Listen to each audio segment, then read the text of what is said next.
Character Building by Booker T. Washington. Chapter 1. Two Sides of Life.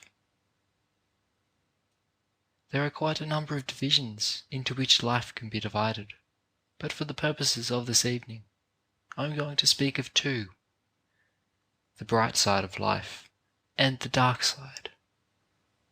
In thought, in talk, in action, I think you will find that you can separate life into these two divisions: the dark side and the bright side, the discouraging side and the encouraging side. You will find, too, that there are two classes of people, just as there are two divisions of the subject. There is one class that is schooling itself and constantly training itself to look upon the dark side of life. And there is another class made up of people who are, consciously or unconsciously, constantly training themselves to look upon the bright side of life. Now, it is not wise to go too far in either direction. The person who schools himself to see the dark side of life is likely to make a mistake, and the person who schools himself to look only upon the bright side of life, forgetting all else, also is apt to make a mistake. Notwithstanding this, I think I am right in saying that persons who accomplish the most in this world, those to whom on account of their helpfulness the world looks most for service, those who are most useful in every way, are those who are constantly seeing and appreciating the bright side as well as the dark side of life.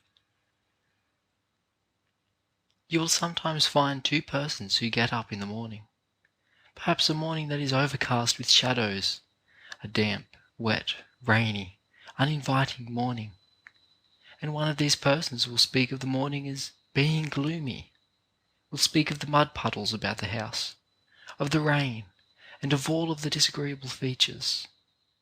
The second person, the one who has schooled himself to see the brighter side of life, the beautiful things in life, will speak of the beauties that are in the raindrops and the freshness of the newly bathed flowers, shrubs, and trees.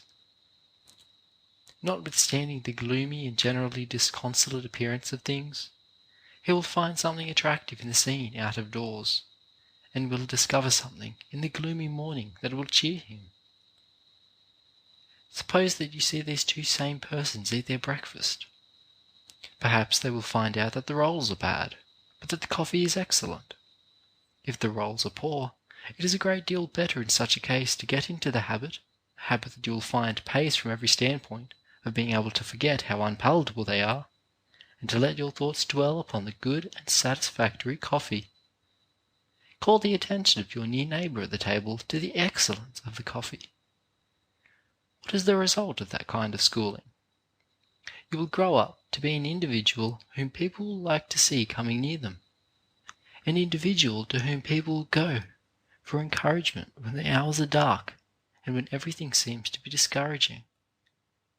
In just the same way, when you go into the classrooms to recite your lessons, do not dwell upon any mistakes that you may think you see the teacher make, or upon any weakness in the presentation of the lesson. All teachers make mistakes sometimes, and you may depend upon it that it is an excellent teacher and a person of fine character who, when he or she has made a mistake, says frankly and plainly, "I have made a mistake," or "I don't know." It takes a very good and a very bright teacher to say, "I don't know." No teacher knows everything about every subject. A good teacher will say frankly and clearly, "I don't know. I cannot answer that question." Let me tell you right here, too, that when you go out from here to become teachers yourselves, as a large proportion of you will go, whenever you get to a point where a student asks you a question which you are not able to answer, or asks you something about a subject on which you are not well informed, you will find it better to say frankly and honestly, "I am unable to answer your question."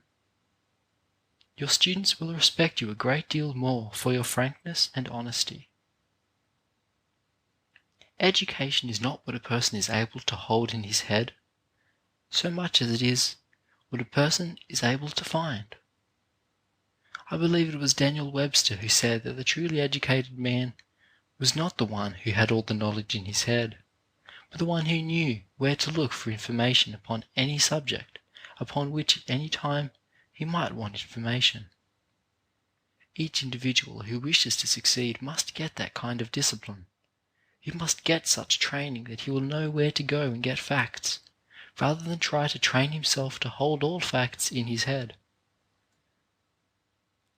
I want you to go out from this institution so trained and so developed that you will be constantly looking for the bright, encouraging, and beautiful things in life.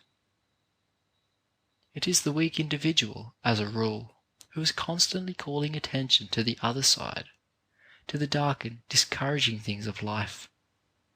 When you go into your classrooms, I repeat, try to forget and overlook any weak points that you may think you see. Remember and dwell upon the consideration that has been given to the lesson, the faithfulness with which it was prepared, and the earnestness with which it is presented. Try to recall and to remember every good thing and every encouraging thing which has come under your observation, whether it has been in the classroom or in the shop or in the field. No matter where you are, seize hold on the encouraging things with which you come in contact. In connection with the personality of their teachers, it is very unfortunate for students to form a habit of continually finding fault, of criticizing, of seeing nothing but what the student may think are weak points. Try to get into a frame of mind where you will be constantly seeing and calling attention to the strong and beautiful things which you observe in the life and work of your teachers. Grow into the habit of talking about the bright side of life. When you meet a fellow student, a teacher, or anybody, or when you write letters home, get into the habit of calling attention to the bright things of life that you have seen, the things that are beautiful, the things that are charming. Just in proportion as you do this, you will find that you will not only influence yourself in the right direction, but that you will also influence others that way. It is a very bad habit to get into, that of being continually moody and discouraged, and of making the atmosphere uncomfortable for everybody who comes within 10 feet of you. There are some people who are so constantly looking on the dark side of life that they cannot see anything but that side. Everything that comes from their mouths is unpleasant, about this thing and that thing, and they make the whole atmosphere around them unpleasant for themselves and for everybody with whom they come in contact. Such persons are surely undesirable. Why, I have seen people coming up the road who caused me to feel like wanting to cross over on the other side of the way so as not to meet them. I didn't want to hear their tales of misery and woe. I had heard those tales so many times that I didn't want to get into the atmosphere of the people who told them. It is often very easy to influence others in the wrong direction, and to grow into such a moody, fault-finding disposition that one not only is miserable and unhappy himself, but makes everyone with whom he comes in contact miserable and unhappy. The persons who live constantly in a fault-finding atmosphere, who see only the dark side of life, become negative characters. They are the people who never go forward. They never suggest a line of activity. They live simply on the negative side of life. Now, as students, you cannot afford to grow in that way. We want to send each one of you out from here, not as a negative force, but as a strong, positive, helpful force in the world. You will not accomplish the task which we expect of you if you go with a moody, discouraged, fault-finding disposition. To do the most that lies in you, you must go with a heart and head full of hope and faith in the world, believing that there is work for you to do, believing that you are the person to accomplish that work, and the one who is going to accomplish it. In 9 cases out of 10, the person who cultivates the habit of looking on the dark side of life is the little person, the miserable person, the one who is weak in mind, heart, and purpose. On the other hand, the person who cultivates the habit of looking on the bright side of life, and who calls attention to the beautiful and encouraging things in life, in 9 cases out of 10, is the strong individual, the one to whom the world goes for intelligent advice and support. I'm trying to get you to see, as students, the best things in life. Do not be satisfied with second-hand or third-hand things in life. Do not be satisfied until you have put yourselves into that atmosphere where you can seize and hold on to the very highest and most beautiful things that can be got out of life. End of Chapter 1, 2 Sides of Life. Recording by Luke Sartor. Griffith, New South Wales.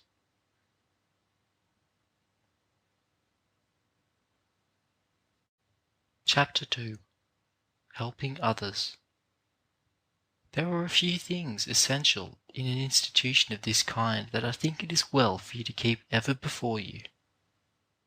This institution does not exist for your education alone. It does not exist for your comfort and happiness altogether, although those things are important and we keep them in mind. It exists that we may give you intelligence, skill of hand, and strength of mind and heart. And we help you in these ways that you in turn may help others. We help you that you may help somebody else. And if you do not do this, when you go out from here, then our work here has been in vain. You would be surprised to know how small a part of your own expenses you pay here. You pay but little. And by reason of that fact, it follows that as trustees of the funds which are given to this institution, we have no right to keep an individual here who we do not think is going to be able to go out and help somebody else.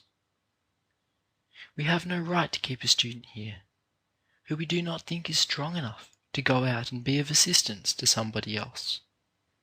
We are here for the purpose of educating you, that you may become strong, intelligent, and helpful. If you are paying the cost of your board here, and for your tuition, and fuel, and lights, then we should have a different problem. But so long as it is true that you pay so small a proportion of your expenses as you do, we must keep in view the fact that we have no right to keep a student here, no matter how much we may sympathize with him or her, unless that student is going to be able to do somebody else some good. Every young man and every young woman should feel that he or she is here on trust, that every day here is a sacred day, that it is a day that belongs to the race. Our graduates, and the majority of the students who have gone out from here, have ever had an unselfish spirit, and have been willing to go out and work at first for small salaries and in uncomfortable places, where in a large degree conditions have been discouraging and desolate. We believe that kind of spirit will continue to exist in this institution, and that we shall continue to have students who will go out from here to make other persons strong and useful. Now no individual can help another individual unless he himself is strong. You notice that the curriculum here goes along in 3 directions, along the line of labour, of academic training, and of moral and religious training. We expect those who are here to keep strong and to make themselves efficient in these 3 directions, in each of which you are to learn to be leaders. Some people are able to do a thing when they are directed to do it, but people of that kind are not worth very much. There are people in the world who never think, who never map out anything for themselves, who have to wait to be told what to do. People of that kind are not worth anything. They really ought to pay rent for the air they breathe, for they only vitiate it. Now we do not want such people as those here. We want people who are going to think, people who are going to prepare themselves. I noticed an incident this morning. Did you ever hear that side door creak on its hinges before this morning? The janitor ought to have noticed that creaking and put some oil on the hinges without waiting to be told to do it. Then again, this morning, I noticed that after it had been raining hard for 24 hours, when it was wet and muddy, no provision had been made to protect the hogs at the sty, and they were completely covered with mud. Now the person who had charge of the sty should not have waited for someone to tell him to go down there and put some straw in for bedding and put boards over the sty to keep the animals dry. No one in charge of the hogs ought to have waited to be told to do a thing like that. The kind of persons we want here are those who are not going to wait for you to tell them to do such things, but who will think of them for themselves and do them. If we cannot turn out a man here who is capable of taking care of a pigsty, how can we expect him to take care of affairs of state? Then again, some of you are expected to take care of the roads. I should have liked to have seen boys this morning so much interested in working on the roads that they would have put sawdust from this building to the gate. I should have liked to see them put down some boards and arrange for the water to drain off. We want such fellows as those here. The ones we want are the ones who are going to think of such things as these without being told. That is the only kind of people worth having. Those who have to wait to have somebody else put ideas into their minds are not worth much of anything. And, to be plain with you, we cannot have such people here.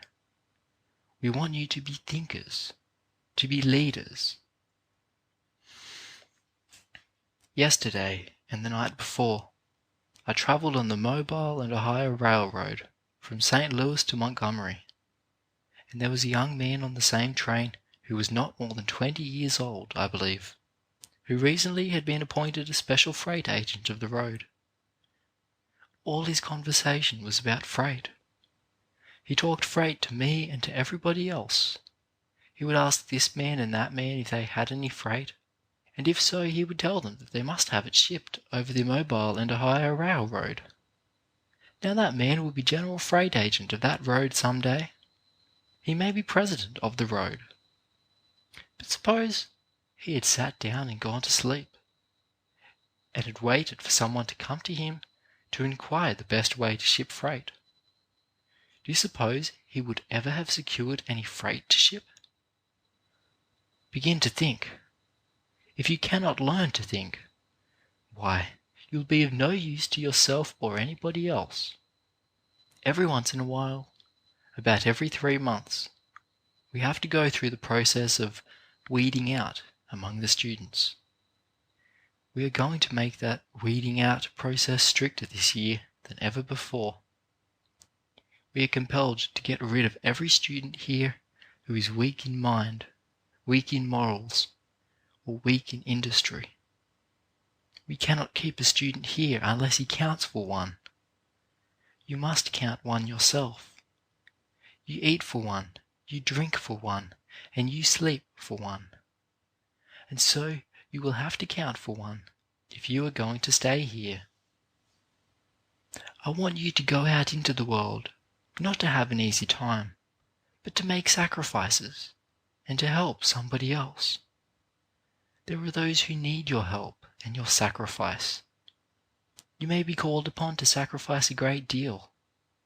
You may have to work for small salaries. You may have to teach school in uncomfortable buildings. You may have to work in desolate places, and the surroundings may be in every way discouraging. And when I speak of your going out into life, I do not confine you to the schoolroom. I believe that those who go out and become farmers and leaders in other directions, as well as teachers, are to succeed. The most interesting thing connected with this institution is the magnificent record that our graduates are making. As the institution grows larger, we do not want to lose the spirit of self-sacrifice, the spirit of usefulness which the graduates, and the students who have gone out from here have shown. We want you to help somebody else. We want you not to think of yourselves alone. The more you do to make somebody else happy, the more happiness you will receive in turn. If you want to be happy, if you want to live a contented life, if you want to live a life of genuine pleasure, do something for somebody else. When you feel unhappy, disagreeable, and miserable, to someone else who is miserable, and to that person an act of kindness, you will find that you will be made happy. The miserable persons in this world are the ones whose hearts are narrow and hard. The happy ones are those who have great big hearts. Such persons are always happy. End of Chapter 2. Helping Others. Recording by Luke Sartor, Griffith, New South Wales.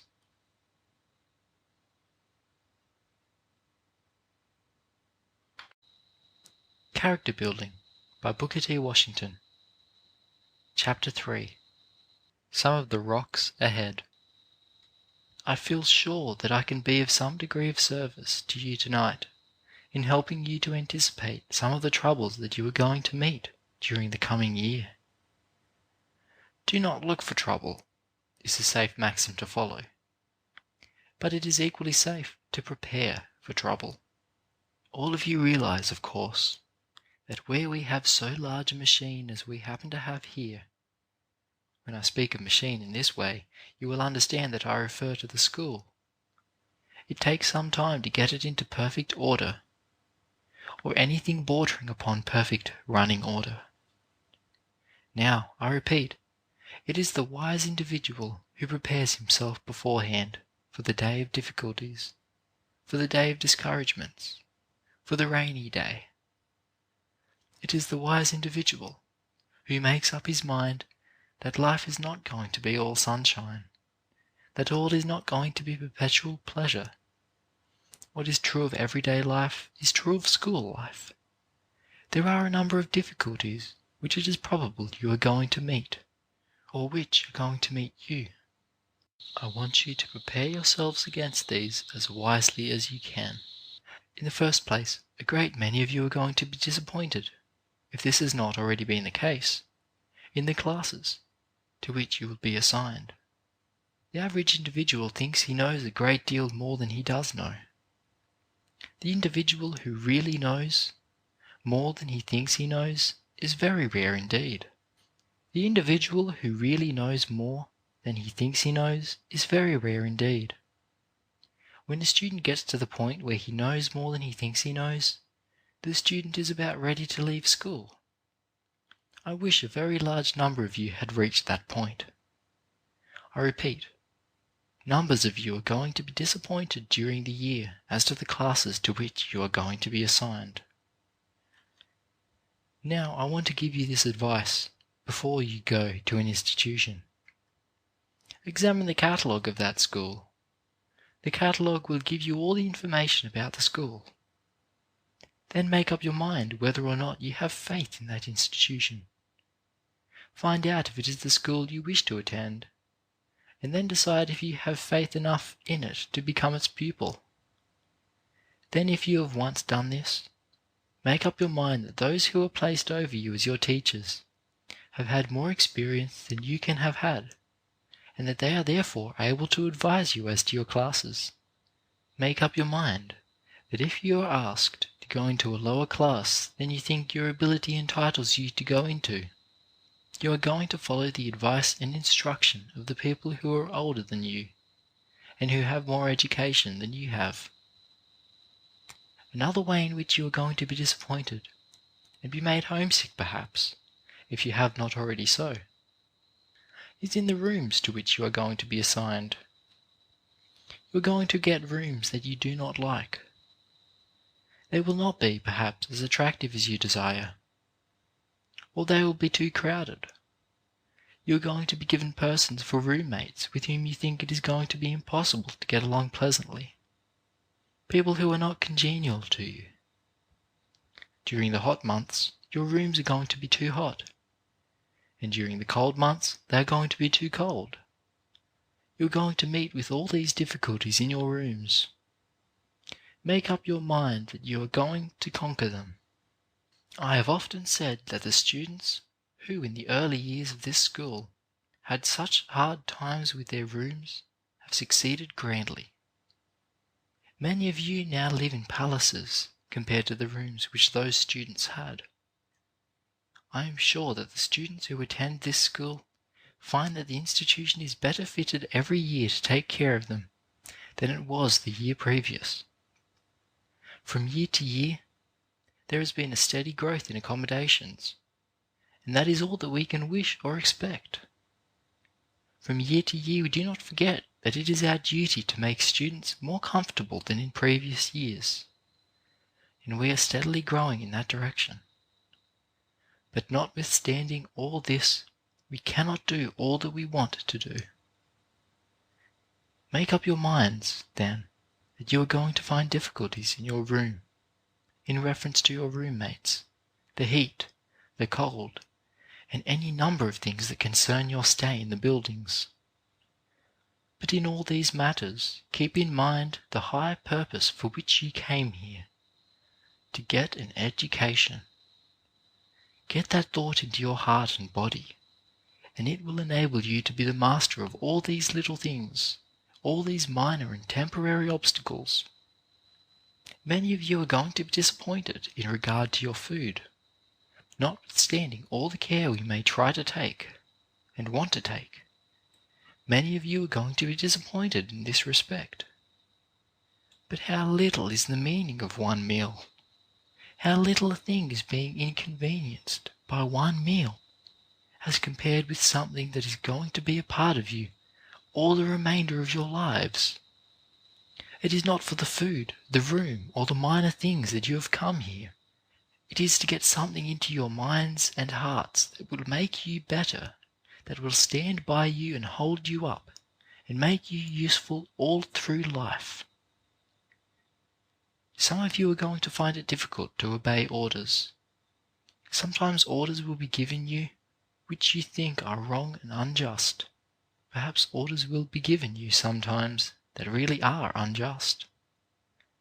In that respect, no institution is perfect. But I wanted to learn this lesson in respect to orders, that it is always best to learn to obey orders and respect authority. That it is better 10 times over for you to obey an order that you know is wrong, and which perhaps was given you in a wrong spirit or with a mistaken motive. It is better for you to obey even such an order as that, than it is for any individual to get into the habit of disobeying and not respecting those in authority. Make up your mind that if you want to add to your happiness and strength of character, you are before all things else going to learn to obey. If it should happen that for a minute or 5 minutes, one of your fellow students is placed in authority over you, that student's commands should be sacred. You should obey his commands just as quickly as you would obey those of the highest officer in this institution. Learn that it is no disgrace to obey those in authority. One of the highest and surest signs of civilization is that a people have learned to obey the commands of those who are placed over them.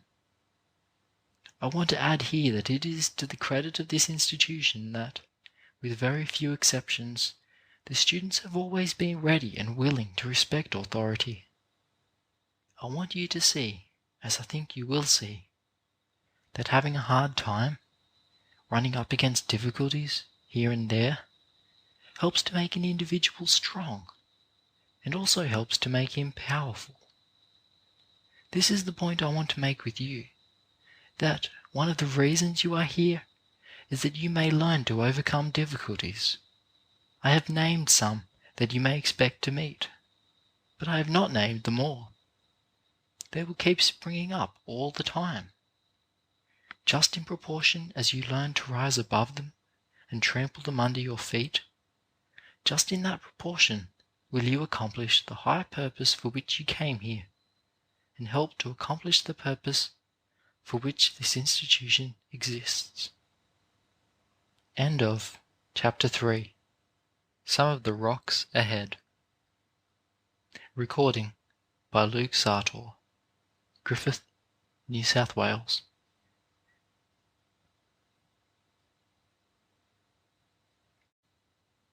Chapter 4. On Influencing by Example.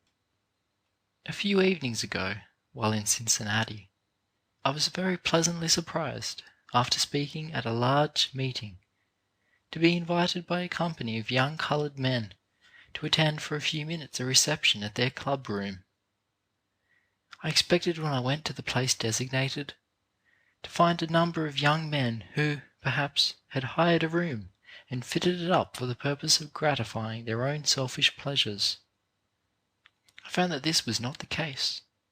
Instead, I found 15 young men whose ages ranged from 18 to 20 years, who had banded themselves together in a club known as the Winona Club, for the purpose of improving themselves, and, further, for the purpose, as far as possible, of getting hold of other young coloured men in the city who were inclined in the wrong direction.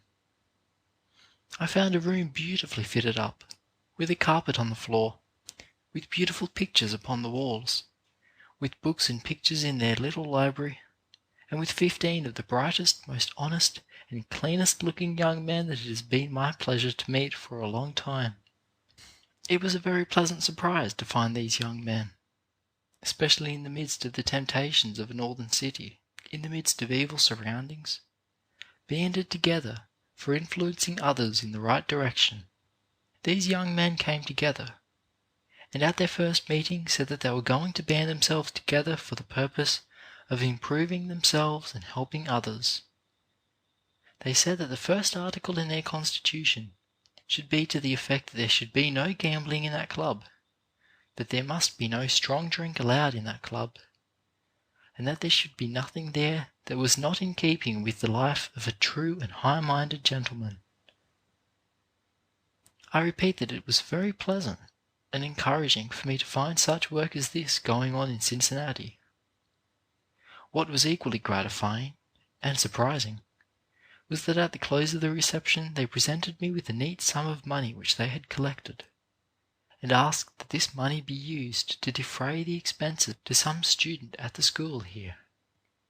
Now the point I especially want to make tonight is this.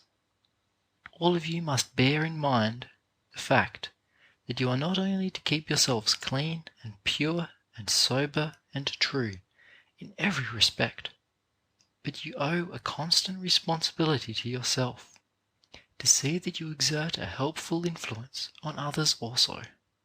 A large proportion of you are to go from here into great cities. Some of you will go into such cities as Montgomery, and some perhaps will go into the cities of the north, although I hope that the most of you will see your way clear to remain in the south. I believe that you will do better to remain in the country districts than to go into the cities. I believe that you will find it to your advantage in every way to try to live in a small town or in a country district rather than in a city. I believe that we are at our best in country life, in agricultural life, and too often at our worst in city life. Now when you go out into the world for yourselves, you must remember in the first place that you cannot hold yourselves up unless you keep engaged and out of idleness. No idle person is ever safe, whether he be rich or poor. Make up your minds, whether you are to live in the city or in the country, that you are going to be constantly employed. In a rich and prosperous country like America, there is absolutely no excuse for persons living in idleness. I have little patience with persons who go around whining that they cannot find anything to do. Especially is this true in the South. Where the soil is cheap, there is little or no excuse for any man or woman going about complaining that he or she cannot find work. You cannot set proper examples unless you yourself are constantly employed. See to it then, whether you live in a city, a town, or in a country district that you are constantly employed when you are not engaged in the proper kind of recreation or in rest.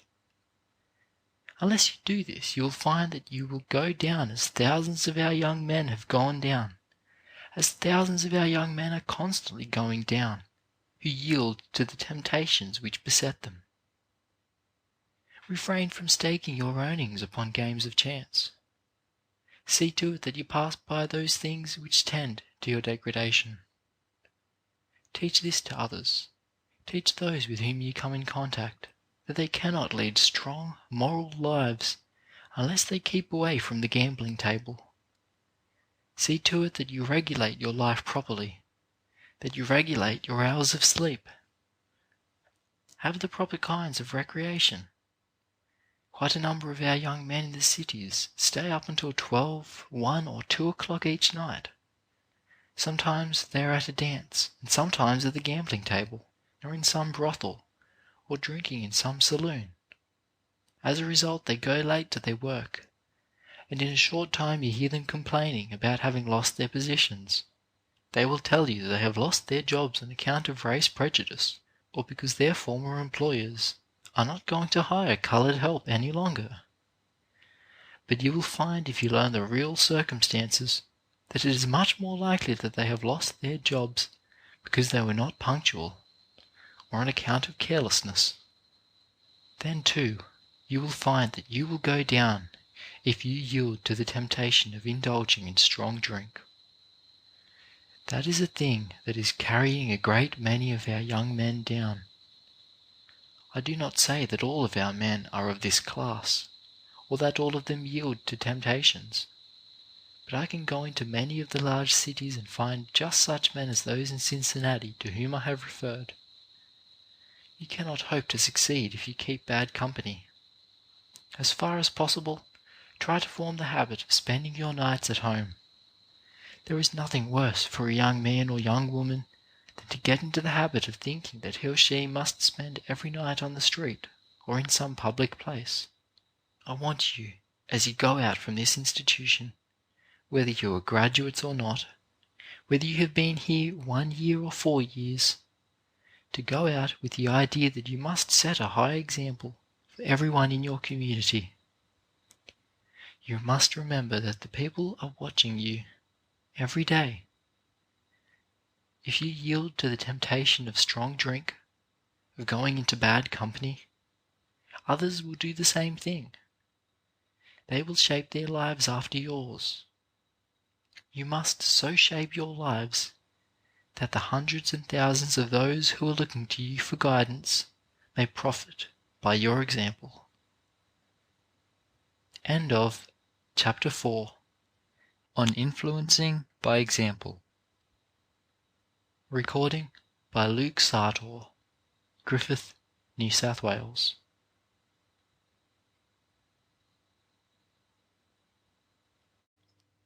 Character Building by Booker T. Washington. Chapter 5 The Virtue of Simplicity. I hope that you all paid strict attention to what Mr. William H. Baldwin, Jr., who recently spoke to you, had to say. In the few words that he spoke, I think he told you the platform upon which this institution has been built. You will remember that he laid a great deal of stress upon the importance of the institution remaining simple, of keeping that degree of simplicity and thoroughness that it has always possessed. It is true that in the last few months the institution has come into a great deal of prominence, and is meeting with what the world calls success. But we must remember that very often it is with institutions as it is with individuals. Success may injure them more than poverty. Now, this institution will continue to succeed. Will continue to have the goodwill and confidence, the cooperation of the best and wisest and most generous people in the country, just so long as its faculty, its students, and all connected with it remain simple, earnest, and thorough. Just as soon as in any department there are indications that we are beginning to become what the world calls stuck up, just so soon will the people lose confidence in us and will fail to support us, and just so soon will the institution begin to decay. We will grow in buildings, in industries, in apparatus, in the number of teachers and of students, and in the confidence of the people, just in proportion as we do what the institution has set out to do, that is, teach young men and women how to live simple, plain, and honourable lives by learning how to do something uncommonly well. When I speak of humbleness and simplicity, I do not mean that it is necessary for us to lose sight of what the world calls manhood and womanhood, that it is necessary to be cringing and unmanly. But you will find in the long run that the people who have the greatest influence in the world are the humble and simple ones. Now we must not only remain humble, but we must be very sure that whatever is done in every department of the school is thoroughly done. Any institution runs a great risk when it begins to grow larger in numbers or larger in any respect. It can succeed then only in proportion as those who have responsibilities are conscientious in the highest degree. We can succeed in putting up good buildings only in proportion as everyone performs well his part in the erection of each building. We can succeed only in proportion as the student who makes the mortar, who lays the bricks, puts his whole conscience into that work and does it just as thoroughly as it is possible for him to do it. If he is mixing mortar, he must do it just as well as he can, and then, tomorrow, must do it still better than he did it today, and the next week better than he did it this week. The student who lays the bricks must learn to lay each brick as well as it is possible for him to lay it, and then do still better work on the morrow. We must remember, too, that we have a certain amount of responsibility to care for our buildings, and that a great deal of interest should be taken not only in putting up all our buildings thoroughly, but in looking out for their preservation as well. We must see to it that the buildings which the students have worked so hard to erect, and which generous friends have so kindly enabled us to secure, are not marred in any way. You must make new students know that this property is yours, and that every building here is yours. No student has any right to mar in any way what you have worked so hard to erect, and your friends have been generous enough to provide. If you find a student drawing a lead pencil across a piece of plastering which you have put on, you must let that student know that he is destroying what you have worked hard to create, and that when he destroys that building, he is destroying something which students yet to come should have the opportunity of enjoying. We want to be sure that in every industry, in every department of the institution, there is simplicity, humbleness, and thoroughness. Whatever is entrusted to you to do in the industrial departments, in the classrooms, be sure that you put your whole heart into that thing. We do not expect to have fine, costly buildings, nor do we want to have them. But we do expect to have well-constructed buildings and attractive buildings, and, if we can go on in this simple, humble way, the time will come when we shall have all the buildings we need. Just in proportion as our friends see that we are worthy of these good things, they will come to us. We want to be sure that in no department is there any wastefulness. We must try to make every dollar go as far as possible. We must stretch a dollar, as I have heard Mr. Boardman say, until it can be stretched no further. Now, there will be waste unless we put our conscience into everything that we do. There will be waste in the boarding department, in the academic department, in the industrial department, in the religious department, in all the departments about us, unless we put our conscience into everything that we do. Let us be sure that not a single dollar that is given to us is wasted, because the same people who give to us are called upon almost every day in the week, each year, to give for hundreds of purposes, and they have to choose which they will support. They must decide whether they want to give to this cause or to that cause, and they will give to us if we make them feel that we are more worthy than other similar institutions. We want also to be sure that we remain simple in our dress and in all our outward appearance. I do not like to see a young man who is poor and whose tuition is being paid by someone, and who has no books, sometimes has no socks, sometimes has no decent shoes, wearing a white, stiff, shining collar, which he has sent away to be laundered. I do not like to ask people to give money for such a young man as that. It is much better for a young man to learn to launder his collars himself than to pretend to the world that he is what he is not. When you send a collar to the city laundry, it indicates that you have a bank account. It indicates that you have money ahead and can afford that luxury. Now, I do not believe that you can afford it, and that kind of pretense and that kind of acting do not pay. Get right down to business, and, as I have said, if we cannot do up your collars well enough here to suit you, why, get some soap and water and starch and an iron, and learn to launder your own collars, and keep on laundering them until you can do them better than anybody else. I am not trying to discourage you about wearing nice collars. I like to see every collar shine. I like to see every collar as bright as possible. I like to see you wear good, attractive collars. I do not, however, want you to get the idea that collars make the man. You quite often see fine cuffs and collars when there is no real man there. You want to be sure to get the man first. Be sure that the man is there. And if he is, the collars and the cuffs will come in due time.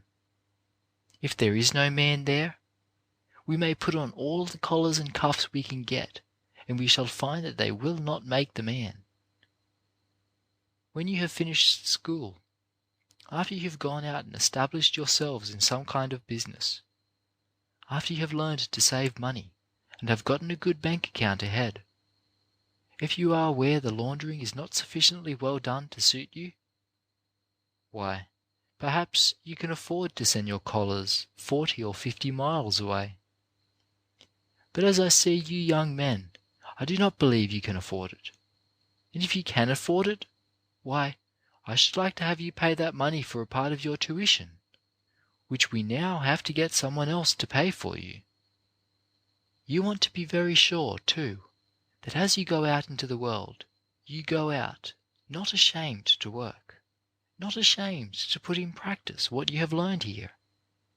As I come in contact with our graduates, I am very glad to be able to say that in almost no instance have I found a student who has been at Tuskegee long enough to learn the ways of the institution, or a graduate who has been ashamed to use his hands. Now that reputation we want to keep up. We want to be sure that such a reputation as this follows every student who goes out. And then be very sure that you are simple in your words and your language.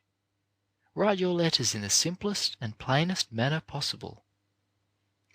Who of you did not understand what was said by Mr. John D. Rockefeller, Jr. when he spoke from this platform a few evenings ago? Was there a single word or a single reference or figure of speech that he used that you did not understand the full force of, or did not appreciate? Here is a man whose father is perhaps the richest man in the world, and yet there was no tomfoolery about his speech. Every word was simple and plain, and everybody could understand everything that he said. He used no Latin or Greek quotations. Some people get the idea that if they can get a little education and a little money ahead, and can talk so that no one can understand them, they are educated. That is a great mistake, because nobody understands them, and they do not understand themselves. Now, the world has no sympathy with that kind of thing. If you have anything to write, write it in the plainest manner possible. Use just as few words as possible, and as simple words as possible. If you can get a word with one syllable that will express your meaning, use it in preference to one of 2 syllables. If you cannot get a suitable word of 1 syllable, try to get one of 2 syllables instead of 3 or 4. At any rate, make your words just as short as possible, and your sentences as short and simple as you can make them. There is great power in simplicity. Simplicity of speech, simplicity of life in every form. The world has no patience with people who are superficial, who are trying to show off, who are trying to be what the world knows they are not. You sometimes get frightened and discouraged about the laws that some of the states are inclined to pass, and that some of them are passing, but there is no state, there is no municipality, there is no power on earth that can neutralize the influence of a high, pure, simple and useful life. Every individual who learns to live such a life will find an opportunity to make his influence felt. No one can in any way permanently hold back a race of people who are getting those elements of strength which the world recognizes, which the world has always recognized, and which it always will recognize, as indicating the highest type of manhood and womanhood. There is nothing, then, to be discouraged about. We are going forward, and we shall keep going forward if we do not let these difficulties which sometimes occur discourage us. You will find that every man and every woman who is worthy to be respected and praised and recognized will be respected and praised and recognized. End of Chapter 5. Recording by Luke Sartor, Griffith, New South Wales.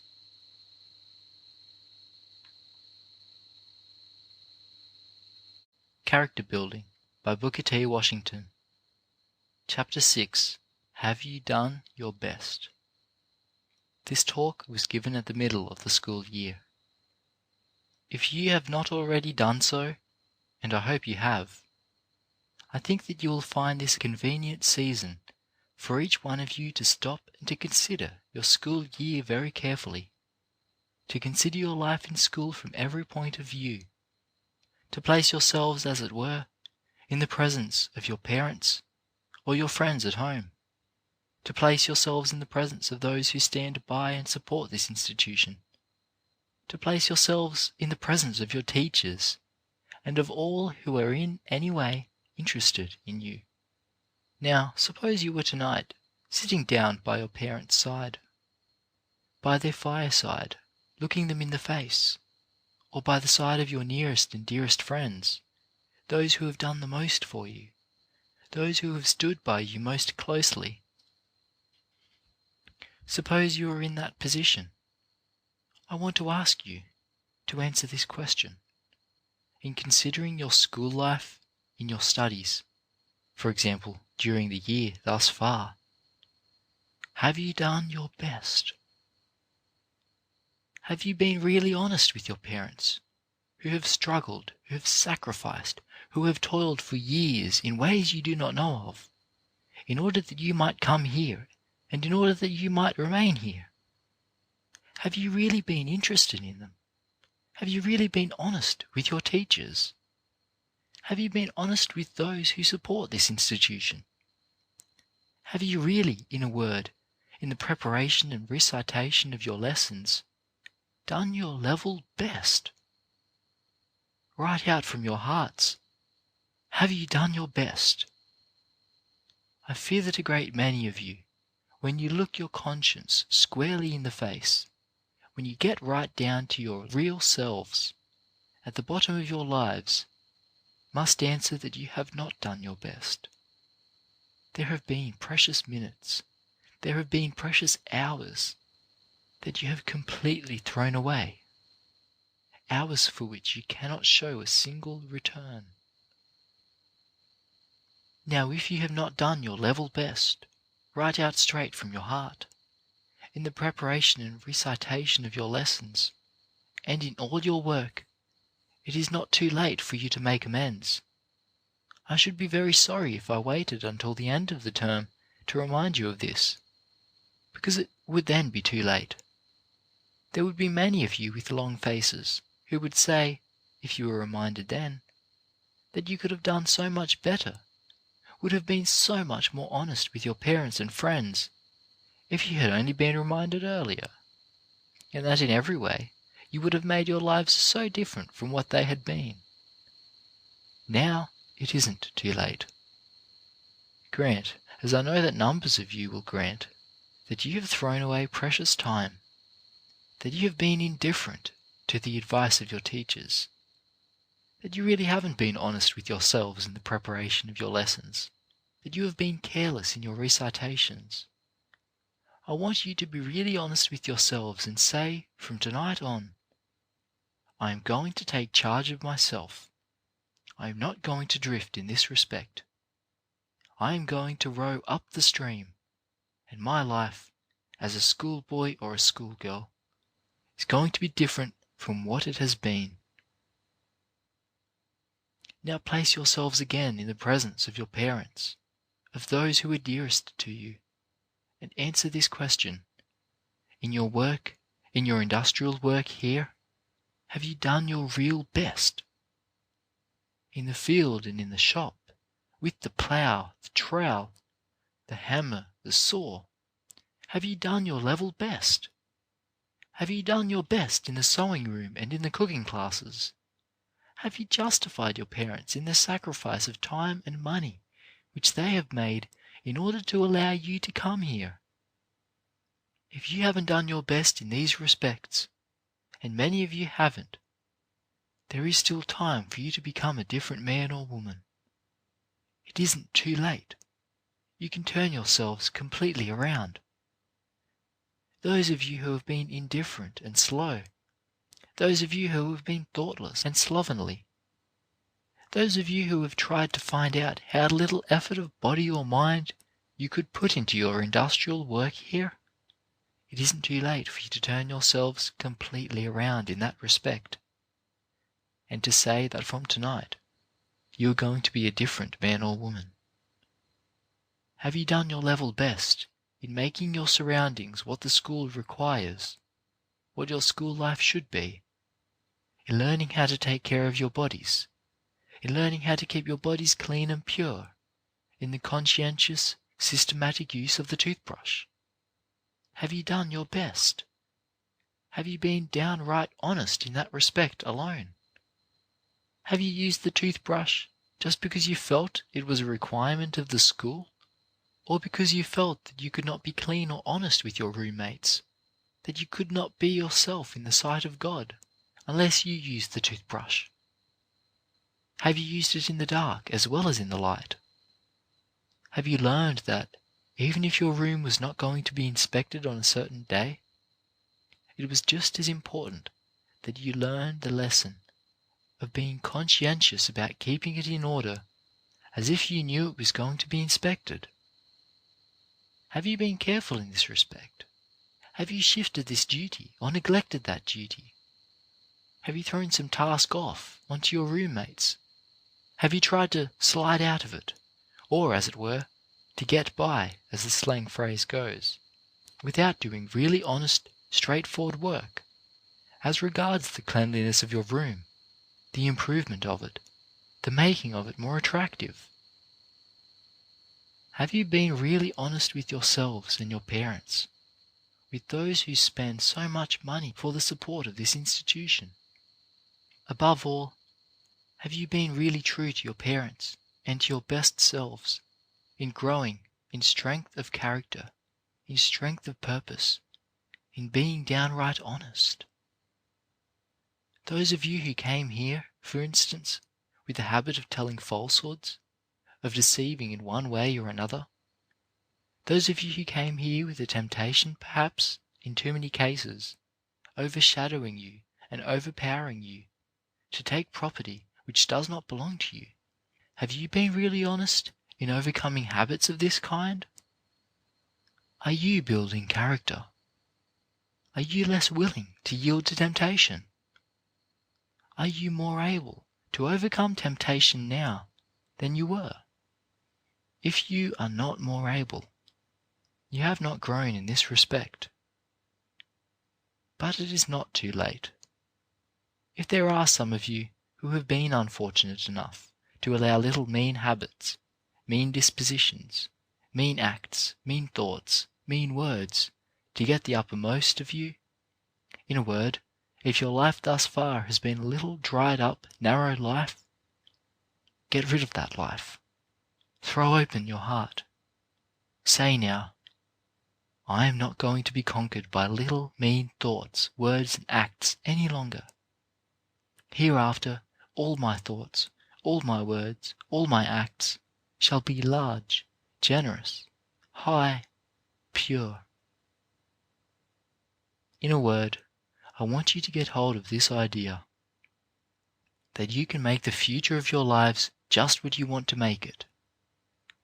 You can make it bright, happy, useful, if you learn this fundamental lesson and stick to it while in school, or after you go away from here, that it doesn't pay any individual to do any less than his very best. It doesn't pay to be anything else but downright honest in heart. Any person who is not honest, who is not trying to do his very best in the classroom or in the shop, no matter where he may be, will find out that it does not pay in the long run. You may think it best for a little while, but permanently it does not pay any man or woman to be anything but really downright honest, and to do his or her level best. Now I want you to think about these things, not only here in the chapel tonight, but tomorrow in your classrooms, and with reference to everything you touch.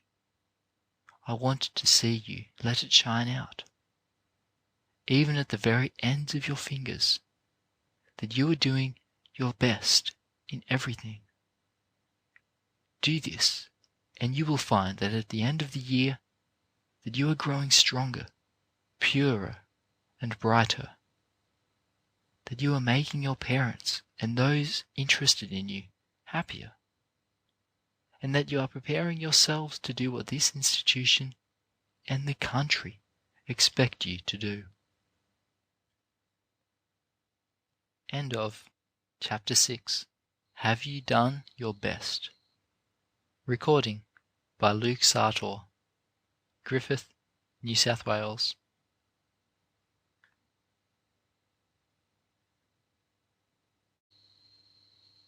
Character Building by Booker T. Washington. Chapter 7. Don't be discouraged.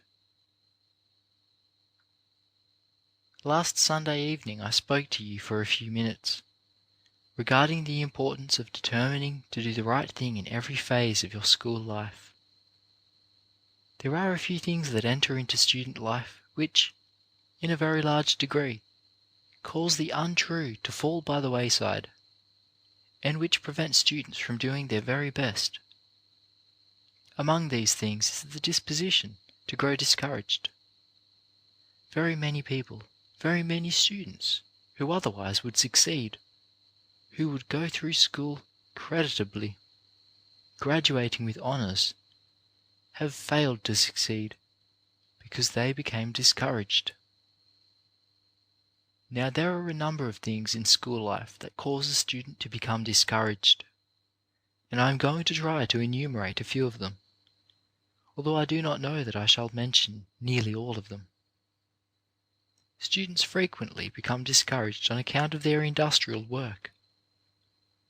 It is not of the character that they want it to be, or they do not get assigned to the trade they want to work at. Still others become discouraged because of their classroom studies. They find that their studies are difficult, that their lessons are too long, and their memories too short. They find that they cannot understand the teacher, or they find that the teacher does not understand them. Some become discouraged because they think that they are entirely misunderstood, are misunderstood by their classmates and by their teachers. They think that their efforts in the classroom and in the shop are not properly appreciated. Others become discouraged because they feel that they are without friends. It seems to them that other students have friends on every hand who are encouraging them, who send them money, who supply them with clothing, and that they themselves have no such friends. You become discouraged for such reasons as these. You feel that your highest and best efforts are not appreciated. This tends to discourage you. There are not a few of you who get discouraged because you feel that you belong to a despised race, that for a long time you have been trampled upon because of your color, and because of certain peculiar characteristics, that you have been neglected or oppressed, and that there is no reason why you should make an effort to go forward, that you belong to a race that is doomed to disappointment, to stay under, and to not succeed. Some of you become discouraged and despondent because of poverty. Perhaps here I strike the basis of the reason for most of the discouragement. You come here, and your parents disappoint you. They do not supply you with money. You become discouraged because they do not supply you with proper clothing, or with what you think you ought to have, and, very often, with such as you really ought to have, and that disheartens you. You find that other students have money, and you have none. They have money not only for the necessities of school life, but for some of the luxuries, while you have not enough for even the bare necessities. Other students are more than supplied with clothing, while you are very scantily supplied. You shiver in many cases by reason of the cold, while others are comfortable and nicely dressed. Sometimes you are even ashamed to show yourself in public because of the appearance of the old coat or trousers or shoes that you have to wear. Some of you become discouraged because you find yourselves without the proper books. Some of you cannot get the money needed to purchase books, a toothbrush, and other necessary things. You find yourselves cramped and hampered on every hand. You are discouraged at this point and at that point, and you feel that nobody's lot is as hard as your own. You become discouraged, you become dissatisfied, and you feel like giving up. Now I want to suggest to you tonight that this very thing of discouragement, as an element in life, is for a purpose. I do not believe that any element of your lives is put into them without a purpose. I believe that every effort that we are obliged to make to overcome obstacles will give us strength, and will also give us a confidence in ourselves that nothing else can give us. I would 10 times rather see you having a hard struggle to elevate yourselves, having a hard time either at work on the farm, or on the buildings, or in the shops, without money and without clothes, than to see you here having too much money, and having everything that you want come to you without any effort on your part. You are blessed, as compared with some people. The man or woman who has money, without having had to work for it, who has all the comforts of life, without effort, and who saves his own soul and perhaps the soul of somebody else, such an individual is rare, very rare indeed. Now it is not a curse to be situated as some of you are, and if you will make up your minds that you are going to overcome the obstacles and the difficulties by which you are surrounded, you will find that in every effort you make to overcome these difficulties, you are growing in strength and confidence. Make up your minds that you are not going to allow anything to discourage you. Make up your minds that poor lessons, scoldings on the part of your teachers, want of money, and want of books, that none of these shall discourage you.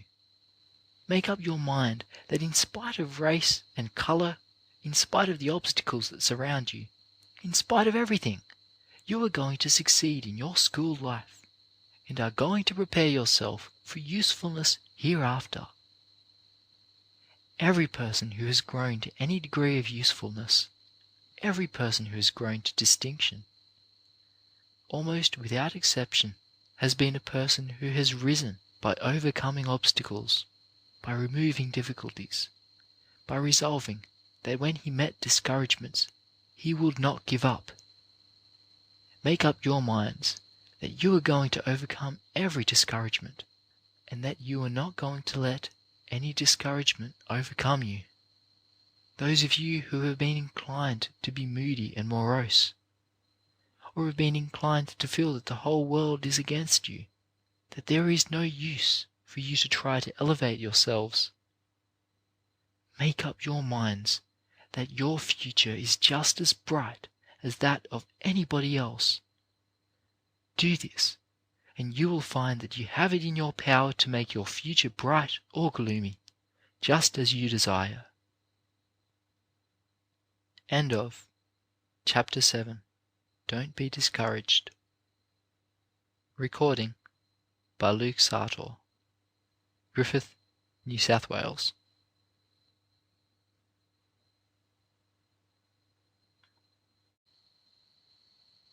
Chapter 8 of Character Building. On Getting a Home. Every coloured man owes it to himself and to his children as well, to secure a home just as soon as possible. No matter how small the plot of ground may be, or how humble the dwelling placed on it, something that can be called a home should be secured without delay. A home can be secured much easier than many imagine. A small amount of money saved from week to week, or from month to month, and carefully invested in a piece of land, will soon secure a site upon which to build a comfortable house. No individual should feel satisfied until he has a comfortable home. More and more, the southern states are making one of the conditions for voting the ownership of at least $300 worth of property, so that persons who own homes will not only reap the benefits that come from owning a home in other directions, but will also find themselves entitled to cast their ballot. Care should be taken as to the location of the land. It is of little advantage to secure a lot in some crowded, filthy alley. One should try to secure a lot on a good street, a street that is carefully and well worked, so that the surroundings of the home will be enjoyable. Even if one has to go a good ways into the country to secure such a lot, it is much better than to buy a building spot on an unsightly, undesirable alley. I believe that our people do best, as a rule, to buy land in the country instead of in the city. But in either case, we should not rest until we have secured a home in one place or the other. No man has a right to marry and run the risk of leaving his wife at his death without a home. I notice with regret that there are many of our people who have already bought homes, who, after they have secured the land, paid for it, and built a cabin containing 2 or 3 rooms, do not seek to go any further in the improvement of the property. In the first place, in too many cases the house and yard, especially the yard, are not kept clean. The fences are not kept in repair. Whitewash and paint are not used as they should be. No matter if the house is paid for, the greatest care should be exercised to see that it is kept in first-class repair, that the walls of the house and the fences are kept neatly painted or whitewashed, that no palings are allowed to fall off the fence, or if they do fall off, to remain off. If there is a barn or a hen house, these should be kept in repair, and should, like the house, be made to look neat and attractive by paint and whitewash. Paint and whitewash add a great deal to the value of a house. If persons would learn to use even a part of the time they spend in idle gossip or in standing about on the streets, in whitewashing or painting their houses, it would make a great difference in the appearance of the buildings, as well as add to their value. Only a short time ago, near a certain town, I visited the house — I could not call it a home — of a presiding elder, a man who had received considerable education, and who spent his time in going about over his district, preaching to hundreds and thousands of coloured people. And yet, the home of this man was almost a disgrace to him and to his race. The house was not painted or whitewashed. The fence was in the same condition. The yard was full of weeds. There were no walks laid out in the yard. There were no flowers in it. In fact, everything on the outside of the house and in the yard presented a most dismal and discouraging appearance. So far as I could see, there was not a single vegetable around this house, nor did I see any chickens or fowls of any kind. This is not the way to live, and especially is it not the way for a minister or a teacher to live, for they are men who are supposed to lead their people not only by word but by example. Every minister and every teacher should make his home, his yard, and his garden models for the people whom he attempts to teach and lead. I confess that I have no confidence in the preaching of a minister whose home is in the condition of the one I have described. There is no need why, as a race, we should get into the miserable and unfortunate habit of living in houses that are of repair, that are not whitewashed or painted, that are not comfortable, and, above else, in houses that we do not own. There is no reason why we should not make our homes not only comfortable, but attractive, so that no one can tell from the outside appearance, at least, whether the house is occupied by a white family or a black family. After a house has been paid for, it not only should be improved from year to year and kept in good repair, but as the family grows, new rooms should be added. The house should not only be made comfortable, but should be made convenient. As soon as possible, there should be a sitting room where books and papers can be found, a room in which the whole family may read and study during the winter nights. I do not believe that any house is complete without a bathroom. As soon as possible, every one of our houses should be provided with a bathroom, so that the body of every member of the family can be baptized every morning in clean, invigorating, fresh water. Such a bath puts one in proper condition for the work of the day, and not only keeps one well physically, but strong morally and religiously. Another important part of the home is the dining room. The dining room should be the most attractive and most comfortable room in the house. It should be large and airy, a room into which plenty of sunlight can come, and a room that can be kept comfortable both in the summer and in the winter. These suggestions are made to you with the hope that you will put them into practice, and also that you will influence others to do the same. They are all suggestions that we, as a race, notwithstanding our poverty, in most cases can find a way to put into practice. Every one of them should be taken up by our teachers, our ministers, and by our educated young people. They should be taught and urged in school, in church, in farmers' meetings, in women's meetings, and, in fact, wherever the people of the race come together. End of Chapter 8 on Getting a Home. Recording by Luke Sartor. Griffith, New South Wales.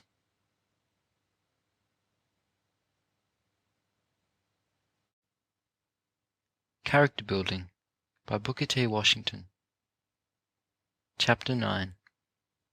Calling Things by Their Right Names.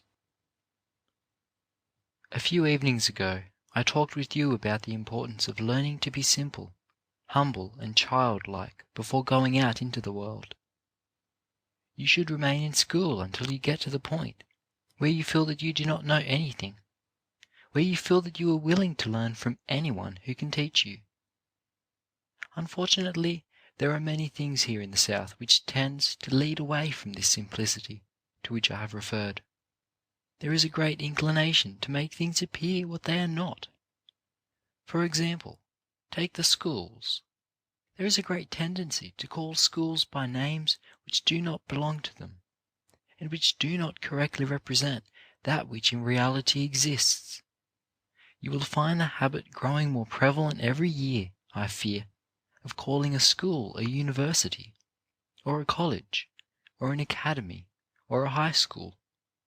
In fact, we seldom hear of a plain, common, public or graded school. We do ourselves no good when we yield to that temptation.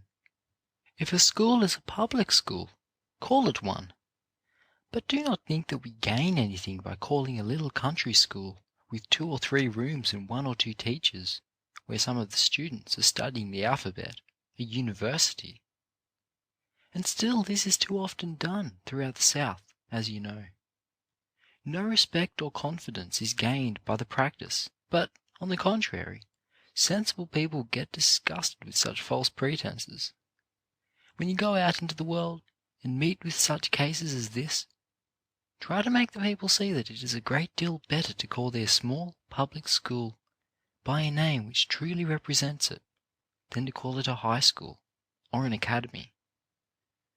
I do not by any means intend to say that schools do not have the right to aspire to become high schools or colleges. What I mean to say is that it is hurtful to the race to get into the habit of calling every little institution of learning that is opened a college or a university. It weakens us and prevents us from getting a solid, sure foundation. Again, we make the same mistake when we call every preacher or person who stands in a pulpit to read from it, doctor, whether or not that degree has been conferred upon him. Sensible people get tired of that kind of thing. The degree of Doctor of Divinity was once held in the highest esteem, and was conferred only upon those ministers who had really become entitled to it because of some original research or other work of high scholarship. Among highly educated people this rule holds still. But today, especially in the South, many a little institution that opens its doors, calls itself a college or a university, is beginning to confer degrees and make doctors of divinity of persons who are unworthy of degrees. And sometimes, should these persons fail to get an institution to confer a degree on them, they confer it on themselves.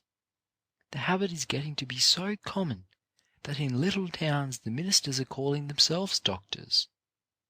One pastor will meet another and say, "Good morning, doctor." And the other, wishing to be as polite as his friend, will say, "How are you, doctor?" And so it goes on, until both begin to believe they really are doctors.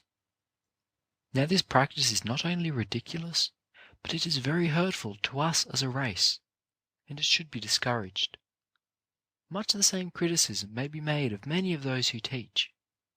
A person who teaches a little country school, perhaps in a brush arbour, is called professor. Every person who leads a string band is called professor. I was in a small town not long ago, and I heard the people speaking of someone as the professor. I was anxious to know who the professor was, so I waited a few minutes, and finally the professor came up, and I recognized him as a member of one of our preparatory classes. Now don't suffer the world to put you in this silly, ridiculous position. If people attempt to call you professor, or by any other title that is not yours, tell them that you are not a professor, that you are a simple mister. That is a good enough title for anyone. We have the same right to become professors as any other people when we occupy positions which entitle us to that name, but we drag that title, which ought to be a badge of scholarship, down into the mud and mire when we allow it to be misapplied. We carry a similar kind of deception into our school work when, in the essays which we read and the orations which we deliver, we simply rehearse matter, a great deal of which has been copied from someone else. Go into almost any church where there is one of the doctors of divinity to whom I have referred, and you will hear sermons copied out of books and pamphlets. The essays, the orations, the sermons that are not the productions of the people who pretend to write them, all come from this false foundation. Then there is another error to which I wish to call your attention. In many parts of the South, especially in the cities and towns, there are excellent public schools, well equipped in every way with apparatus and material, and provided with good, competent teachers. But in some cases these schools are crippled by reason of the fact that there are little denominational schools which deprive the public schools of their rightful attendance. If the schools can't be in the church of some particular denomination, it must be near it. In the average town, there may be the denominational school of the United Methodist Episcopal Church, of the Zion Church, of the Baptist Church, of the Wesleyan Methodist Church, and so on, all in different parts of the town. Instead of supporting one public school, provided at the expense of the town or city, there exists this little narrow denominational spirit, which is robbing these innocent children of their education. We want to say to such people as these, people who are content so to deprive their children and have them taught by some second-rate teacher, that they are wrong. We want you to let the people know that the great public school system of America is the nation's greatest glory, and that we do not help matters when we attempt to tear down the public school. Of course, it is the right and the duty of every denomination to erect its own theological seminaries and its colleges, where the special tenets of that denomination are taught to those who are preparing for its pulpit. But no one has a right to let this denominational spirit defeat the work of a public school to which all should be free to go. I have in mind a place where the coloured people have an excellent school, equal to that of the whites. I went through the building and found it supplied with unproved apparatus and capable teachers, and saw that first-class work was done there. Later, I was taken about a mile outside the city, where there was a school with all incapable teachers, and some 60 or 70 pupils being poorly taught. Here was a third-rate teacher in a third-rate building. Poor work, and the children suffering for lack of proper instruction. Why? This was simply because the people wanted a school of their own denomination in that part of the city. Now you want to cultivate courage and see to it that you are brave enough to condemn these wrongs and to show the people the mistakes which they make in these matters. I mention all these things because they hinder us from getting a solid foundation. They hinder us, further, in that in many cases they prevent us from getting the right power of leadership in teaching, in the work of the ministry, and in many other respects. Wherever you go, then, make up your minds that you are going to make your influence felt in favour of better prepared teachers and preachers, in better preparation of all of those who stand for leaders of the people. Just in proportion as you set your lives right in this matter, will the masses of the race be inclined to follow you. End of chapter 9. Calling Things by Their Right Names. Recording by Luke Sartor. Griffith, New South Wales.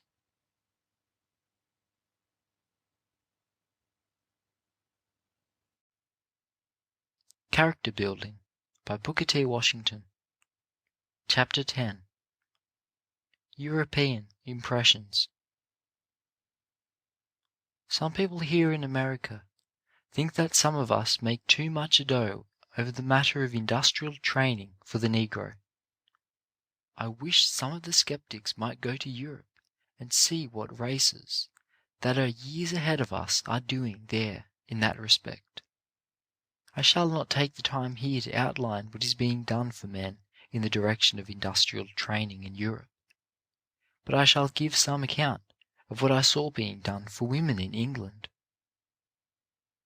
Mrs. Washington and I visited the Agricultural College for Women at Swanley, England, where we found 40 intelligent, cultivated women who were most of them graduates from high schools and colleges, engaged in studying practical agriculture, horticulture, dairying and poultry raising. We found the women in the laboratory and classrooms, studying agricultural chemistry, botany, zoology, and applied mathematics. And we also saw these same women in the garden, planting vegetables, trimming rose bushes, scattering manure, growing grapes, and raising fruit in the hothouses and in the field. As another suggestion for our people, I might mention that while I was in England, I knew one of the leading members of Parliament leaving his duties in that body for 3 days to preside at a meeting of the National Association of Poultry Raisers, which was largely attended by people from all parts of the United Kingdom. In the trip which Mrs. Washington and I made through Holland, we saw much which may be of interest to you. It has been said that God made the world, but the Dutch made Holland.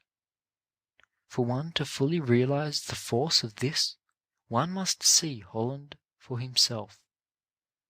One of the best ways to see the interior of Holland and the peasant life is to take a trip, as we did, on one of the canal boats plying between Antwerp in Belgium and Rotterdam in Holland. It was especially interesting for me to compare the rural life in Holland with the life of the country coloured people in the south.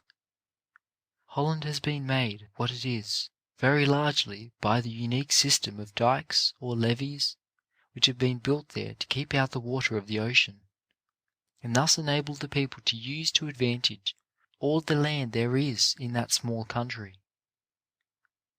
The great lesson which our coloured farmers can learn from the Dutch is how to make a living from a small plot of ground well cultivated, instead of from 40 or 50 acres poorly tilled.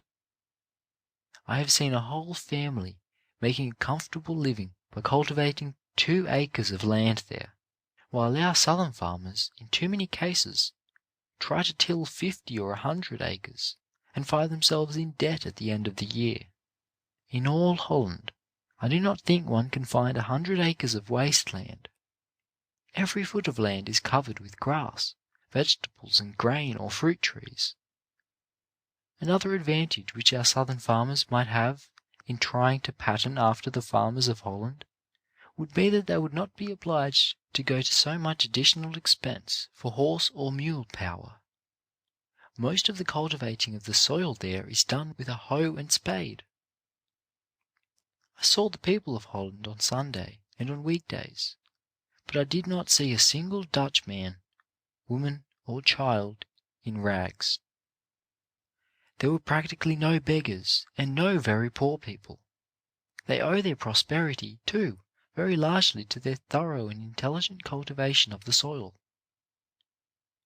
Next to the thorough tilling of the soil, the thing of most interest there, from which the coloured people in America may learn a lesson, is the fine dairying which has made Holland famous throughout the world.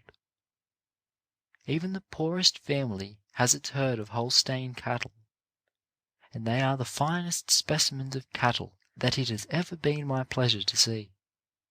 To watch thousands of these cattle grazing on the fields is worth a trip to Holland, as the result of the attention which they have given to breeding Holstein cattle. Dutch butter and cheese are in demand all through Europe. The most ordinary farmer there has a cash income as the result of the sale of his butter and milk. Many of these people make more out of the wind that blows over the fields than our poor southern people make out of the soil. The old-fashioned windmill is to be seen on every farm. This mill not only pumps the water for the livestock, but in many cases is made to operate the dairy, to saw the wood, to grind the grain, and to run the heavy machinery. These people are, however, not unlike our southern people in one respect, and that is in having their women and children work in the fields. This, I think, is done in a larger measure even than in the South among the coloured people. An element of strength in the farming and dairying interests of these people is to be found in the fact that many of the farmers have received a college or university training. After this they take a special course in agriculture and dairying.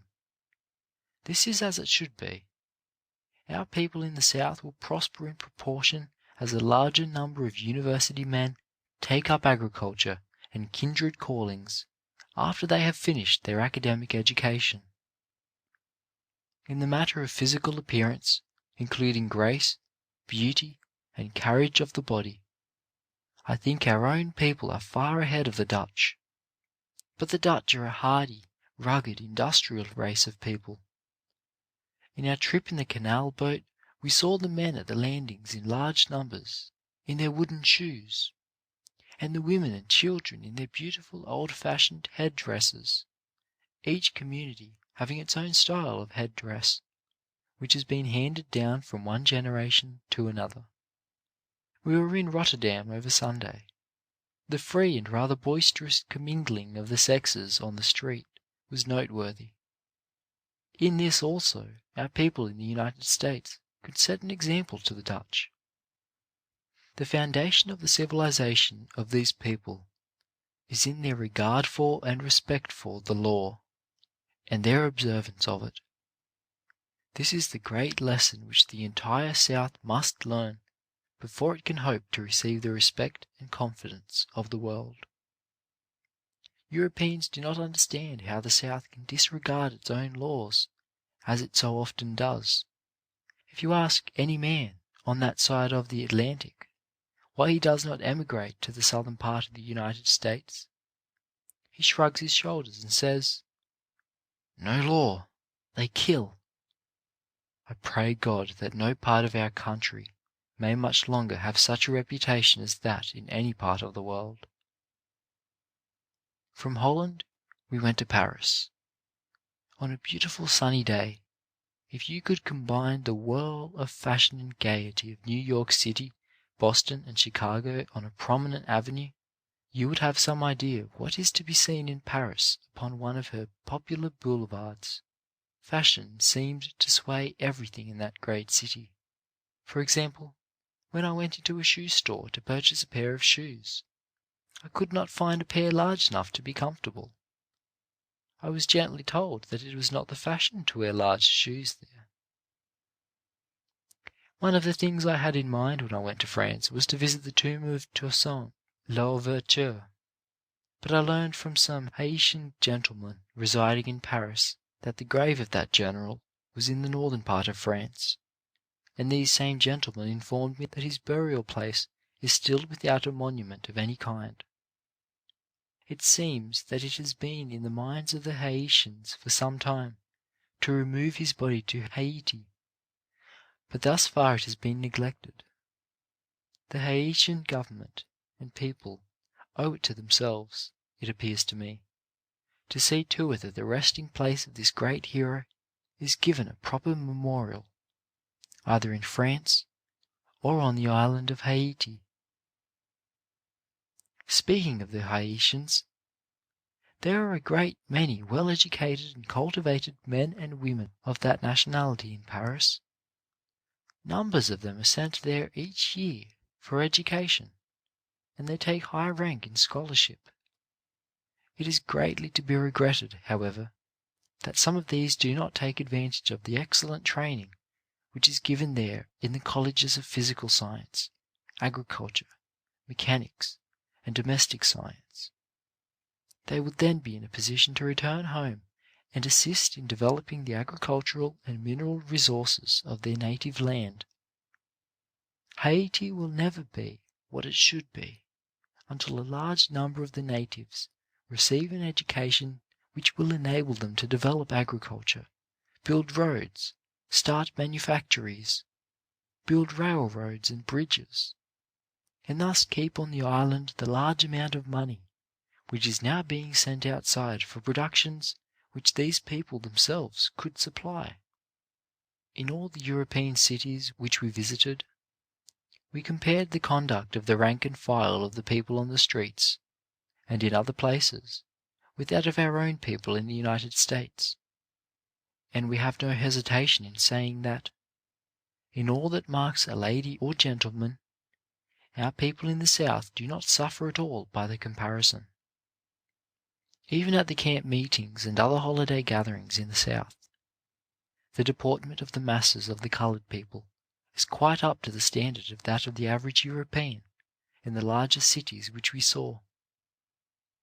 I should strongly advise our people against going to Europe, and especially to Paris, with the hope of securing employment, unless fortified by strong friends and a good supply of money. In 1 week in Paris, 3 men of my race called to see me, and in each case I found the man to be practically in a starving condition. They were well-meaning, industrious men who had gone there with the idea that life was easy and work sure, but notwithstanding the fact that they walked the streets for days, they could get no work. The fact that they did not speak the language, nor understand the customs of the people, made their life just so much the harder. With the assistance of other Americans, I secured passage for one of these men to America. His parting word to me was, "The United States is good enough for me in the future." End of Chapter 10. European Impressions. Recording by Luke Sartor, Griffith, New South Wales.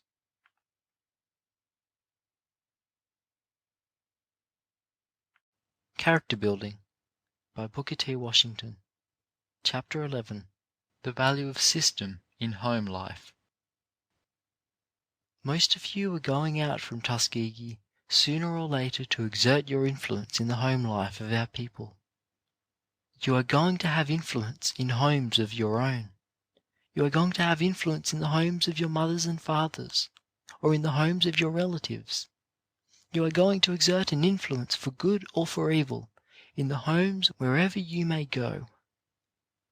Now the question, how to bring about the greatest amount of happiness in these homes, is one that should concern every student here. I say this because I want you to realize that each one of you is to go out from here to exert an influence. You are to exercise this influence in the communities where you go. And if you fail to exercise it for the good of other individuals, you have failed to accomplish the purpose for which this institution exists.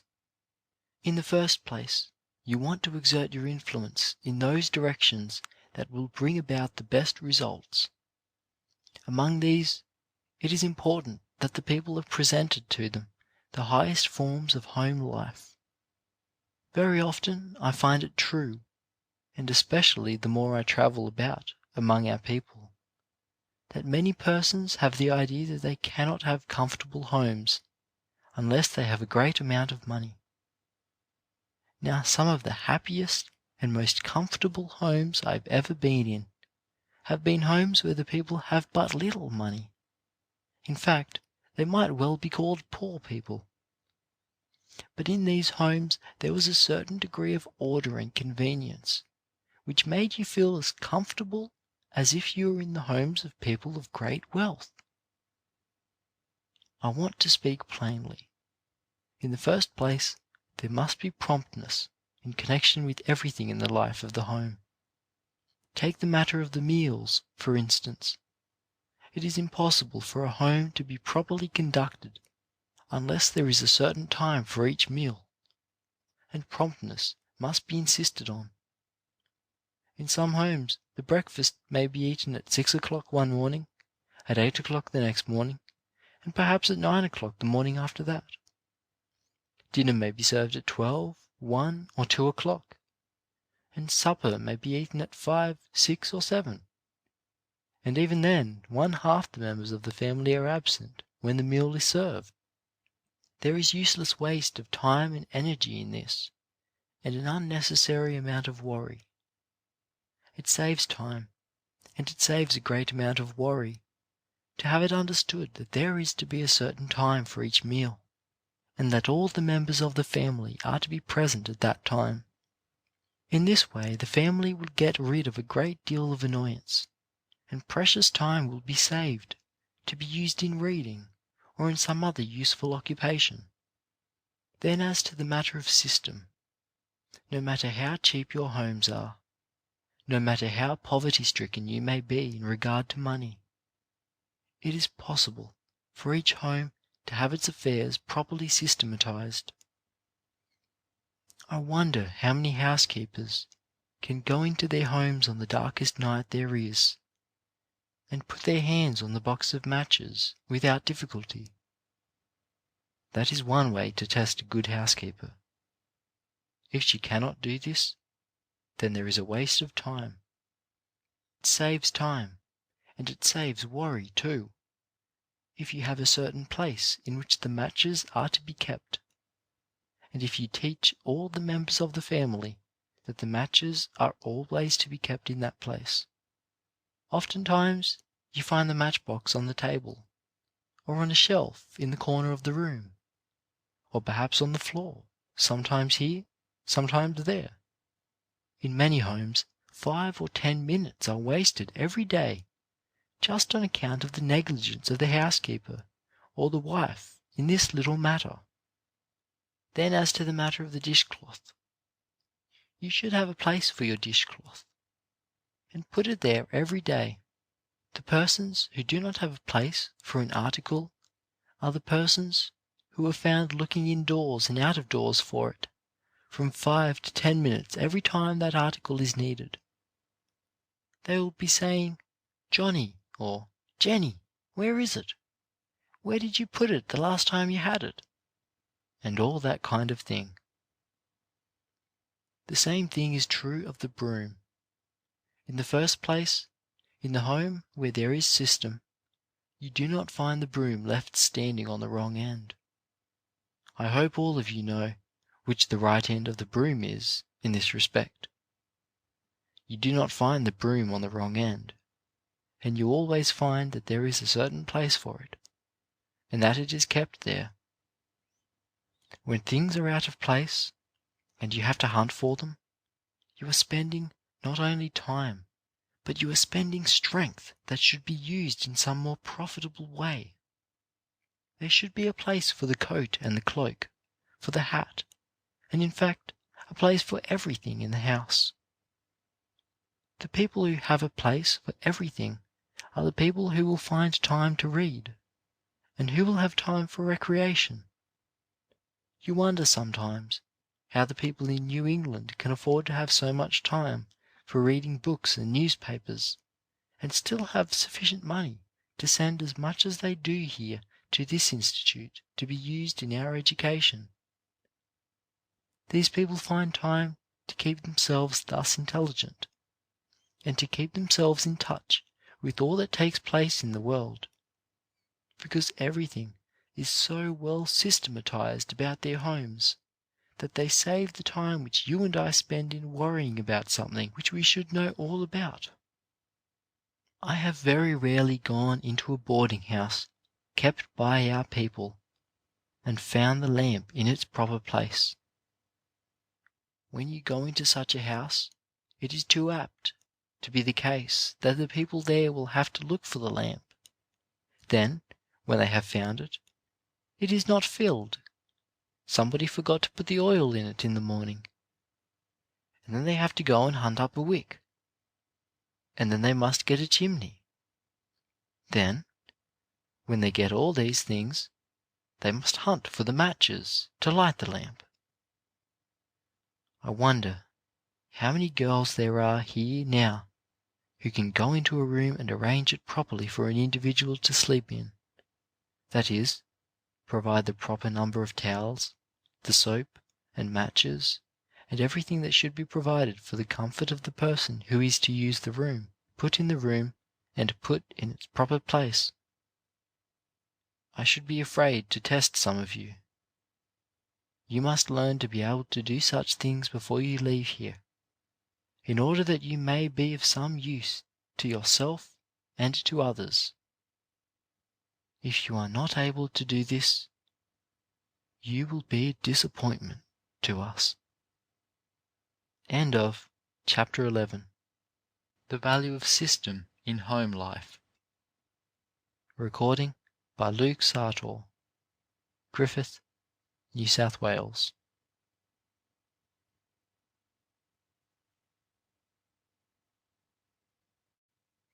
Character Building by Booker T. Washington. Chapter 12. What Will Pay? I wish to talk with you for a few minutes upon a subject that is much discussed, especially by young people. What things pay in life? There is no question, perhaps, which is asked oftener by a person entering upon a career than this. What will pay? Will this course of action, or that business? What will pay? Let us see if we can answer that question, a question which every student in this school should ask himself or herself. What will profit me most? What will make my life most useful? What will bring about the greatest degree of happiness? What will pay best? Not long ago, a certain minister secured the testimony of 40 men who had been successful in business, persons who, beyond question, had been pronounced to be businessmen of authority. The question which this minister put to these businessmen was, whether under any circumstances it paid to be dishonest in business, whether they had found, in all their business career, that under any circumstances it paid to cheat, swindle, or take advantage of their fellow men, or in any way to deceive those with whom they came in contact. Every one of the 40 answered, without hesitation, that nothing short of downright honesty and fair dealings ever paid in any business. They said that no one could succeed permanently in business that was not honest in dealing with his fellow men, to say nothing of the future life, or of doing right for right's sake. It does not pay an individual to do anything except what his conscience will approve of every day, and every hour and minute in the day. I want you to put that question to yourselves tonight. Ask yourselves, what course of action will pay? You may be tempted to go astray in the matter of money. Think when you are tempted to do that. What will pay? Persons who are likely to go astray in the matter of money, furthermore, are likely to do so in the matter of dress, tampering with each other's property, and the matter of acting dishonestly with each other's books. Such persons will be dishonest in the matter of labour too. It pays an individual to be honest with another person's money. It never pays to be dishonest in taking another person's clothes or books. None of these things ever pays. And when you have occasion to yield or not to yield to such a temptation, you should ask yourself the question, will it pay me to do this? Put that question constantly to yourself. Whenever you promise, moreover, to do a piece of work for a man, there is a contract binding you to do an honest day's labour, and the man to pay you for an honest day's labour. If you fail to give such service, if you break that contract, you will find that such a course of action never pays. It will never pay you to deal dishonestly with an individual, or to permit dishonest dealing, if you fail to give a full honest day's work. If you know that you have done only 3/4 of a day's work, or 4/5, it may seem to you at the time that it is paid, but in the long run, you lose by it. I regret to say that we sometimes have occasion to meet students here who are inclined to be dishonest. Such students come to Mr. Palmer or to me and say they wish to go home. When they are asked why they wish to go home, some of them say they wish to go because they are sick.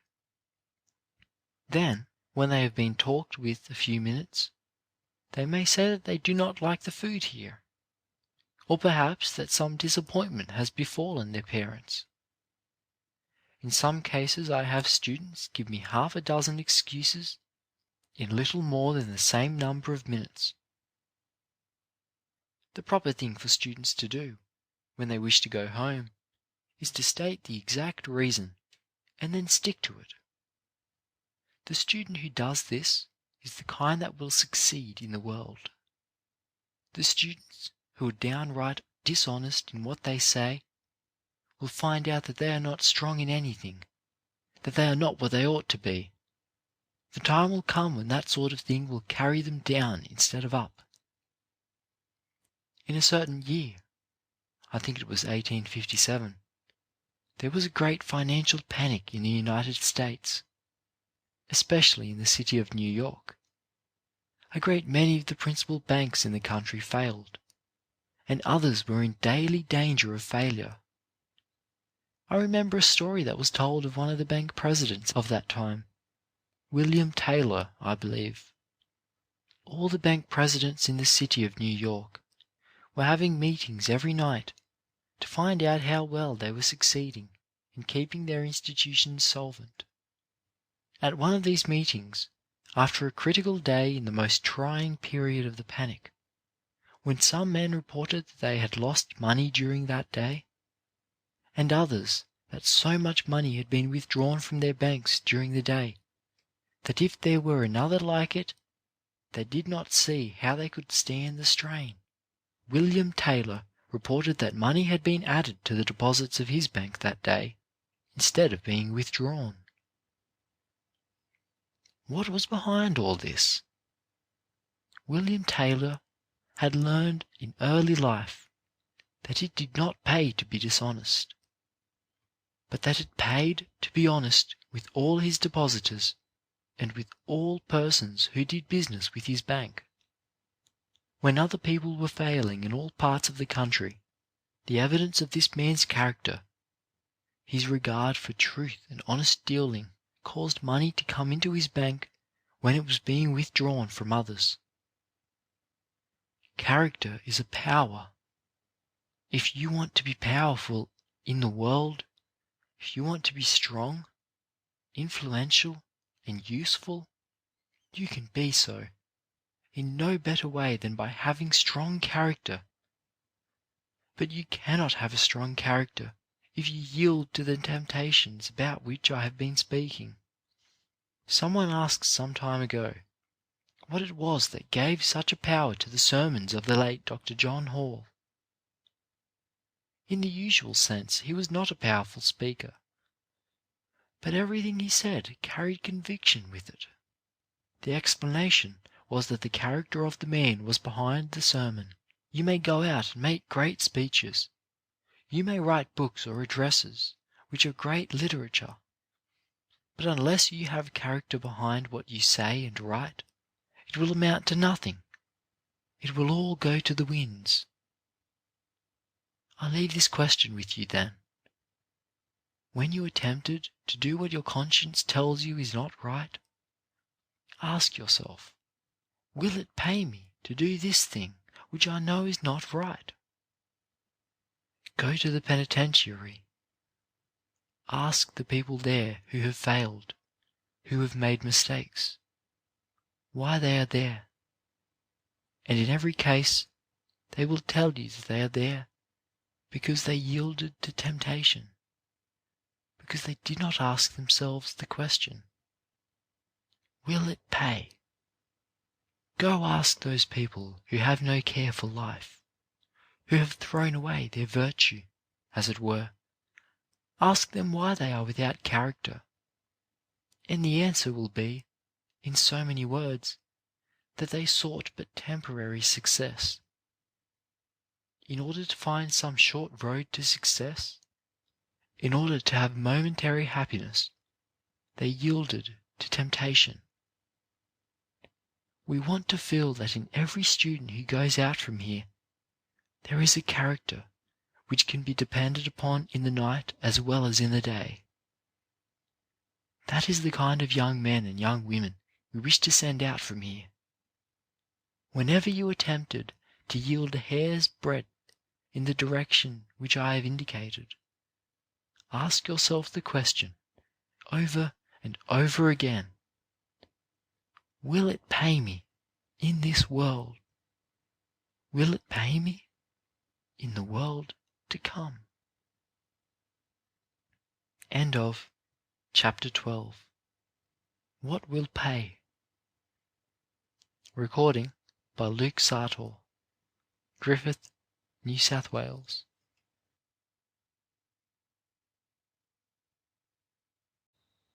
Character Building by Booker T. Washington. Chapter 13. Education that Educates. This talk was given soon after the visit of President McKinley to Tuskegee Institute in the fall of 1898. Perhaps I am safe in saying that during the last 10 days you have not given much systematic effort to book study in the usual sense. When interruptions come, such as we have just had, taking you away from your regular routine work and study, and the preparation of routine lessons is interrupted, the first thought to some may be that this time is lost, in so far as it relates to education in the ordinary sense, that it is so much time taken away from that part of one's life that should be devoted to acquiring education. I suppose that during the last few days the questions have come to many of you. What are we gaining? What are we getting from the irregularity that has characterized the school grounds within the last week, that will in any degree compensate for the amount of book study that we have lost? To my mind, I do not believe that you have lost anything by the interruption. On the other hand, I am convinced that you have got the best kind of education. I do not mean to say that we can depend upon it for all time to come, for systematic training of the mind. But so far as real education, so far as development of the mind and heart and body are concerned, I do not believe that a single student has lost anything by the irregularity of the last week or more. You have gained in this respect, in preparing for the reception and entertainment of the President of the United States and his Cabinet, and the distinguished persons who accompanied the party. You have had to do an amount of original thinking which you, perhaps, have never had to do before in your lives. You have been compelled to think. You have been compelled to put more than your bodily strength into what you have been doing. You could not have made the magnificent exhibition of our work which you have made if you had not been compelled to do original thinking and execution. Most of you never saw such an exhibition before. I never did. Those of you who had to construct floats that would illustrate our agricultural work and our mechanical and academic work had to put a certain amount of original thought into the planning of these floats in order to make them show the work to the best advantage. And 2/3 of you, yes, practically all of you, had never seen anything of the kind before. For this reason, it was a matter that had to be thought out by you and planned out by you, and then put into visible shape. Now compare that kind of education with the mere committing to memory of certain rules, or something which someone else thought out and executed 1,000 years ago perhaps. And that is what a large part of our education really is. Education in the usual sense of the word is the mere committing to memory of something which has been known before us. Now during the last 10 days we have had to solve problems of our own, not problems and puzzles that someone else originated for us.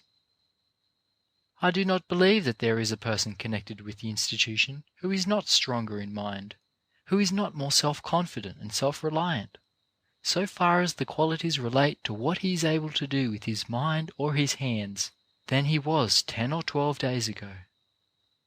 There is the benefit that came to all of us. It put us to thinking and planning. It brought us into contact with things that are out of the ordinary, and there is no education that surpasses this. I see more and more every year that the world is to be brought to the study of men and of things, rather than to the study of mere books. You will find more and more as the years go by that people will gradually lay aside books and study the nature of man in a way they have never done as yet. I tell you then that in this interruption of the regular school work, you have not lost anything. You have gained. You have had your minds awakened, your faculties strengthened, and your hands guided. I do not wish to speak of this matter egotistically, but it is true that I have heard a great many persons from elsewhere mention the pleasure which they have received in meeting Tuskegee students, because when they come in contact with a student who has been here, they are impressed with the fact that he or she does not seem to be dead or sleepy. They say that when they meet a Tuskegee boy or girl, they find a person who has had contact with real life. The education that you have been getting during the last few days, you will find, as the years go by, has been of a kind that will serve you in good stead all through your lives. Just in proportion as we learn to execute something, to put our education into tangible form, as we have been doing during the last few days, in just the same proportion will we find ourselves of value as individuals and as a race. Those people who came here to visit us knew perfectly well that we could commit to memory certain lines of poetry.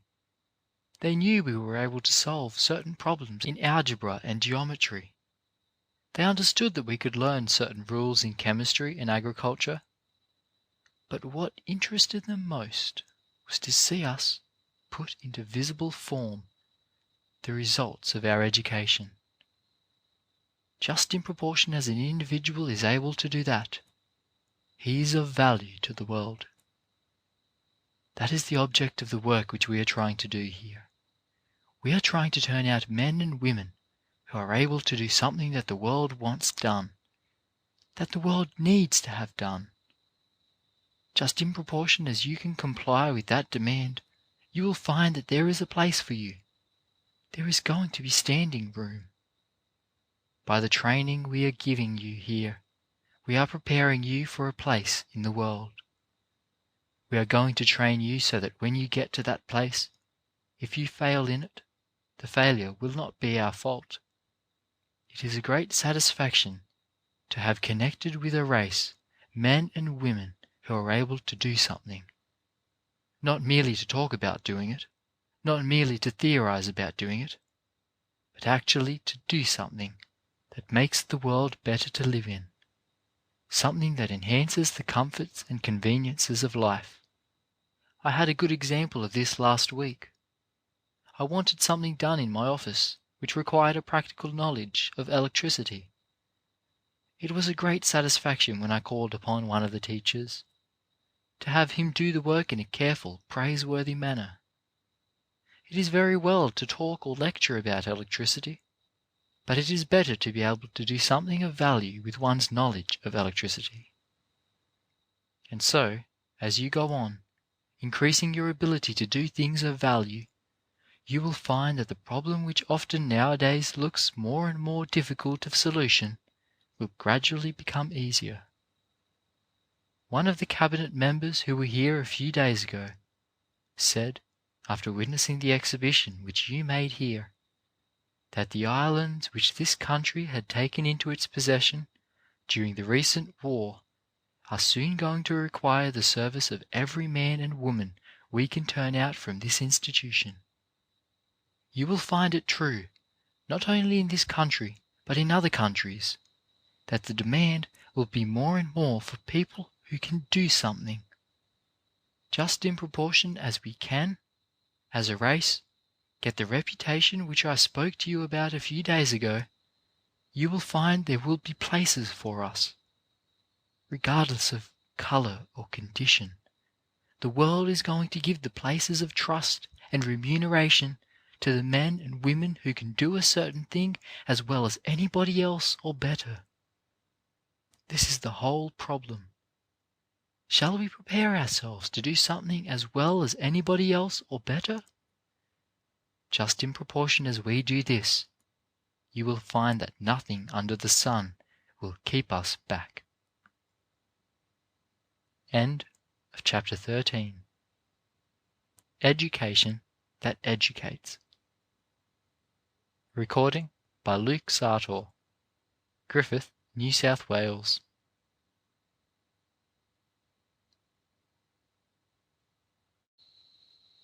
Character Building by Booker T. Washington. Chapter 14. The Importance of Being Reliable. I am going to call your attention this evening to a tendency of the people of our race, which I had occasion to notice in the course of a visit recently made to certain portions of North Carolina and South Carolina. I find that with persons who are the employers, or who might be the employers, of numbers of our people, there is a very general impression that as a race we lack steadiness, that we lack steadiness as labourers. Now you may say that this is not true, and you may cite any number of instances to show that we are not unreliable in that respect. Whether it is true or not, the results are the same. It works against us in the matter of securing paying employment. Almost without exception, in talking with persons who are in a position to employ us, or who have been employing us, or who are thinking of employing us, I have found that this objection has been very largely in their minds, that we cannot be depended upon, that we are unsteady and unreliable in matters of labour. I am speaking, of course, of that class of people of our race who depend mainly upon a day's work, working by the day, as we call it, for their living. These men with whom I talked gave several illustrations of this tendency. In the first place, I think they mentioned, without exception, this fact, that if the coloured people are employed in a factory, they work well and steadily for a few days, say until Saturday night comes, and they are paid their week's wages. Then they cannot be depended upon to put in an appearance the following Monday morning. That special criticism was made without exception. The coloured people, these men said, would work earnestly and give good satisfaction until they got a little money ahead, and got food enough assured to last them 2 or 3 weeks. Then they would give up the job, or simply remain away from the factory until others had been put in their places. That was one of the statements that was made to me over and over again. People also mentioned to me as an unfavourable tendency the inclination which the people of our race have to go on excursions. They said that if an excursion were going to Wilmington, or Greensboro, or Charleston, and the coloured people had a little money on hand, you could not depend on their going to work instead of going on the excursion. That people would say that they must go on this or that excursion, and that nothing should stop them. A great many people lose employment and money because of this tendency to go on excursions. Another thing that was mentioned to me was the Sunday dinners. Our people are too likely to starve all through the week, and then on Sunday invite all the neighbours to come in and eat up what they have made through the week. People say that we take our week's earnings on Saturday night and go to the market and spend it all, and then invite all of our kindred and neighbours to come in on Sunday to have a great party. Then by Monday morning we have made ourselves so ill by overeating that we are unfit for work. This was given as one of the reasons which cause people to complain of our race for unsteadiness. Then there was complaint of a general lack of perseverance, of an unwillingness to be steady, to put money into the bank, to begin at the bottom and gradually work toward the top. you can easily see some of the results of such a reputation as this. I have noticed some of the results in many of the places where our people have been securing paying employment. One result is a general distrust of the entire race in matters pertaining to industry. Another is that people are not going to employ persons on whom they cannot depend to fill responsible positions. Employers are not likely to employ for responsible positions persons who are likely to go away unexpectedly on excursions. Another result is the loss of money. You will find many of our people in poverty simply because, in so large a measure, we have got this reputation of being unsteady and unreliable. Wherever our people are not getting regular paying employment, it is largely on account of these things of which I have been speaking, and gradually the opportunities for employment are slipping into the hands of the people of other races. You can easily understand that when people are not getting steady employment, but a job this week and a job next week, and perhaps nothing the week after, it is impossible for them to put money in the bank, impossible to acquire homes and property, and to settle down as reliable, prosperous citizens. Now, how are we going to change all these things? I do not see any hope unless we can depend upon you to change them. You young men and young women who are being educated in institutions of learning. It rests largely with you to change public sentiment among our people in all these directions, to a point where we shall feel that we must be as reliable and as responsible as it is possible for the people of any other race to be. But in order to do this, it is necessary for you to learn how to control yourselves in these respects. Young men come here and want to work at this industry or that for a while, and then get tired and want to change to something else. Some come with a strong determination to work and stay until something happens that is not quite pleasant, and then they want to leave and go to some other school or go back home. Now we cannot make the leaders and the examples of our people that we should make if we are going to be guilty of these same weaknesses in these institutions. Let each of you take control of himself or herself and determine that whatever you plan to be, you are going to be. You are going to keep driving away, pegging away, moving on and on each hour, each day, until you have accomplished the purpose for which you came here. Such are the persons, the men and women that the world is looking for. These are the men and women we want to send to North Carolina and South Carolina, to Georgia, to Mississippi, and about in our own state of Alabama, to reach hundreds and thousands of our people, and to bring about such a sentiment that these people can control themselves in the directions I have mentioned and become steady and reliable along all the avenues of industry. I have spoken very plainly about these things, because I believe that they are matters to which as a race we ought to give more attention. No race can thrive and prosper and grow strong if it is living on the outer edges of the industrial world, is jumping here and there after a job that somebody else has given up. At the risk of repeating myself, I say that we must give attention to this matter. We must be more trustworthy and more reliable in matters of labour.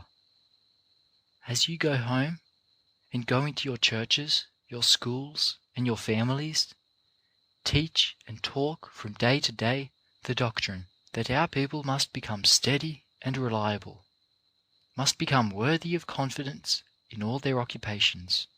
I am sorry to say that it is too often true of young people that they overlook these matters in their conversation. We are always ready to talk about Mars and Jupiter, about the sun and moon, and about things under the earth and over the earth, in fact about everything except these little matters that have so much to do with our real living. Now if we cannot put a spirit of determination into you to go out and change public sentiment, then the future for us as a race is not very bright. But I have faith in you, to believe that you are going to set a high standard for yourselves in all these matters, and that if you can stay here 2, 4, 5 years, some of you will control yourselves in all those respects and will bring yourselves to be examples of what we hope and expect the world whom you are going to teach are to become. If you will do this, you will find that in a few years there will be a decided change for the better in the things of which I have spoken, a change in regard to these matters that will make us as a race firmer and stronger in these important directions. End of Chapter 14. The Importance of Being Reliable. Recording by Luke Sartor, Griffith, New South Wales.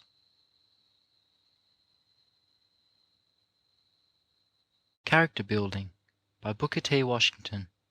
Chapter 15. The Highest Education. It may seem to some of you that I am continually talking to you about education, the right kind of education, how to get an education, and such kindred subjects. But surely no subject could be more pertinent, since the object for which you all are here is to get an education. And if you are to do this, you wish to get the best kind possible. You will understand then, I am sure, if I speak often about this, or refer to the subject frequently, that it is because I am very anxious that all of you go out from here with a definite and correct idea of what is meant by education, of what an education is meant to accomplish, what it may be expected to do for one. We are very apt to get the idea that education means the memorizing of a number of dates, of being able to state when a certain battle took place, of being able to recall with accuracy this event or that event. We are likely to get the impression that education consists in being able to commit to memory a certain number of rules in grammar, a certain number of rules in arithmetic, and in being able to locate correctly on the earth's surface this mountain or that river, and to name this lake and that gulf. Now, I do not mean to disparage the value of this kind of training, because among the things that education should do for us is to give us strong, orderly, and well-developed minds. I do not wish to have you get the idea that I undervalue or overlook the strengthening of the mind. If there is one person more than another who is to be pitied, it is the individual who is all heart and no head. You will see numbers of persons going through the world whose hearts are full of good things, running over with the wish to do something to make somebody better, or the desire to make somebody happier. But they have made the sad mistake of being absolutely without development of mind to go with this willingness of heart. We want development of mind, and we want strengthening of the mind. I have often said to you that one of the best things that education can do for an individual is to teach that individual to get hold of what he wants, rather than to teach him how to commit to memory a number of facts in history or a number of names in geography. I wish you to feel that we can give you here orderliness of mind, I mean a trained mind, that will enable you to find dates in history or to put your finger on names in geography when you want them. I wish to give you an education that will enable you to construct rules in grammar and arithmetic for yourselves. That is the highest kind of training. But after all, this kind of thing is not the end of education. What then do we mean by education? I would say that education is meant to give us an idea of truth.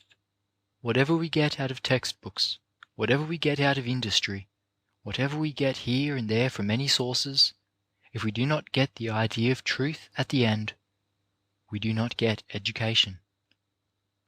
I do not care how much you get out of history, or geography, or algebra, or literature. I do not care how much you have got out of all your textbooks. Unless you have got truth, you have failed in your purpose to be educated. Unless you get the idea of truth so pure that you cannot be false in anything, your education is a failure. Then education is meant to make us just in our dealings with our fellow men. The man or woman who has learned to be absolutely just, so far as he can interpret, has, in that degree, an education, is to that degree an educated man or woman. Education is meant to make us change for the better, to make us more thoughtful, to make us so broad that we will not seek to help one man because he belongs to this race or that race of people, and seek to hinder another man because he does not belong to this race or that race of people. Education in the broadest and truest sense will make an individual seek to help all people, regardless of race, regardless of colour, regardless of condition. And you will find that the person who is most truly educated is the one who is going to be kindest and is going to act in the gentlest manner toward people who are unfortunate, toward the race or the individual that is most despised. The highly educated person is the one who is the most considerate of those individuals who are less fortunate. I hope that when you go out from here and meet persons who are afflicted by poverty, whether of mind or body, or persons who are unfortunate in any way, that you will show your education by being just as kind and just as considerate toward those persons as it is possible for you to be. That is the way to test a person with education. You may see ignorant persons who perhaps think themselves educated, going about the street, who, when they meet an individual who is unfortunate, lame, or with a defect of body, mind, or speech, are inclined to laugh at and make sport of that individual. But the highly educated person, the one who is really cultivated, is gentle and sympathetic to everyone. Education is meant to make us absolutely honest in dealing with our fellows. I don't care how much arithmetic we have, or how many cities we can locate. It all is useless unless we have an education that makes us absolutely honest. Education is meant to make us give satisfaction and to get satisfaction out of giving it. It is meant to make us get happiness out of service for our fellows. And until we get to the point where we can get happiness and supreme satisfaction out of helping our fellows, we are not truly educated. Education is meant to make us generous. In this connection, let me say that I very much hope that when you go out from here, you will show that you have learned this lesson of being generous in all charitable objects, in the support of your churches, your Sunday schools, your hospitals, and in being generous in giving help to the poor. I hope, for instance, that a large proportion of you, in fact all of you, will make it a practice to give something yearly to this institution. If you cannot give but 25 cents, 50 cents, or $1 a year, I hope you will put it down as a thing that you will not forget, to give something to this institution every year. We want to show to our friends who have done so much for us, who have supported this school so generously, how much interest we take in the institution that has given us so nearly all that we possess. I hope that every senior in particular will keep this in mind. I am glad to say that we have many graduates who send us such sums, even if small, and one graduate who, for the last 8 or 10 years, has sent us $10 annually. I hope a number of you in the senior class that I see before me will do the same thing. Education is meant to make us appreciate the things that are beautiful in nature. A person is never educated unless he is able to go into the swamps and woods and see something that is beautiful in the trees and shrubs there, is able to see something beautiful in the grass and flowers that surround him, is, in short, able to see something beautiful, elevating and inspiring in everything that God has created. Not only should education enable us to see the beauty in these objects which God has put about us, but it is meant to influence us to bring beautiful objects about us. I hope that each one of you, after you graduate, will surround himself at home with what is beautiful, inspiring, and elevating. I do not believe that any person is educated so long as he lives in a dirty, miserable shanty. I do not believe that any person is educated until he has learned to want to live in a clean room made attractive with pictures and books, and with such surroundings as are elevating. In a word, I wish to say again that education is meant to give us that culture, that refinement, that taste which will make us deal truthfully with our fellow men, and will make us see what is beautiful, elevating, and inspiring in what God has created. I want you to bear in mind that your textbooks, with all their contents, are not an end, but a means to an end. A means to help us get the highest, the best, the purest, and the most beautiful things out of life. End of chapter 15. The Highest Education. Recording by Luke Sartor.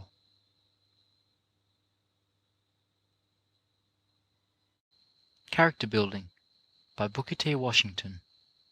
Chapter 16. Unimproved Opportunities. Several of the things which I shall say to you tonight may not sound very agreeable or encouraging to many of you, yet I think you will agree with me that they are facts that cannot be denied. We must recognize the fact, in the first place, that our condition as a race is, in a large measure, different from the condition of the white race by which we are surrounded. That our capacity is very largely different from that of the people of the white race. I know we like to say the opposite. It sounds well in compositions, does well in rhetoric, and makes a splendid essay, for us to make the opposite assertion. It does very well in a newspaper article.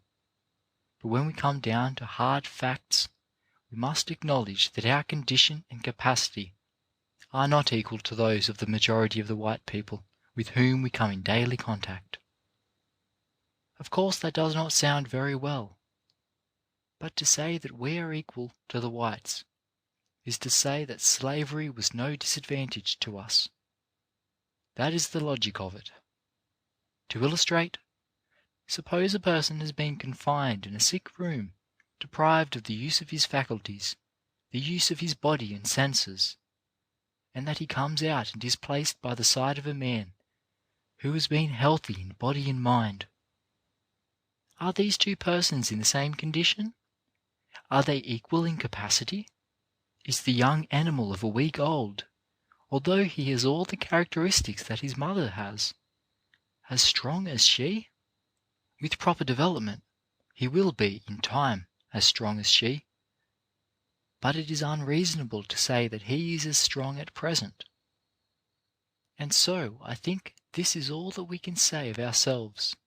With proper development, our condition and capacity will be the same as those of the people of any other race.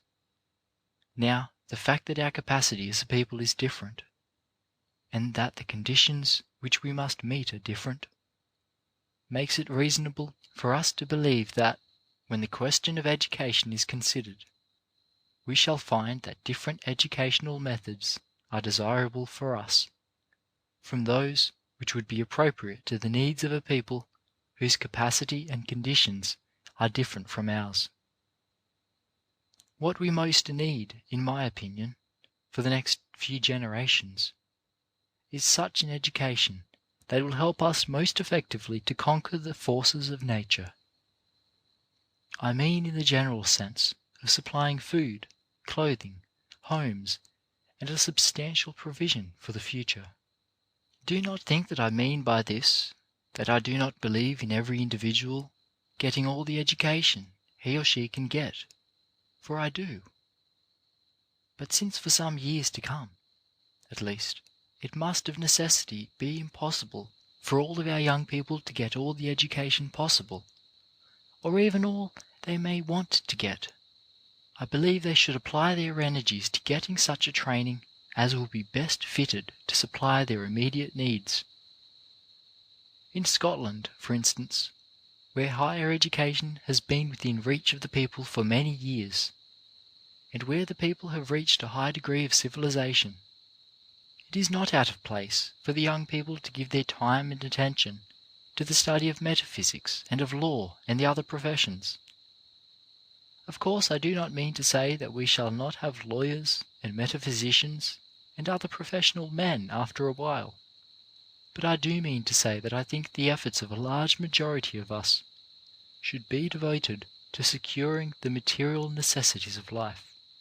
When you speak to the average person about labour, industrial work especially, he seems to get the idea at once that you are opposed to his head being educated, that you simply wish to put him to work.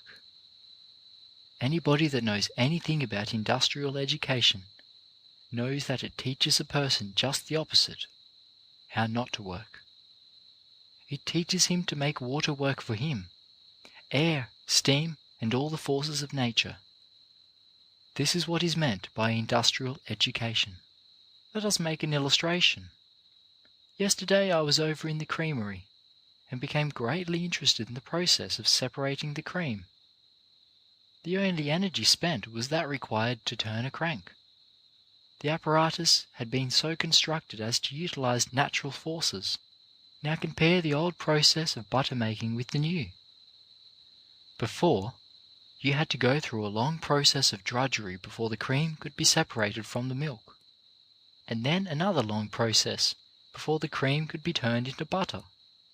And then, even after churning 3 or 4 hours at a time, you got only a small portion of butter. Now what we mean by giving you an industrial education is to teach you so to put brains into your work that if your work is butter making, you can make butter simply by standing at a machine and turning a crank. If you are studying chemistry, be sure you get all you can out of the course here, and then go to a higher school somewhere else. Become as proficient in the science as you can. When you have done this, do not sit down and wait for the world to honour you because you know a great deal about chemistry.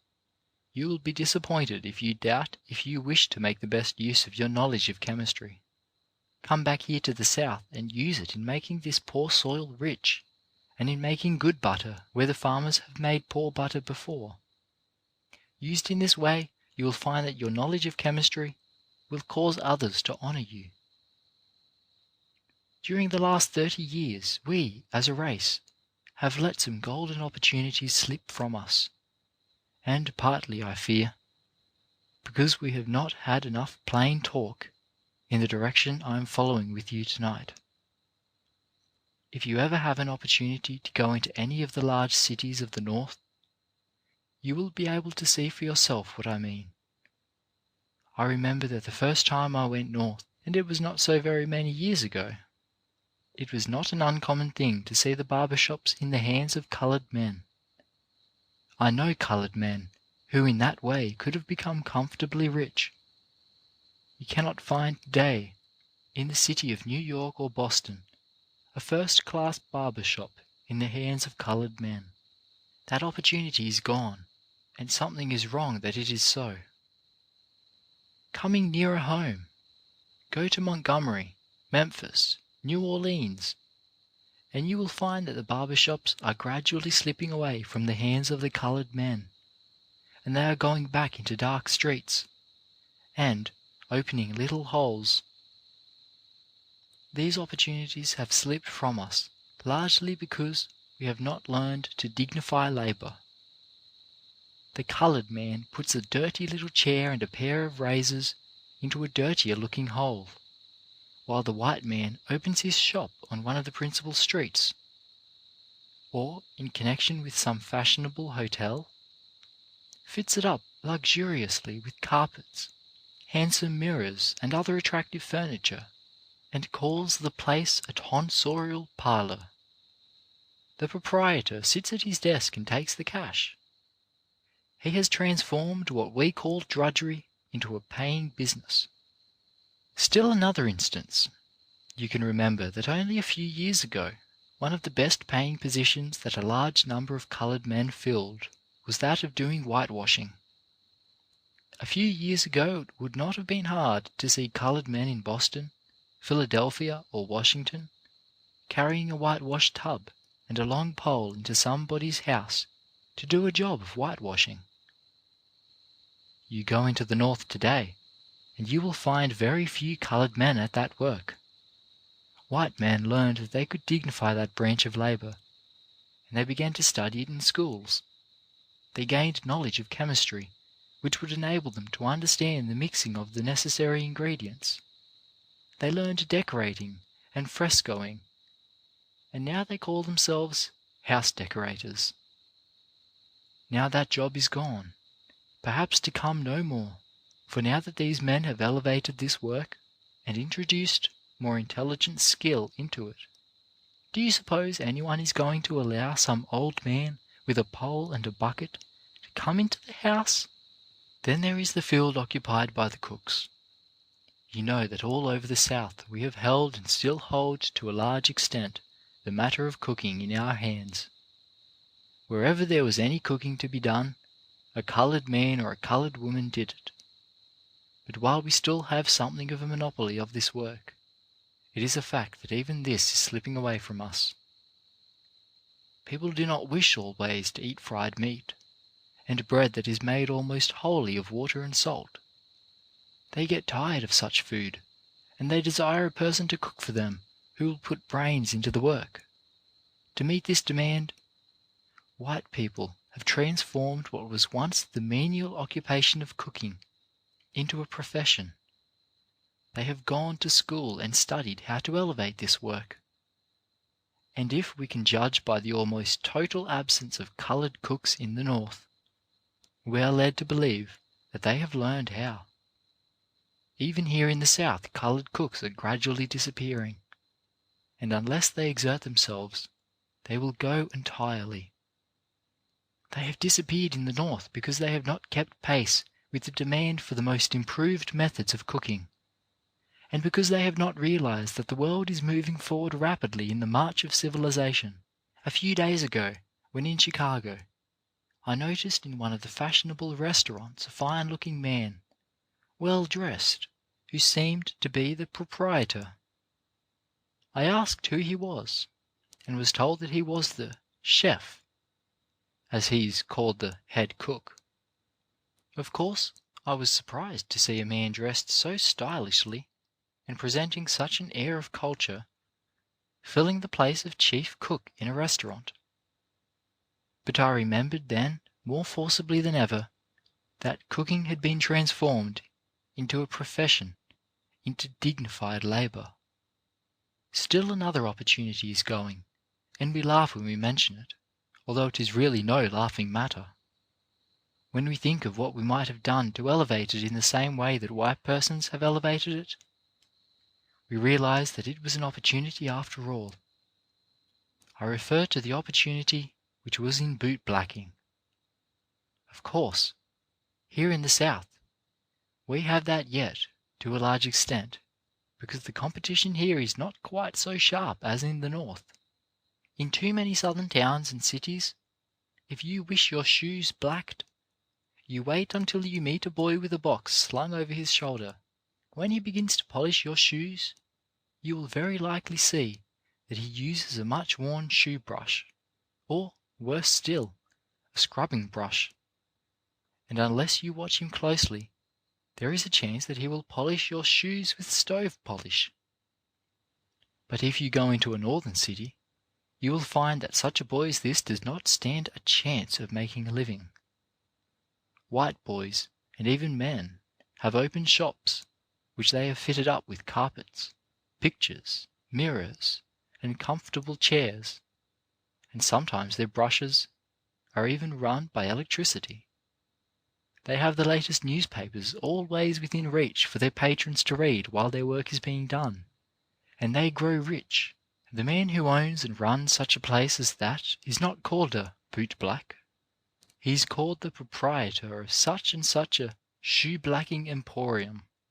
And that chance is gone to come no more. Now there are many coloured men who understand about electricity, but where is the coloured man who would apply his knowledge of that science to running brushes in a boot-black stand?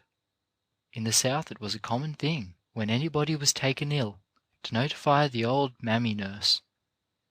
We had a monopoly of the nursing business for many years, and up to a short time ago it was the common opinion that nobody could nurse but one of those old black mammies. But this idea is being dissipated. In the North, when a person gets ill, he does not think of sending for anyone but a professional nurse, one who has received a diploma from some nurse training school, or a certificate of proficiency from some reputable institution. I hope you have understood me in what I have been trying to say of these little things.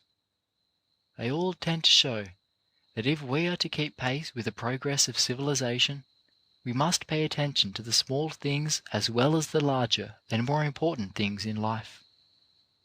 They go to prove that we must put brains into what we do.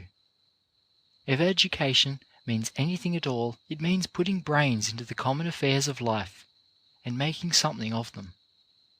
That is just what we are seeking to tell the world through the work of this institution. There are many opportunities all about us where we can use our education. You very rarely see a man idle who knows all about house building, who knows how to draw plans, to test the strength of materials that enter into the making of a first-class house. Did you ever see such a man out of a job? Did you ever see such a man as that, writing letters to this place and that place, applying for work? People are wanted all over the world who can do work well.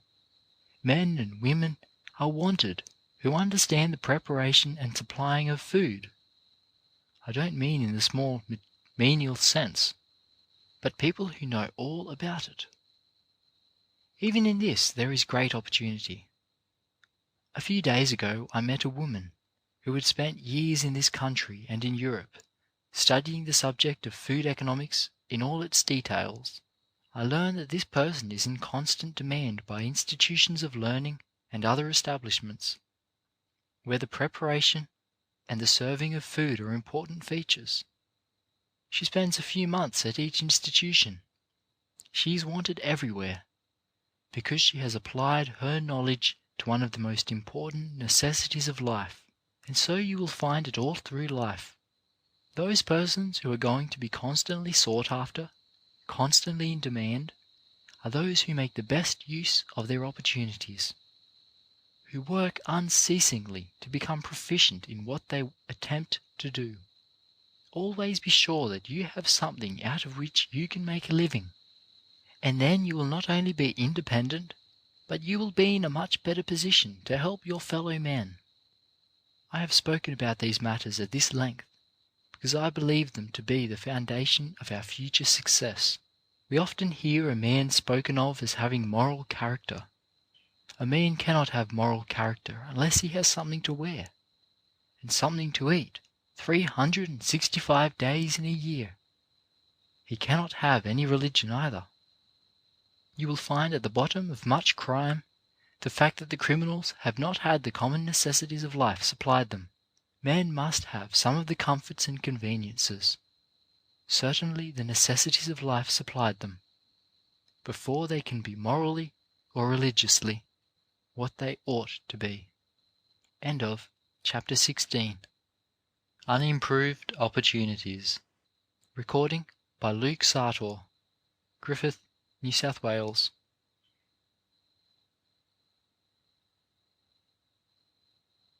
Character Building by Booker T. Washington.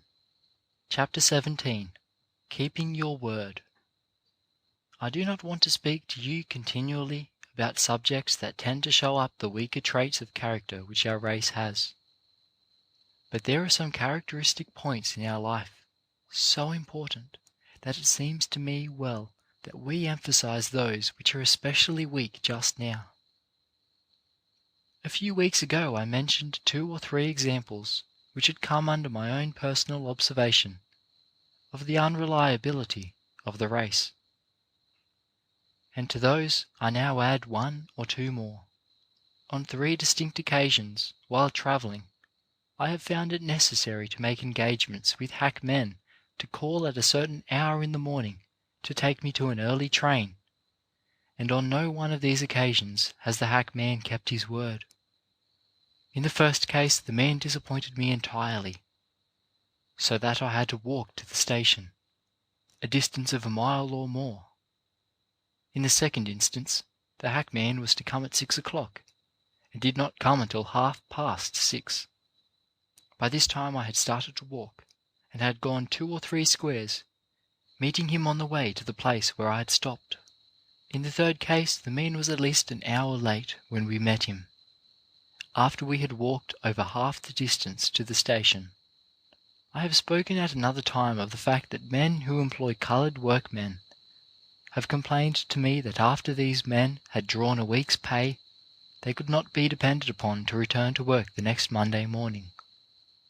In the city of Savannah, Georgia, there are a great many coloured men employed as stevedores men, who load and unload ships. If you have read the newspapers carefully, you will have noticed that recently the persons who employ these men have made a new rule, by which they refuse to pay the stevedores all of their wages at the end of the week, but retain 2 days' payout of each week from every individual who works for them, to be paid to them at the end of the next week. Of course, the men do not lose anything in the end by this method. It simply means that so long as they work for one employer, there are at least 2 days' pay due them. Of course, the labourers whose wages were thus kept back have made a great noise about it, but when their employers were asked for an explanation, they said, "We find by your experience that if we pay you all that we owe you on Saturday night, we cannot depend upon your returning on Monday morning to continue your work. You are apt to get drunk, or to debauch yourselves on Sunday, so that you are unfitted for your work the next day." This is the decision these men have arrived at after having employed these men for a number of years. Now, think of the things I have spoken to you about. You may say with regard to the last, that to a great extent this action on the part of the Savannah employers was due to prejudice, to a desire to use the money withheld for their own selfish purposes, and because they had the power to do so. But you can very easily understand that if a person goes on being disappointed month after month in his business, he will soon conclude that it is best for him to try a hackman of some other colour and disposition, and that if these Savannah employers find year after year that they cannot depend on coloured men to give them thorough, regular, systematic labour, they are going to look out for persons of another race who will do their work properly. It is not necessary for me to continue in this strain, and to call attention to other incidents of this kind, to show, as I have told you before, that one of the weak points which we as a race must fight against is that of not being reliable. Of course, I understand that it is not always possible for a person to keep an engagement, but if he cannot, it is very rarely the case that he cannot send word to the persons with whom he has made the engagement of his inability to keep his part of it. In the case of the hackmen who disappointed me, if they had sent word 2 or 3 hours ahead of the time that they could not come, or if they had sent another hackman to fill the engagement for them, I should have thought nothing about it. In the case of those Savannah labourers, when they found that they could not go back to their work promptly, if they had sent word to that effect, their absence, perhaps, could have been excused. But it is this habit of disappointing people in business matters without apparent care or concern that has given the race the damaging reputation which it has for unreliability. I speak of these things repeatedly and so plainly because I am constantly meeting persons who are employers or who would be employers of our people, and they tell me every time when I speak to them about work that their only objection to employing coloured labour is this very matter I have been speaking of, its unreliability. Many of them say that they want to employ coloured people, would be glad to give them places of responsibility, but that they cannot find men who will stick to their work. You may say that it is impossible for us to grow and develop, to get positions of trust and responsibility that will pay good wages, simply because we are coloured. I will give you an example on this very point. A few days ago I was in New Orleans, visiting a large sugar refinery. The firm which operates this refinery employs from 200 to 300 men. I found the young man who has charge of all the bookkeeping of the firm, through whose hands all the business and cash of the firm pass. I found this man to be coloured, and that all the other persons filling responsible positions under him were white. I remember some 2 or 3 years ago having met one of the partners of this firm in the White Mountains, and he told me at that time of this young man. He told me that a great many persons came to him and said, "You ought not to have this coloured man filling this position when there are so many white persons who want the place." He told me that he said to these persons, "This young man does my work better than anyone else I have yet found, and so long as he does this, so long shall I employ him." This gentleman has since died, but the business is in the hands of his widow, who has so much confidence in the ability of this young coloured man to manage the affairs of a great business. Mr. Lewis is his name. Perhaps some of you know him, that he is retained practically at the head of this great establishment. This single instance shows that notwithstanding his colour, a man can rise for what is in him, that he can advance when he shows that he can be depended upon. Remember that whether you are hackmen or businessmen, it pays, whenever you cannot fill an engagement, to explain beforehand why you cannot, and that unless you make a practice of doing this, it will be impossible for you to get ahead or to attain to places of trust and responsibility, no matter how much education you may have.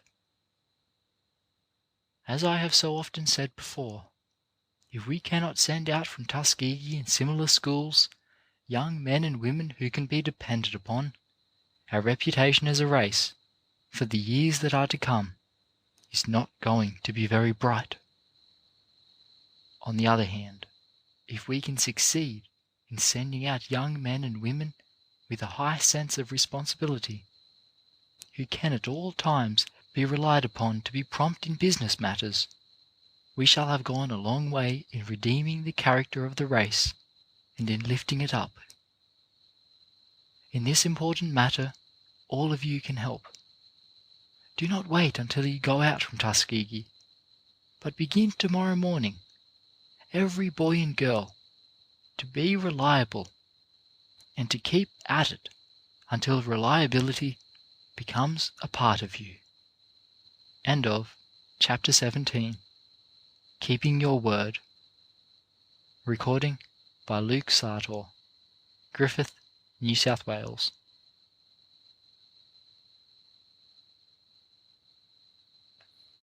Character Building by Booker T. Washington. Chapter 18. Some Lessons of the Hour. This evening I am going to remind you of a few things which you should get out of the school year. But it will be of very little use for me to do this unless you make up your minds to do 2 things. In the first place, you must resolve that you are going to remember the things I am going to say. And in the second place, you must put my suggestions into practice. If you will make up your minds then that you are going to hold on to these suggestions so far as your memory is concerned, and then so far as possible put them into practice, we shall be able to discuss something that will be of profit to you during the year. I want you to get it firmly fixed in your minds that books, industries, or tools of any character, no matter how thoroughly you master them, do not within themselves constitute education. Committing to memory pages of written matter, or becoming deft in the handling of tools, is not the supreme thing at which education aims. Books, tools, and industries are but the means to fit you for something that is higher and better. All these are not ends within themselves. They are simply means. The end of all education, whether of head or hand or heart, is to make an individual good, to make him useful, to make him powerful, is to give him goodness, usefulness, and power, in order that he may exert a helpful influence upon his fellows. One of the things I want you to get out of this year is the ability to put a proper value upon time. If there is any one lesson that we all of us need to have impressed upon us more thoroughly and more constantly than any other, it is that each minute of our lives is of supreme value, and that we are committing a sin when we allow a single minute to go to waste. Remember that every 5 minutes of time you are spending at this institution is worth so much money to you. How many people there are who, after they have arrived at the ages of 60, 70, or 80 years, look back with regret and say, "I wish I could live the years over again." But they cannot. All they can do is to regret that they have wasted precious minutes, precious hours. Now your lives are yet before you, not, as in the case of these people, behind you. Your lives are yet to be lived, and they will be made successful lives just in proportion as you learn to place a value upon the minutes. Spend every minute here in hard, earnest study, or in helpful recreation. Be sure that none of your time is thrown away. Among other things, you should get out of the year the habit of reading. Any individual who has learned to love good books, to love the best newspapers, the best magazines, and has learned to spend some portion of the day in communication with them, is a happy individual. You should get yourselves to the point where you will not be happy unless you do spend a part of each day in this way. You should get out of the year the habit of being kind and polite to every individual. As a general thing, it is not difficult for a person to be polite in words and courteous in actions to individuals who are classed in the same social scale, or who, perhaps, are above him in wealth and influence. The test of a true lady or gentleman comes when that individual is brought in contact with someone who is considered beneath her or him. Some one of us is ignorant or poor.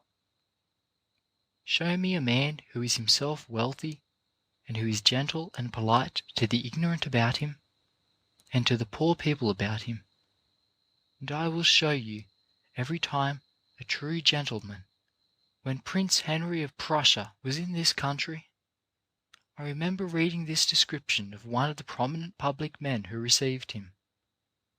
He is such a true gentleman that he can meet a prince without himself becoming embarrassed, and can meet a poor man without embarrassing the poor man. Learn to speak kindly to every individual, white or black. No man loses anything by being gentlemanly, by learning to be polite, by treating the most unfortunate individual with the highest deference. We want you to learn to control your temper. Someone has said that the difference between an animal and a man is that the beast has no method of learning to control his temper. With the individual, the human being, there is education and training. He learns to master himself, to have an even temper, learns to master his temper completely. Now, if any of you have a temper that often gets to be your master, make up your mind that it is a part of your duty here to learn to control it. Step upon it, as it were, and say, I will be master of my temper, instead of letting it be my master. You want to have that kind of courage that is going to make you able to speak the truth at all times, no matter what it may seem to cost you. This may, for the time being, seem to make you unpopular. It may inconvenience you. It may deprive you of something that you count dear. But the individual who cultivates that kind of courage, who, at the cost of everything, always speaks the truth, is the individual who in the end will be successful, is the one who in the end will come out the conqueror. You cannot afford to learn to speak anything but the absolute truth.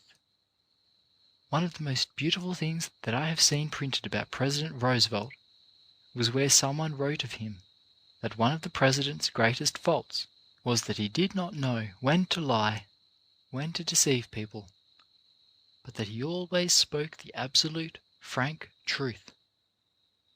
As a result of his honesty, his truth speaking, he is at the head of the nation. We also want you to learn to be absolutely honest in all your dealings with other people's property. We may just as well speak plainly and emphatically.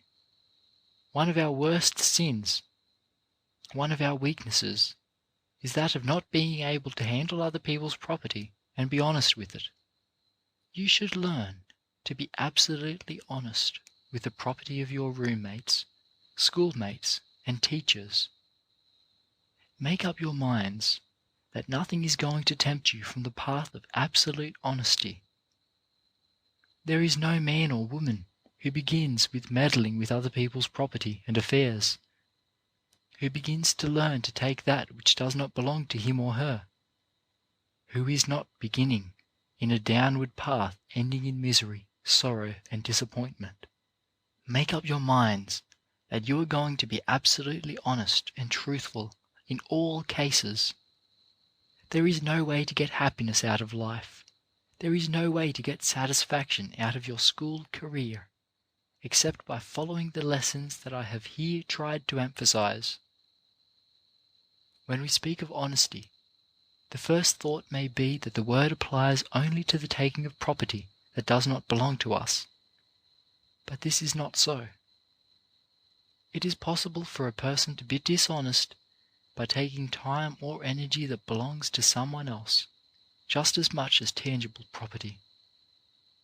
In going into a classroom, office, store, or shop, one man may ask himself the question, how little can I do today and still get through the day?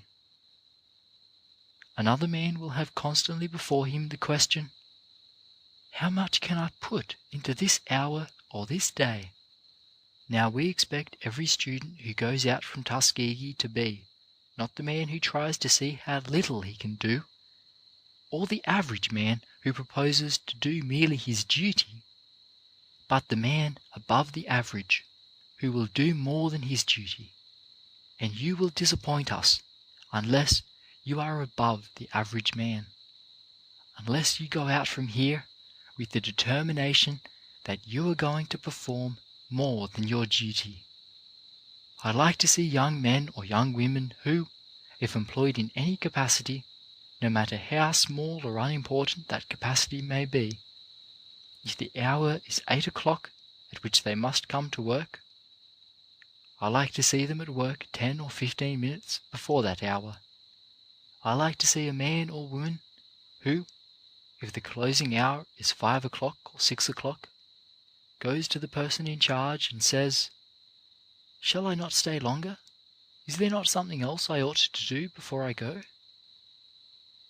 Put your whole souls into whatever you attempt to do. That is honesty. Another thing you should learn this year is to get into touch with the best people there are in the world. You should learn to associate with the best students in the institution. Take them as models. and say that you are going to improve from month to month and from year to year until you are as good as they are, or better. You cannot reach these things all at once, but I hope that each one of you will make up his mind or her mind that from tonight, throughout the year and throughout life, there is going to be a hard striving on your part toward reaching the best results. If you do this, when you get ready to leave this institution, you will find that it has been worth your while to have spent your time here. End of Chapter 18. Some Lessons of the Hour. Recording by Luke Sartor, Griffith, New South Wales.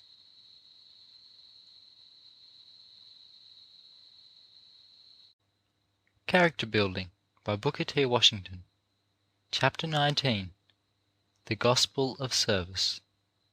The subject on which I am going to speak to you for a few minutes tonight, the Gospel of Service, may not, when you first hear it, strike a very responsive chord in your hearts and minds, but I assure you I have nothing but the very highest and best interest of the race at heart when I select this subject to talk about. The word service has too often been misunderstood, and on this account it has in too many cases carried with it a meaning which indicates degradation. Every individual serves another in some capacity, or should do so. Christ said that he who would become the greatest of all must become the servant of all. That is, he meant that in proportion as one renders service, he becomes great. The President of the United States is a servant of the people, because he serves them. The Governor of Alabama is a servant, because he renders service to the people of the state. The greatest merchant in Montgomery is a servant, because he renders service to his customers. The school teacher is a servant, because it is his duty to serve the best interests of his pupils.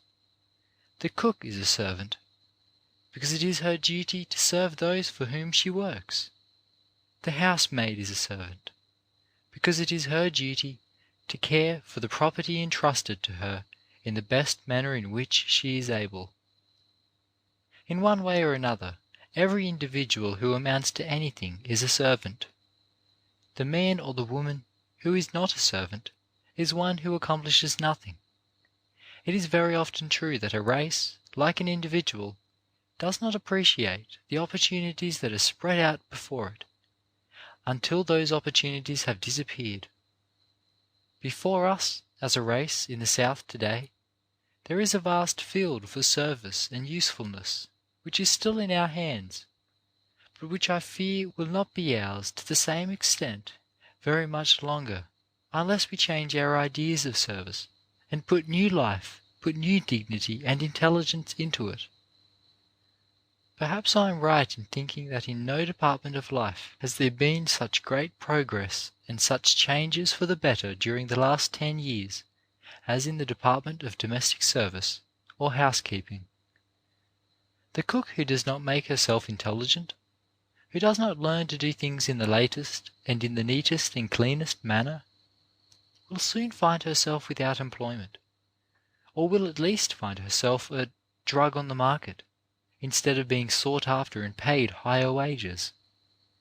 The woman who does not keep up with all the latest methods of decorating and setting her table, and of putting the food on it properly, will find her occupation gone within a few years. The same is true of general housekeeping, of laundering, and of nursing. All the occupations of which I have been talking are at present in our hands in the South, but I repeat that very great progress is being made in all of them in every part of the world, and we shall find that we shall lose them unless our women go forward and get rid of the old idea that such occupations are fit only for ignorant people to follow.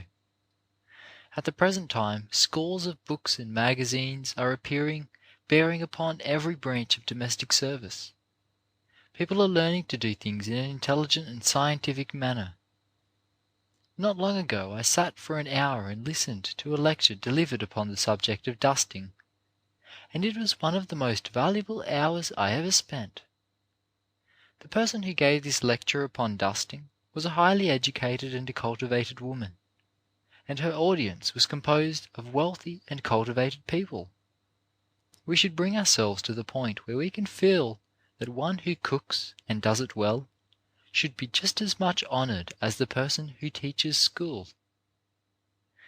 What I have said in regard to the employments of our women is equally true of the occupations followed by our men. It is true that at present we are largely cultivating the soil of the South, but if other people learn to do this work more intelligently, learn more about labour-saving machinery, and become more conscientious about their work than we shall find our occupation departing. It used to be the case in many parts of the North that the Negro was the coachman, but in a very large degree in cities like New York and Philadelphia, the Negro has lost this occupation, and lost it, in my opinion, not because he was a Negro, but because in many cases he did not see that the occupation of coachman was constantly being improved. It has been improved and lifted up until now it has almost become a profession. The Negro who expects to remain a coachman should learn the proper dress for a coachman, and learn how to care for horses and vehicles in the most approved. What is true of the coachman is true of the butler. In too many cases, I fear, we use these occupations merely as stepping stones, holding on to them until we can find something else to do, in a careless and shipshod manner. We want to change all this, and put our whole souls into these occupations, and in a large degree make them our life work. In proportion as we do this, we shall lay a foundation upon which our children and grandchildren are to rise to higher things. The foundation of every race must be laid in the common everyday occupations that are right about our doors. It should not be our thought to see how little we can put into our work, but how much. Not how quickly we can get rid of our tasks, but how well we can do them.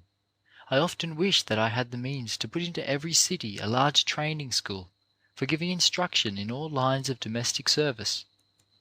Few things would add more to the fundamental usefulness of the race than such a school. Perhaps it may be suggested that my argument has reference only to our serving white people. It has reference to doing whatever we do in the best manner, no matter whom we serve. The individual who serves a black man will serve a white man poorly. Let me illustrate what I mean. In a southern city, a few days ago, I found a large hotel conducted by coloured people. It is one of the very cleanest and best and most attractive hotels for coloured people that I have found in any part of the country. In talking with the proprietors, I asked them what was the greatest obstacle they had had to overcome, and they told me it was in finding coloured women to work in their house, who would do their work systematically and well. Women who would, in a word, keep the rooms in every part of the hotel thoroughly swept and cleaned. This hotel had been opened 3 months, and I found that during that time the proprietors had employed 15 different chambermaids, and they had got rid of a large proportion of these, simply because they were determined not to have people in their employment who did not do their work well. One weakness pertaining to the whole matter of domestic employment in the South, at present, is this: it is too easy for our people to find work. If there was a rule, followed in every family that employs persons, that no man or woman should be hired unless he or she brought a letter of recommendation from the last employer, we should find that the whole matter of domestic service would be lifted up 100%. So long as an individual can do poor work for one family, and perhaps be dishonest at the same time, and be sure that he or she will be employed by some other family, without regard to the kind of service rendered the last employer, so long will domestic service be poor and unsatisfactory. Many white people seldom come in contact with the Negro in any other capacity than that of domestic service. If they get a poor idea of our character and service in that respect, they will infer that the entire life of the Negro is unsatisfactory from every point of view. We want to be sure that wherever our life touches that of the white man, we conduct ourselves so that he will get the best impression possible of us. In spite of all the fault I have found, I would say this before I stop. I recognize that the people of no race, under similar circumstances, have made greater progress in 35 years than is true of the people of the Negro race. If I have spoken to you thus plainly and frankly, it is that our progress in the future may be still greater than it has been in the past. End of Chapter 19. The Gospel of Service. Recording by Luke Sartor, Griffith, New South Wales.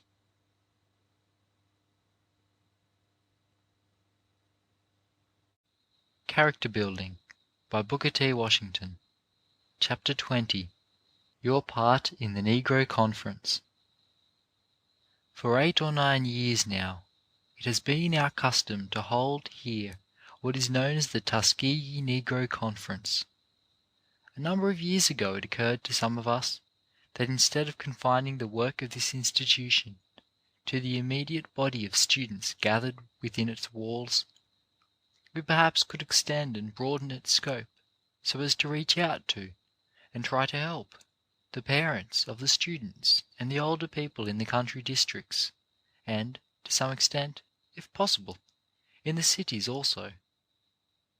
With this end in view, we, some years ago, invited a number of men and women to come and spend the day with us, and while here, to tell us in a very plain and straightforward manner something about their material, moral, and religious condition. Then the afternoon of that same day was spent in hearing from these same men and women suggestions as to how they thought this institution and other institutions might help them, and also how they thought they might help themselves. Out of these simple and small meetings has grown what we now call the Tuskegee Negro Conference, which in the last few years has grown until it numbers from 900 to 1,200 persons. We not only have that large number of persons, most of whom come from farms and are engaged in farm work, but we now also have the Workers' Conference, which meets on the day following the Negro Conference. This Workers' Conference brings together representatives from all the larger institutions for the education of the Negro in the South. Now these meetings for this year begin next Wednesday morning, and the practical question that I wish to discuss with you tonight is, what can we do to make that conference a success? What can you do for the conference? And what can the conference do for you? I wish you to grasp the idea that is growing through the country, that very few institutions now confine themselves in their work to mere teaching in the classroom in the old-fashioned manner.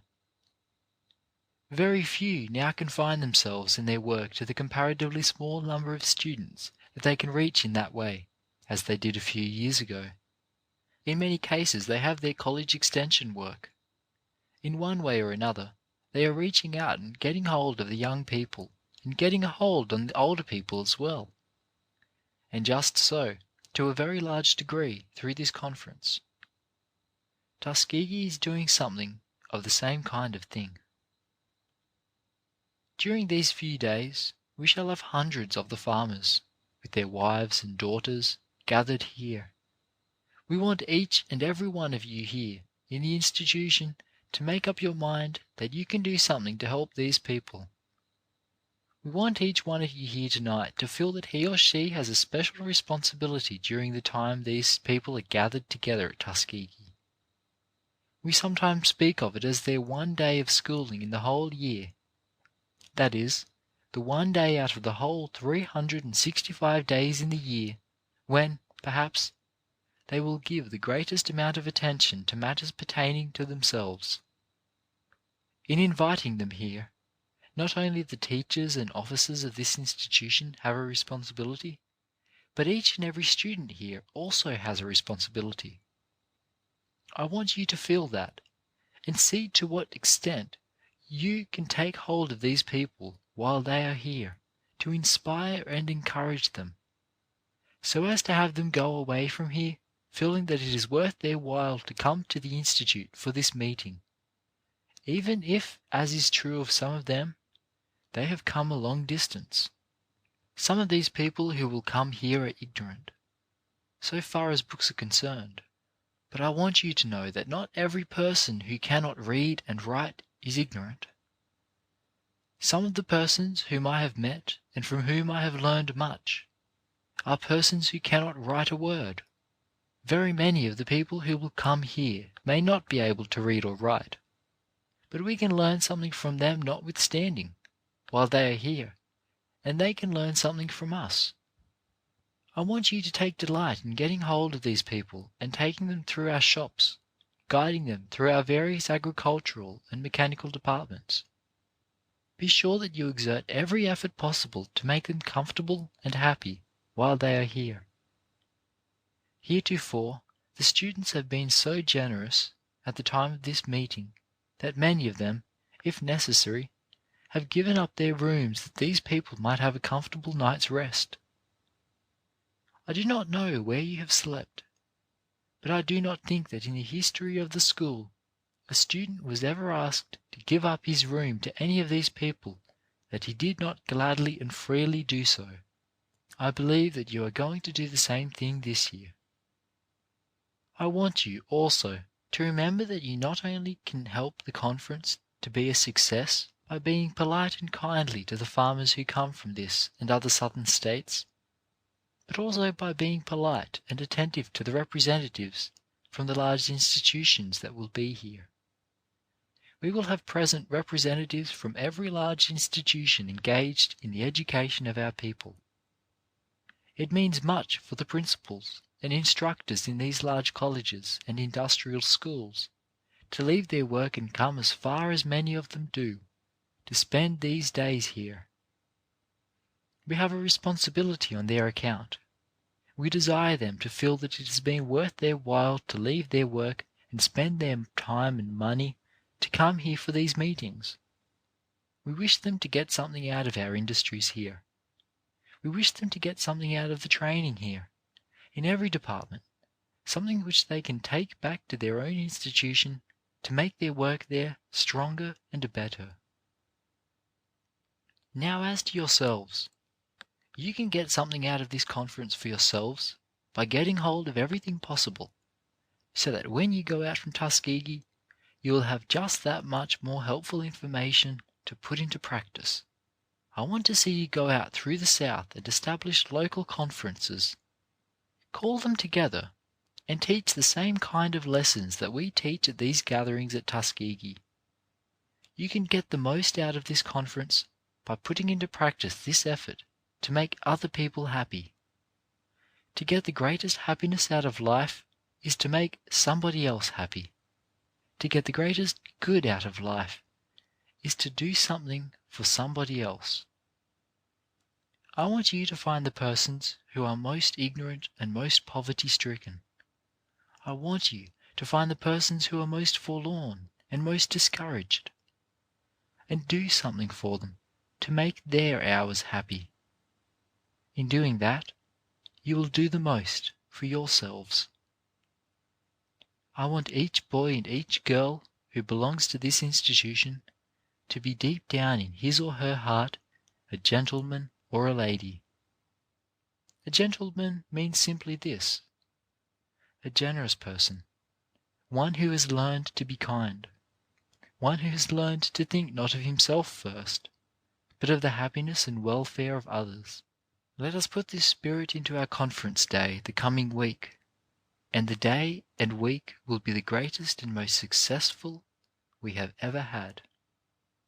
Let our resolution be that the persons who come here, whether they represent a university, a college, an industrial school, a farm, or a shop, let our resolve be that when these people leave here, they shall take away with them from Tuskegee something that will make their lives happier, brighter, stronger, and more useful.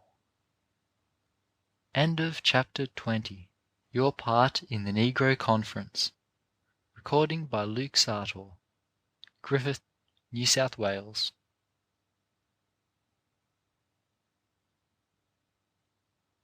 Character Building by Booker T. Washington.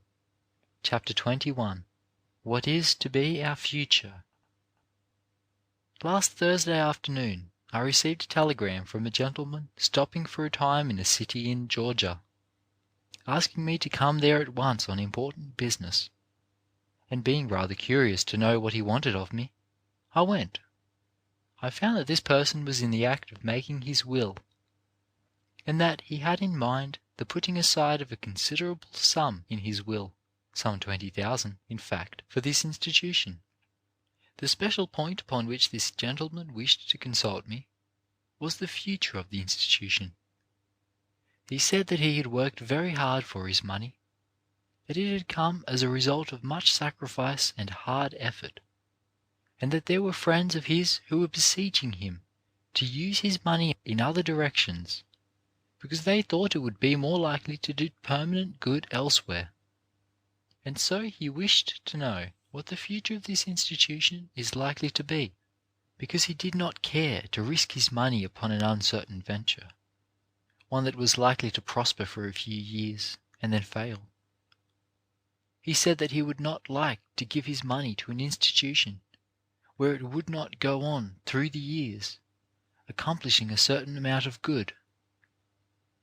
Accordingly, the question he repeated to me over and over again was, what is to be the future of Tuskegee? He wished to know whether, if we were given the money, it would go on from year to year, blessing one generation after another. My point in speaking to you tonight is to emphasize what I think our good friend Professor Brown has already brought to our attention in one or two of his talks to us this week: the importance of making this institution what it ought to be, what its reputation gives it, and what its name implies. More and more I realize and I remember that the gentleman of whom I have spoken repeated this to me with great emphasis, that so far as the outside world is concerned, Tuskegee is sure. You need not have the least doubt that the institution will be supported. If we keep things right at the institution, if it is worthy of support, the moneyed people of the country will support it and stand by it.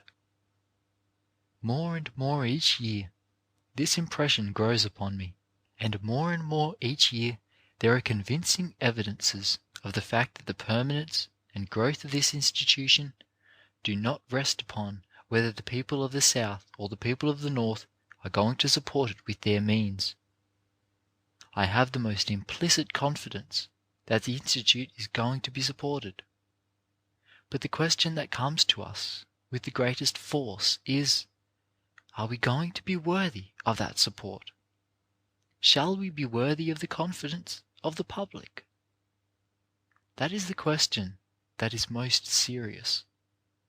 That is the question that presses most heavily upon my heart and upon the hearts of the other teachers here.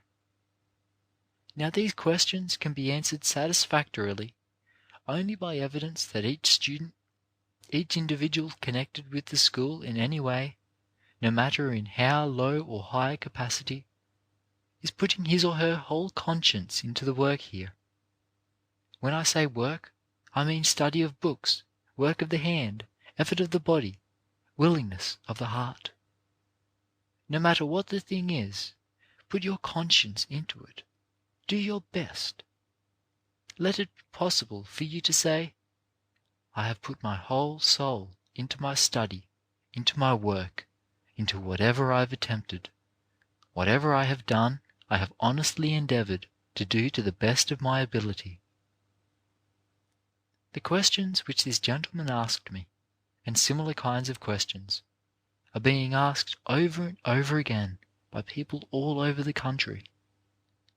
The question can be answered only by our putting our consciences into our work, and by our being entirely unselfish in it. Let every person get into the habit of planning every day for the comfort and welfare of others.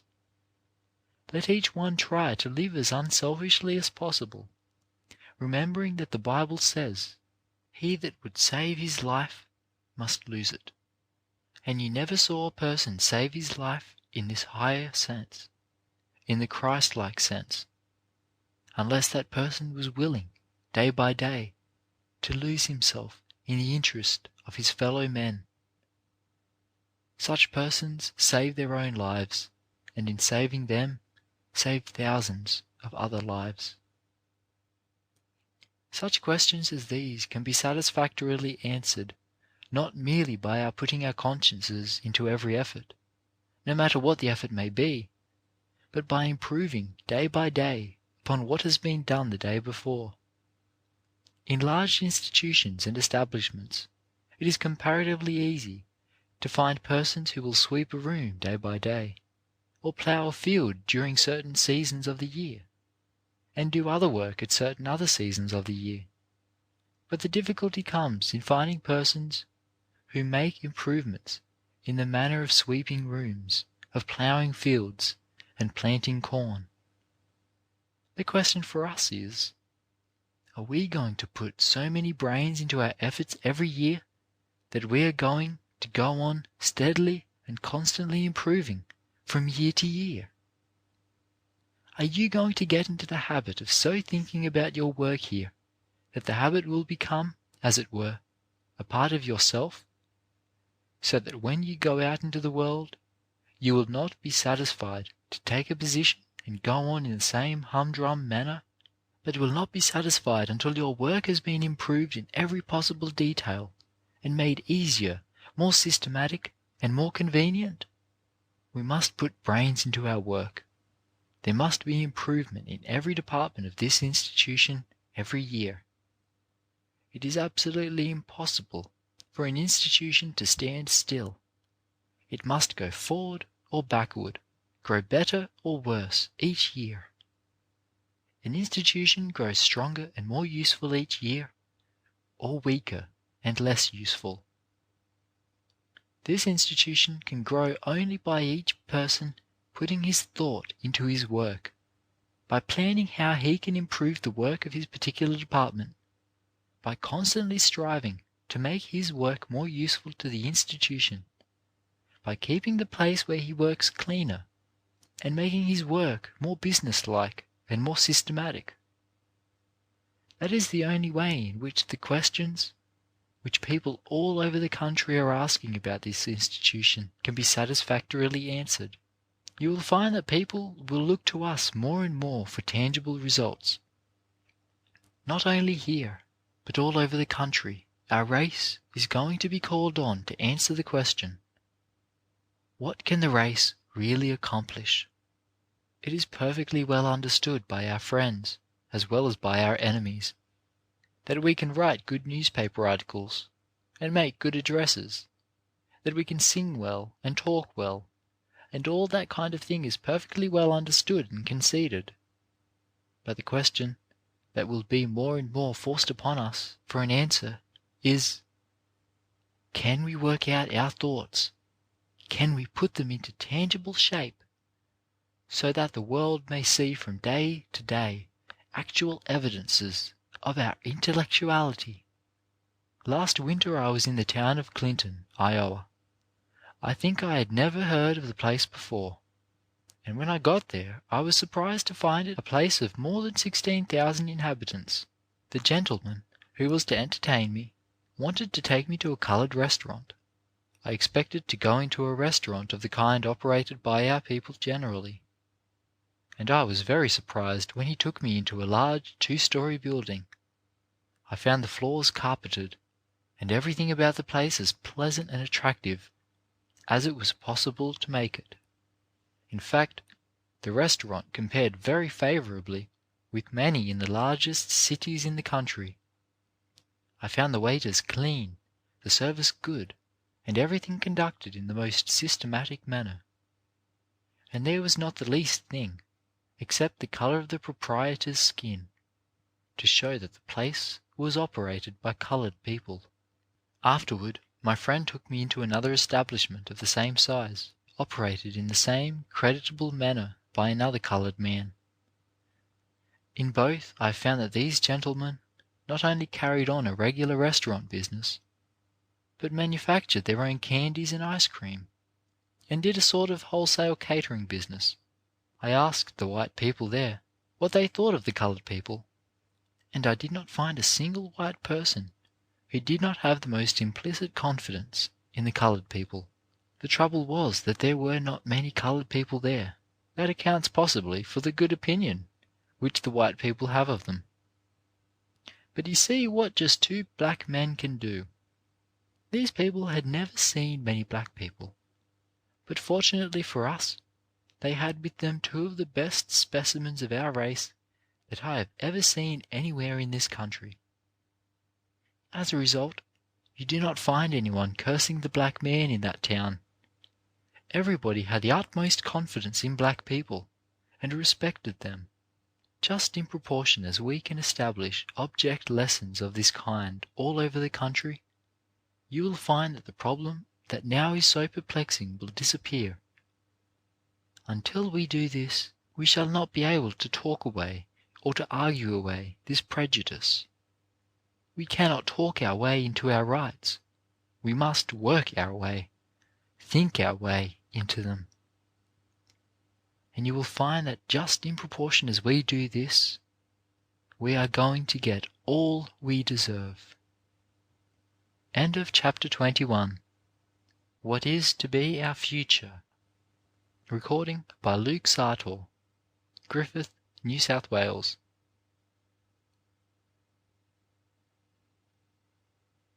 Character Building by Booker T. Washington. Chapter 22. Some Great Little Things. I am going to speak to you for a few minutes tonight upon what I shall term some great little things. I speak of them as great because of their supreme importance, and I speak of them as little because they come in a class of things which are usually looked upon by many people as small and unimportant. But in an institution like this, I think they often hold first place. Certainly, they come under the head of important things that we can learn.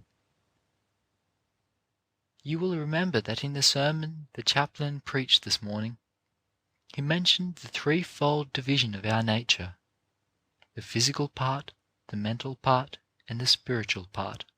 What I shall refer to tonight has largely to do with the material, the physical part of our natures.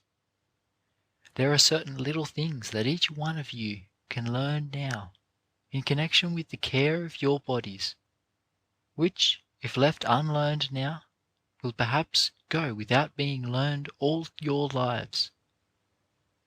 You are now, as it were, at the parting of the ways. You are going to make these habits a part of yourselves, or you are going to let them escape you forever, and be weak in a measure all your lives for not having made them a part of yourselves. I am going to speak very plainly, because I feel that such talk means nothing unless it is in language which everyone can appreciate and understand. Now, among the first things that a person going to a boarding school should learn, if he has not already learned it at home, and I am constantly being surprised at the number who seem to have thus left it unlearned, is the habit of regular and systematic bathing.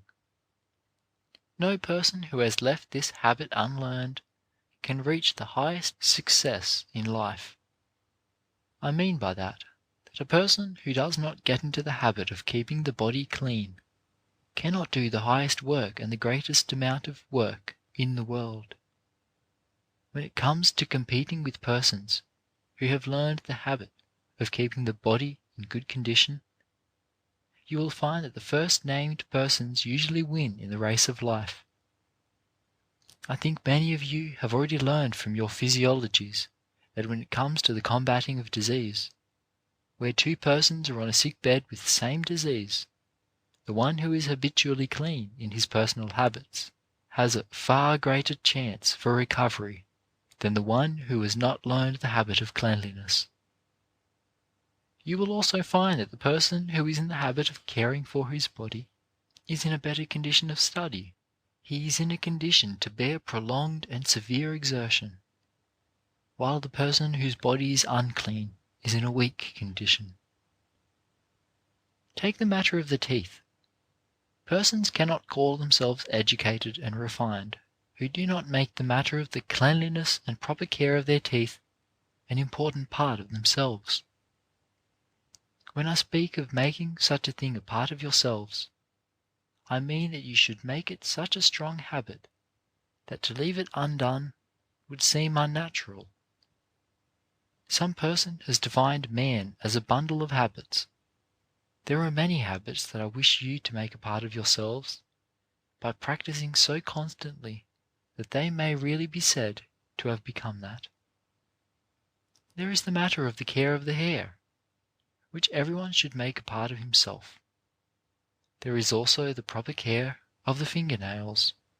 Now all of these are common things, but they are great things. I should not recommend very highly a young man or young woman who went out from this institution as a graduate and had not learned the habit of caring for the teeth, hair, and nails systematically. Are you making these lessons a part of yourself? Take the young men and young women who have been here 2 or 3 years. Have you grown to the point where you are dissatisfied and all out of sorts when your hair is not combed, your fingernails dirty, and your body not in the condition it should be in? If you have not reached that point when you come to graduate, then there will be something wrong with your education, and you are not ready to go out from this institution, whether you are in the senior class or in the preparatory class.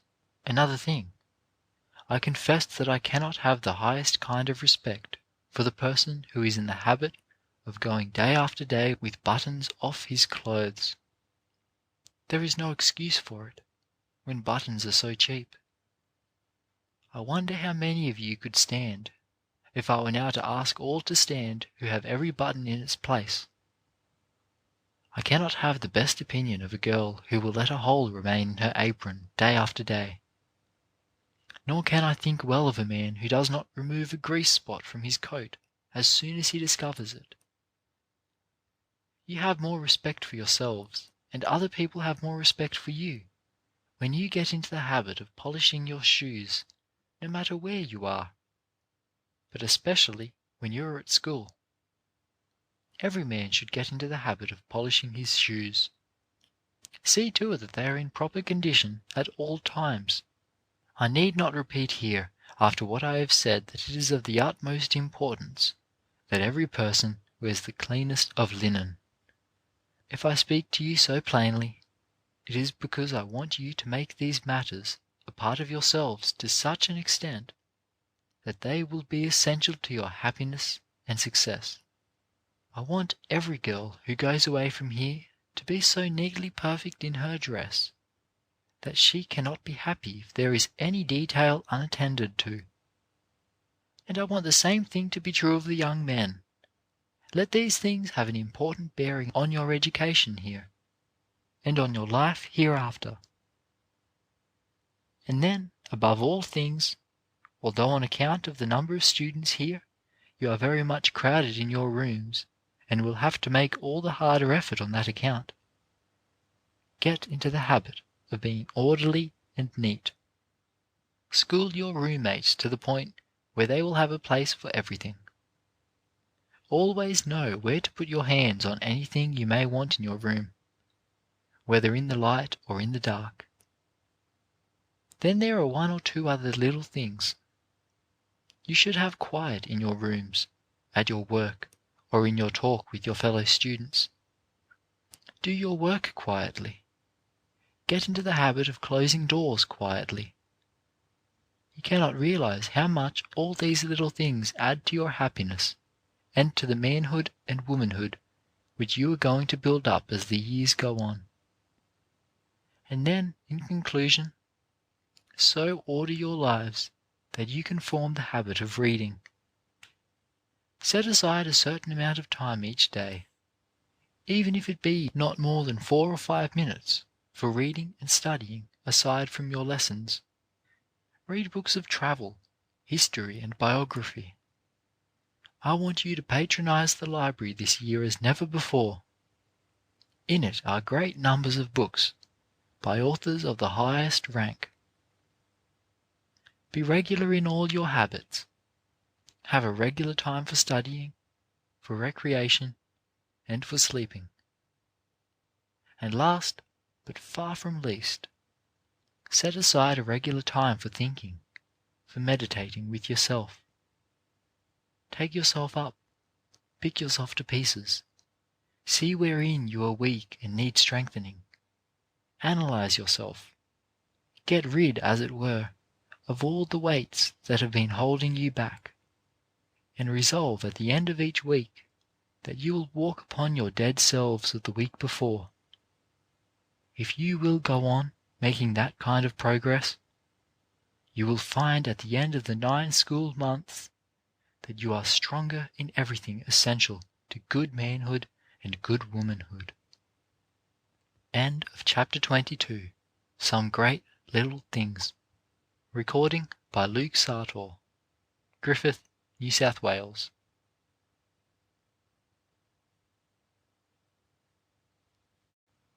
Character Building by Booker T. Washington. Chapter 23. To Would-Be Teachers. Since very many of you whom I see before me tonight will spend some part of your lives after you leave here as teachers, even if you do not make teaching your life work, I am going to talk over with you again a subject on which I have spoken elsewhere: how to build up a good school in the South. The coloured schools of the South, especially in the country districts and smaller towns, are not kept open by the state fund, as a rule, longer than 3 or 4 months in the year. One of the great questions, then, willing teachers and parents, is how to extend the school term to 7 or 8 months, so that the school shall really do some good. I want to give a few plain suggestions which will, I think, if carefully followed, result in placing a good school in almost every community. In this I am not speculating, because more than one Tuskegee graduate has built up a good school on the plan I outline. In the first place, the teacher must be willing to settle down in the community and feel that that is to be his home, and teaching there his chief object in life while he is there. Not only must he not feel that he can move about from place to place every 3 months, but he must feel that he is not working for his salary alone. He must be willing to sacrifice for the good of the community. The next thing is to get a convenient schoolhouse. Usually in the far South, the state has not been able to build a schoolhouse. How is it to be secured? A good schoolhouse should be carefully planned. Then the teacher or someone else should go among the people in the community, coloured and white, and get each individual to give something, no matter how small an amount if in money, or if not in money, how little in value, for purchasing lumber. When we were getting started here at Tuskegee, one old coloured woman brought me 6 eggs as her contribution to our work. If enough money cannot be secured by subscription and collection to pay for the lumber, a supper, a festival, entertainment or church collection will help out. After the lumber is secured, the parents should be asked to club in with their wagons and haul it free. Then at least one good carpenter should be secured to take the lead in building. Each member of the community should agree to give a certain number of days' work in helping to put up the structure. In this work of building, the larger pupils can help a good deal, and they will have all the more interest in the schoolhouse because they have had a hand in its erection. In these ways, by patient effort, a good frame schoolhouse can be secured in almost any community. Where it is possible, take a 3 or 4 months public school as a starting point, and work in cooperation with the school officers, but do not let the school close at the end of these 3 or 4 months, because if that is done it will amount to almost nothing. As soon as the teacher goes into a community, he should organize the people into an educational society or club, and there should be regular meetings once a week, or once in 2 weeks, at which plans for the improvement of the school should be discussed. There are a number of ways for extending the school term. One is for each parent to pay 10, 15, 25, or 50 cents each month during the whole time the school is in session. Frequently parents who cannot pay in cash can let the teacher have eggs, chickens, butter, sweet potatoes, corn, or some other kind of produce which will help to supply the teacher with food. Another plan is for each farmer to set aside a portion of land and give all that is raised upon it to the school. Still another plan, and one that is being successfully carried out in at least one place, and one that I think much of, is for the teacher to secure, either by renting or purchase, a small tract of land, say from 2 to 5 acres, and let the children cultivate this land while they are attending school. If in this way 3 bales of cotton can be raised, and a variety of vegetables and grain also, the produce can be sold and the school term extended from 3 months to 6 or 7 months. Some parents may object to this at first, but they will soon see that it is better to let the school close at 1 o'clock or 2 o'clock in the afternoon, so that the children may work on the school land for an hour or 2, and in this way keep the school open 6 or 7 months, than to let it close entirely at the end of 3 months. There is another advantage in this latter plan. The teacher can in this way teach the students, in a practical way, better methods of farming. Short talks on the principles of agriculture are worth much more to them than time spent in committing to memory the names of mountain peaks in Central Africa. Very often there is enough land right around the schoolhouse for the pupils to cultivate. In every case where it is possible, the teacher should buy a home in the community and make his home in every way a model for those of the people who live around him. The teacher should cultivate a farm, or follow some trade while not teaching. This not only helps him, but sets a good example for the people in the community. If the teacher be a woman, there are a few communities where she cannot add much to her income by sewing, dressmaking, or poultry raising. End of chapter 23. To would-be teachers. Recording by Luke Sartor, Griffith, New South Wales.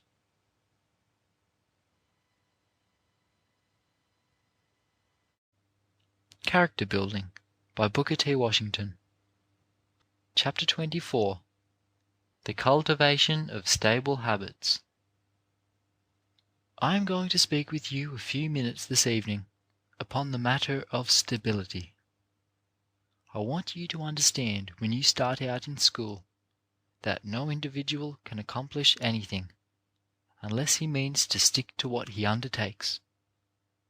No matter how many possessions he may have, no matter how much he may have in this or that direction, no matter how much learning or skill of hand he may possess, an individual cannot succeed unless, at the same time, he possesses that quality which will enable him to stick to what he undertakes.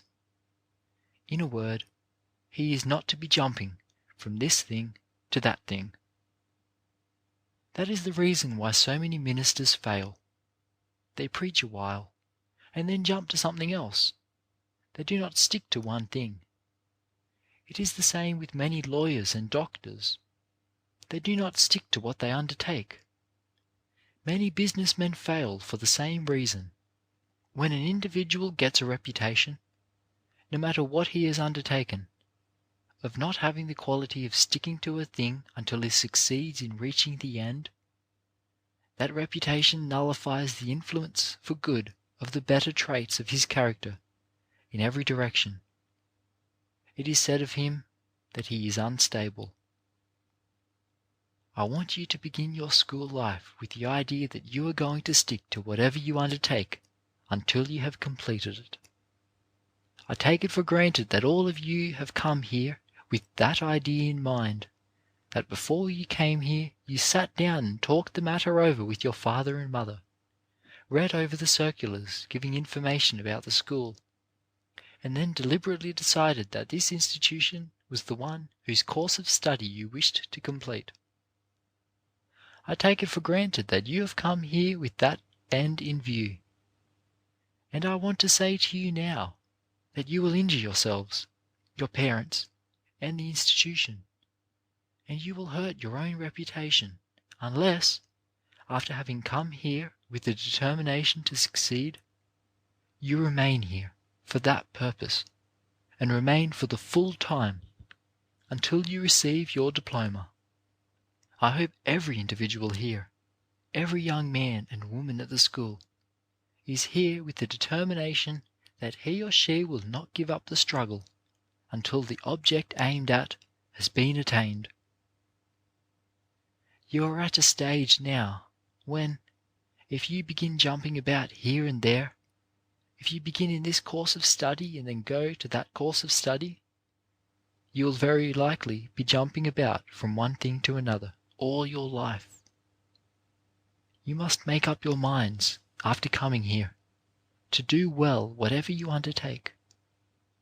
This is a good rule not only to begin your school life with, but also to begin your later life with. Perhaps I was never more interested than I was last evening in Montgomery, while standing on one of the streets there for an hour. I seldom stand on any street for an hour, but last night I did stand on that street for an hour, in front of a large, beautiful store that is owned by Mr. J. W. Adams, and watched the notice taken of the display of millinery made in his store windows by two girls that finished their academic and industrial courses at this school, Miss Jemmy Pierce and Miss Lydia Robinson. The first Monday in October is always the day in Montgomery for what they call the millinery openings. On that day the stores which handle such goods all make a great display of ladies' hats and bonnets.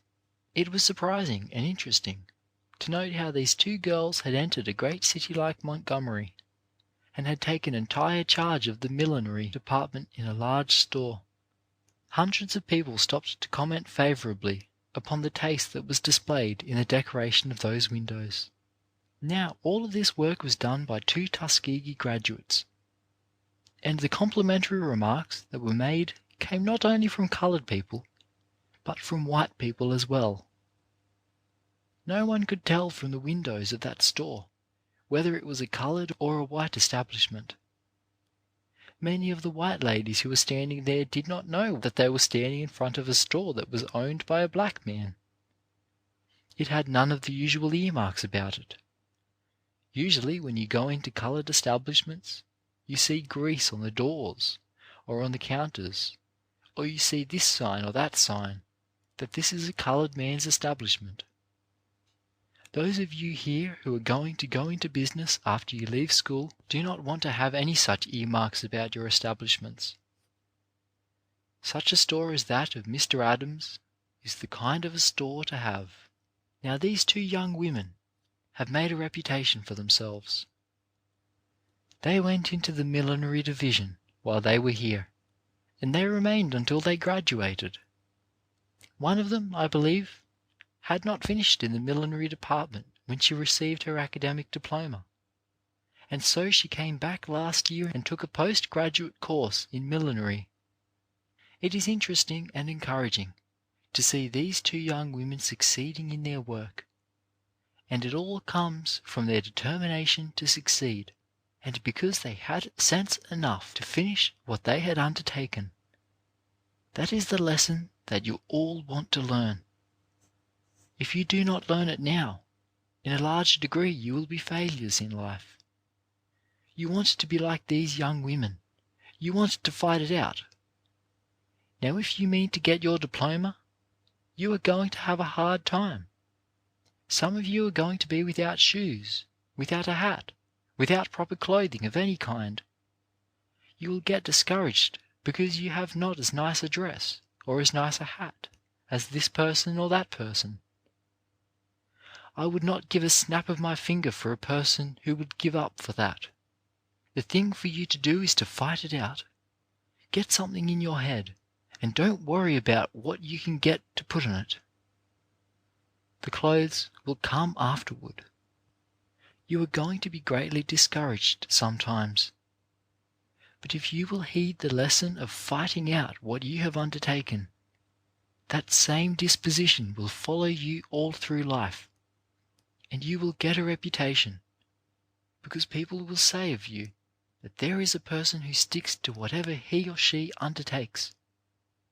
One of the saddest things in life is to see an individual who has grown to old age, with no profession, with no calling whatever, from which he is sure of getting an independent living.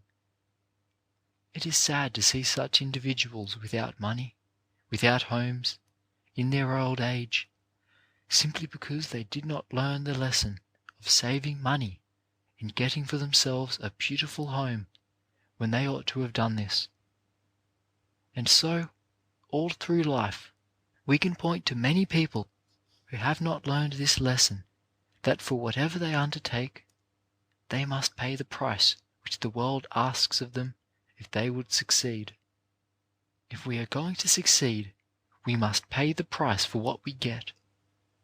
And he who accomplishes the most, accomplishes it in a humble and straightforward way, by sticking to what he has undertaken. He who does this finds in the end that he has achieved a tremendous success. End of chapter 24. The Cultivation of Stable Habits. Recording by Luke Sartor, Griffith, New South Wales.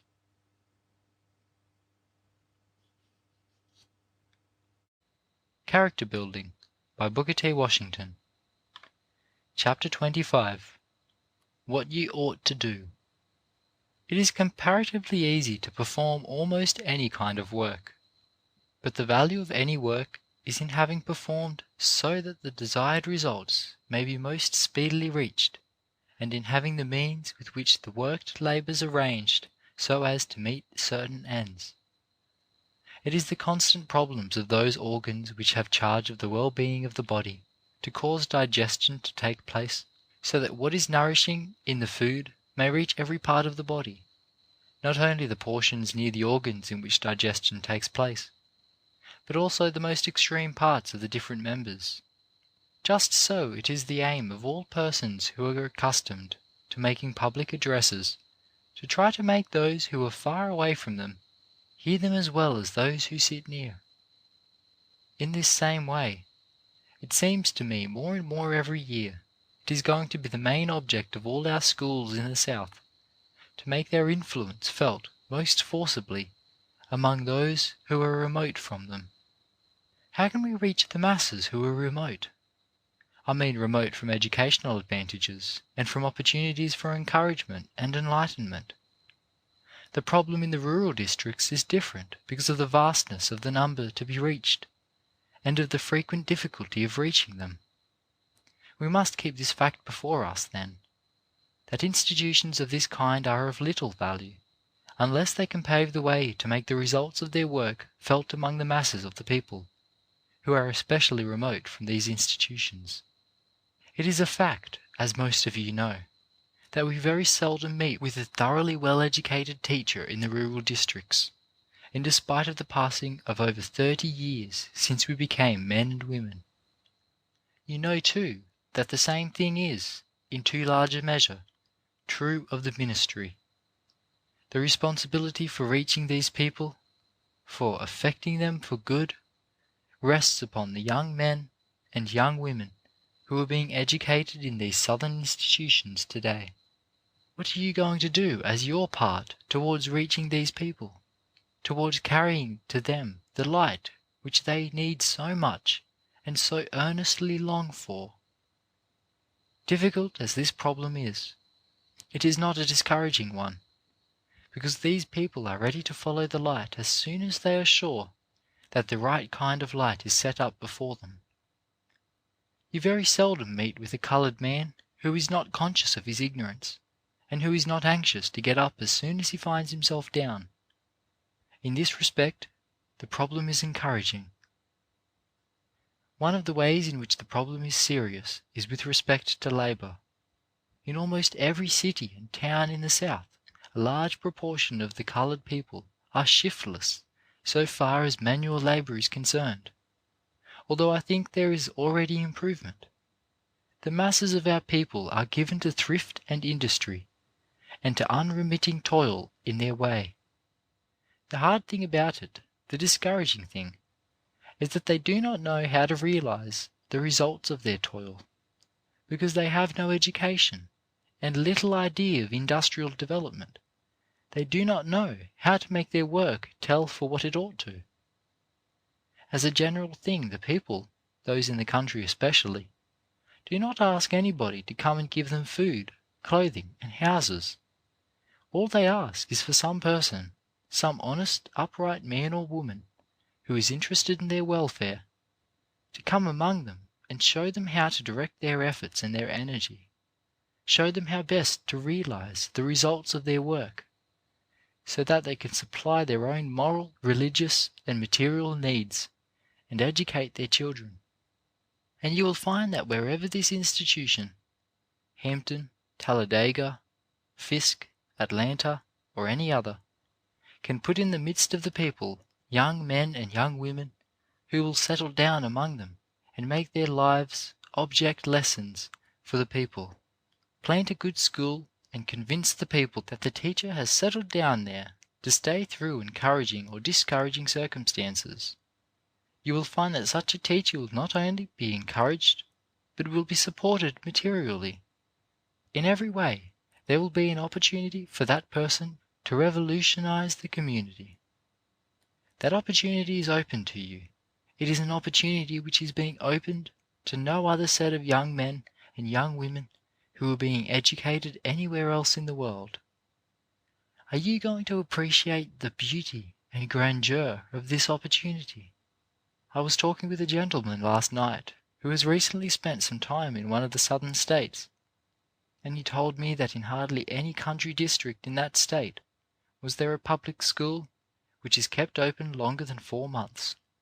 He tells me that the average salary in some of those districts is little more than $15 a month.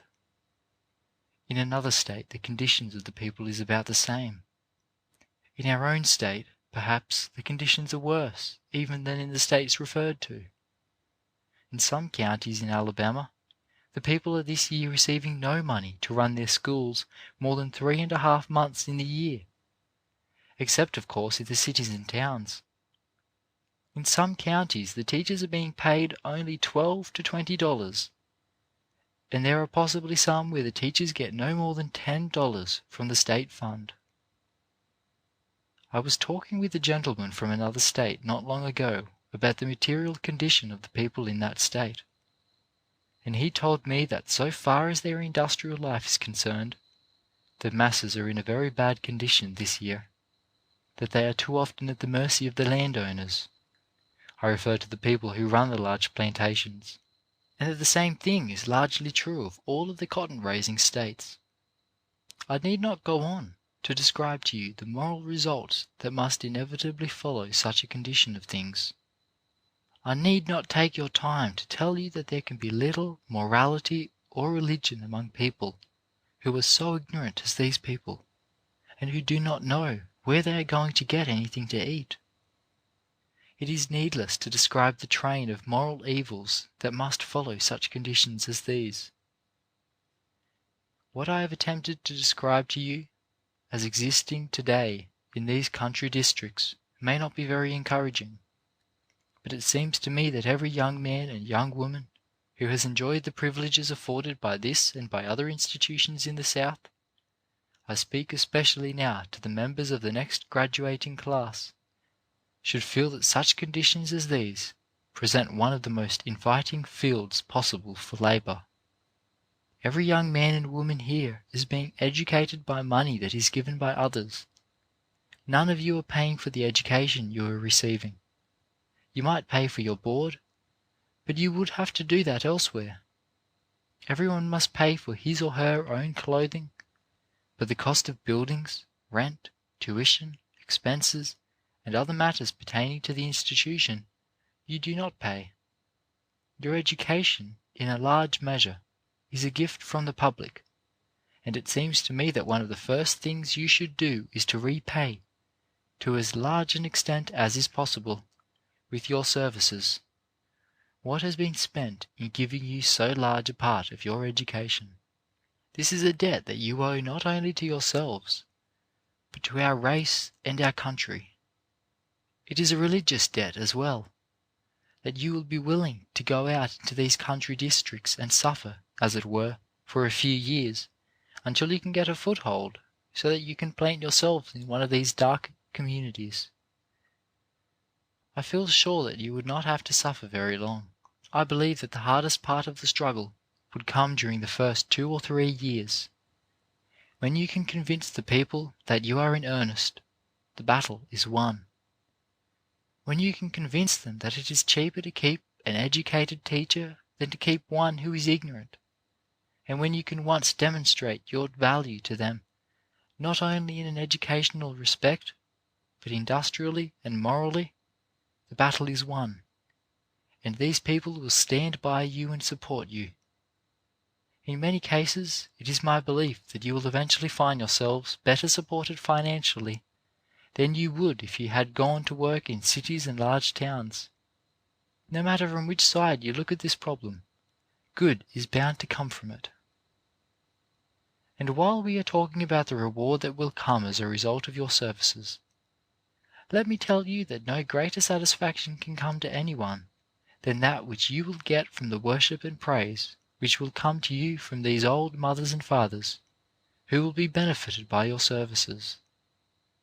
I know of instances where teachers have gone and planted themselves in these country districts, who, even if they do not make such a very great success financially, receive the love and most sincere worship from year to year, because of the feeling of gratitude which the people among whom they have settled have for them on account of their having helped them in so many ways. This same kind of pioneer work had to be done all over the world before the right kind of civilization was planted. It was such work as this that the people did who settled the Great West, where they were deprived of the comforts of life. The people who planted Oberlin College in what was then a wilderness had to suffer many such hardships. The men who went to Washington, Oregon, and California and established what now large cities there are had to suffer many such hardships. They had to suffer just what you must and should suffer. Are you going to suffer for your own people until they can receive the light which they so much need? If the young men and women before me have the right kind of stuff in them, they will do this. Most certainly do I hope that you are going to carry out into these dark communities the light which you receive here from day to day.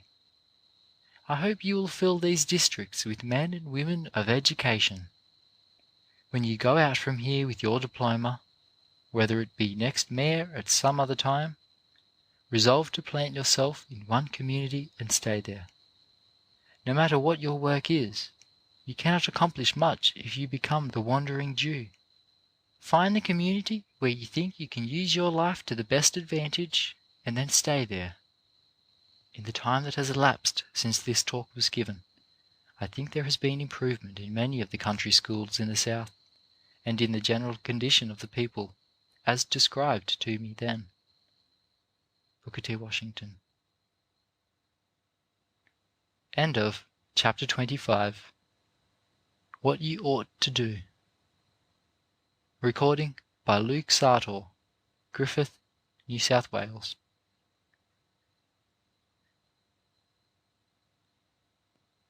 Character Building by Booker T. Washington. Chapter 26. Individual Responsibility.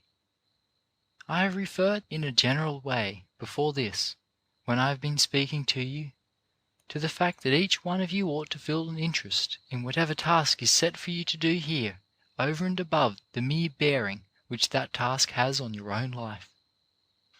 I wish to speak more specifically tonight on this subject, on what I may term the importance of your feeling a sense of personal responsibility, not only for the successful performance of every task set you, but for the successful outcome of every worthy undertaking with which you come in contact. You ought to realize that your actions will not affect yourselves alone. In this age it is almost impossible for a man to live for himself alone. On every side our lives touch those of others. Their lives touch ours. Even if it were possible to live otherwise, few would wish to. A narrow life, a selfish life, is almost sure to be not only unprofitable, but unhappy. The happy people and the successful people are those who go out of their way to reach and influence for good as many persons as they can. In order to do this, though, in order best to fit one's self to live this kind of life, it is important that certain habits be acquired, and an essential one of these is the habit of realizing one's responsibility to others. Your actions will affect other people in one way or another, and you will be responsible for the result.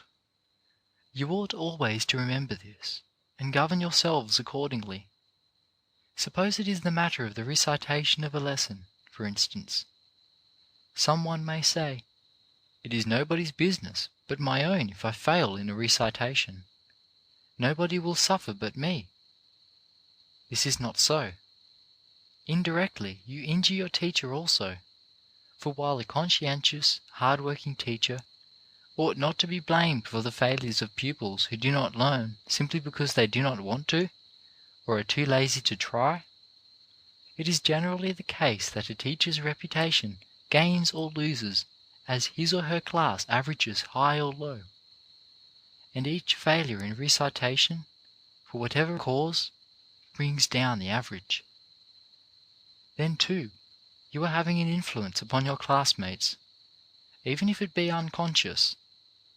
There is hardly ever a student who is not observed by someone at some time as an example. "There is such a boy," some other student says to himself.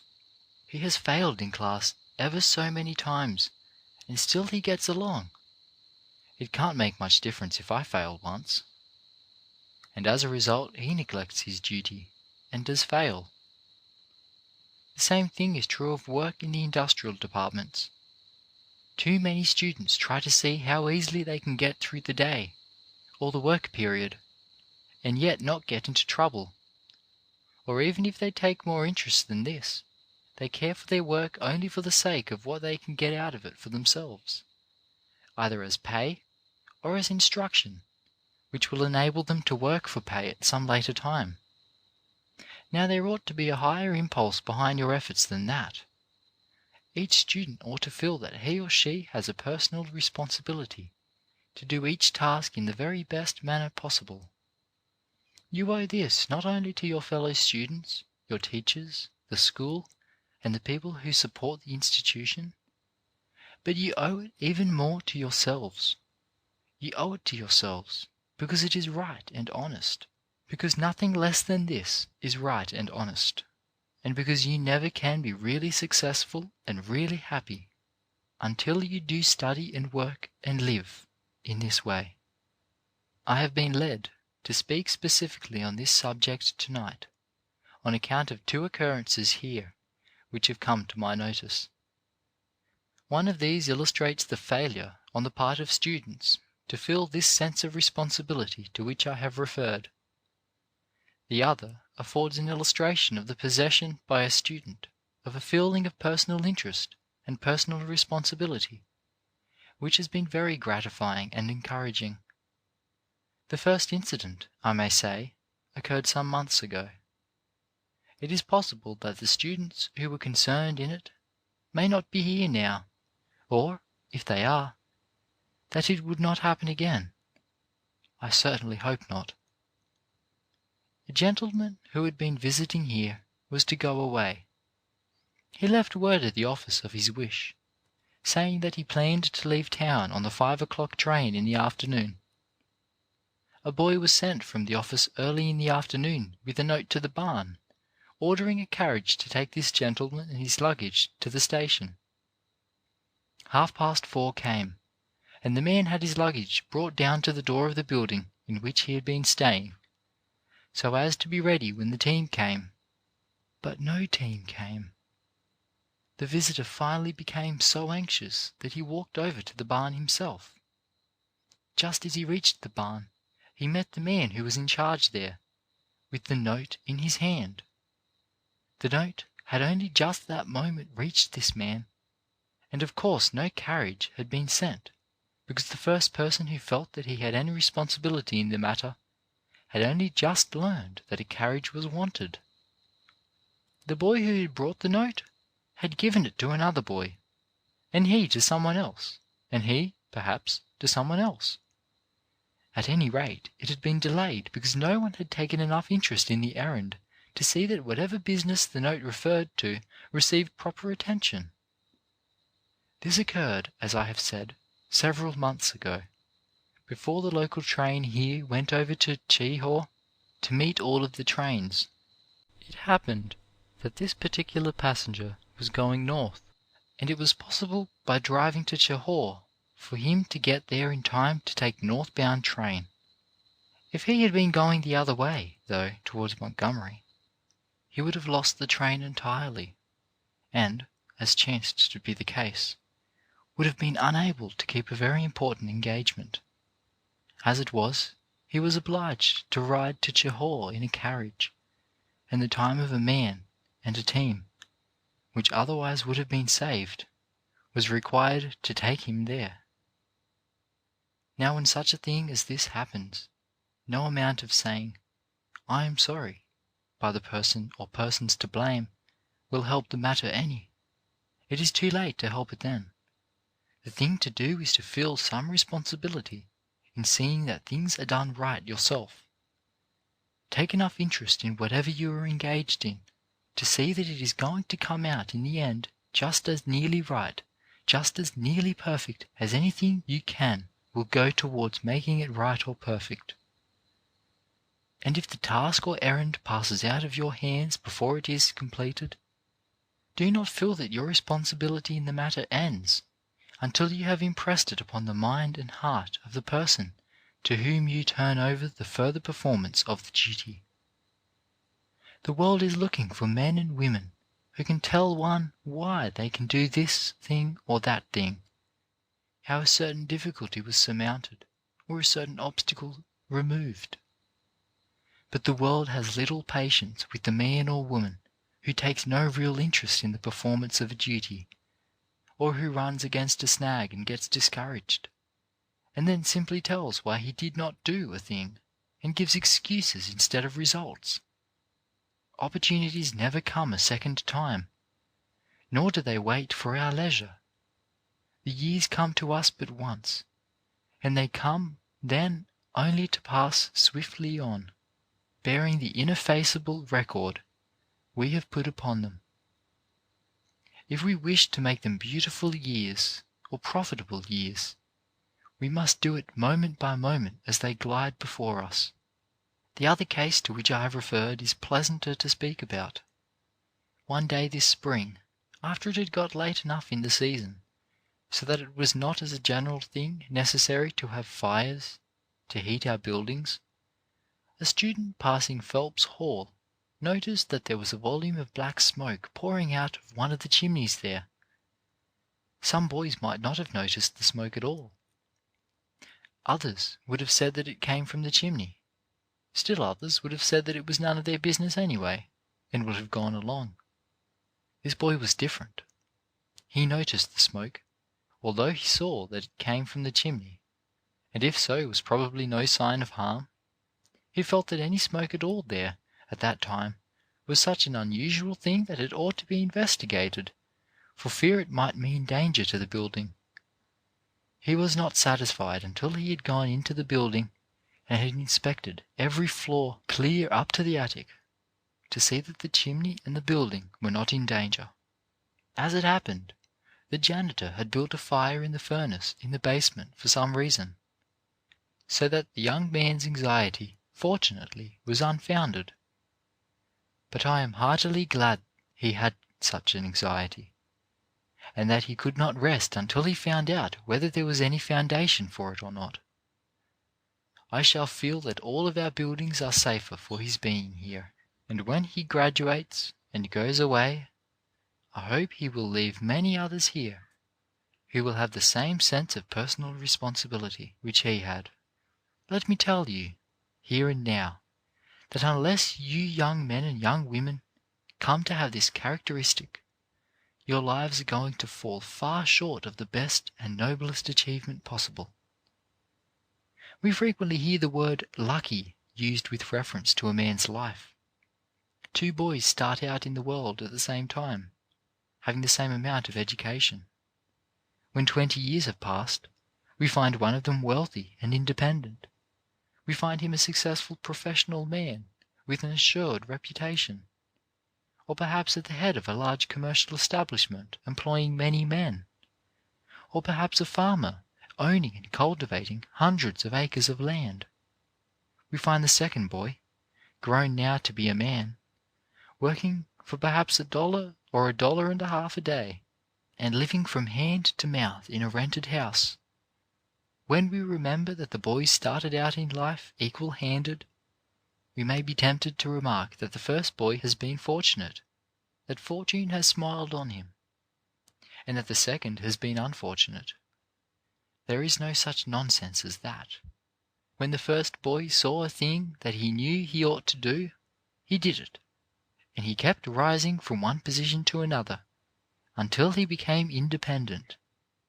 The second boy was an eye servant who was afraid that he would do more than he was paid to do. He was afraid that he would give 50 cents worth of labor for 25 cents. He watched the clock for fear that he would work 1 minute past 12 o'clock at noon and past 6 o'clock at night. He did not feel that he had any responsibility to look out for his employer's interests. The first boy did $1 worth of work for 50 cents. He was always ready to be at the store before time, and then, when the bell rang to stop work, he would go to his employer and ask him if there was not something more that ought to be done that night before he went home.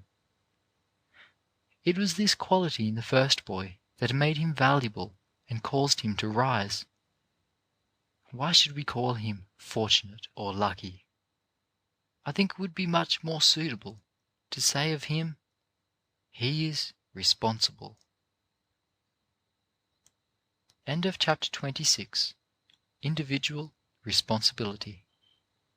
Recording by Luke Sartor, Griffith, New South Wales.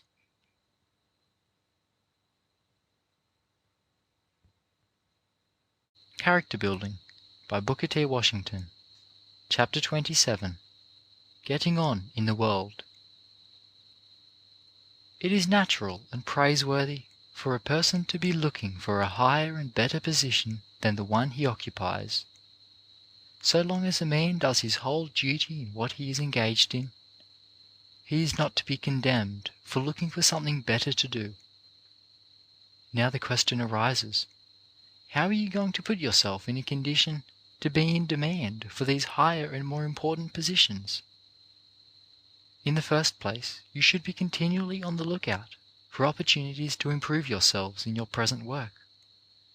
You should be constantly on the lookout for chances to make yourselves more valuable to your present employer and more efficient in your work for him. Suppose you are engaged in the work of milking cows.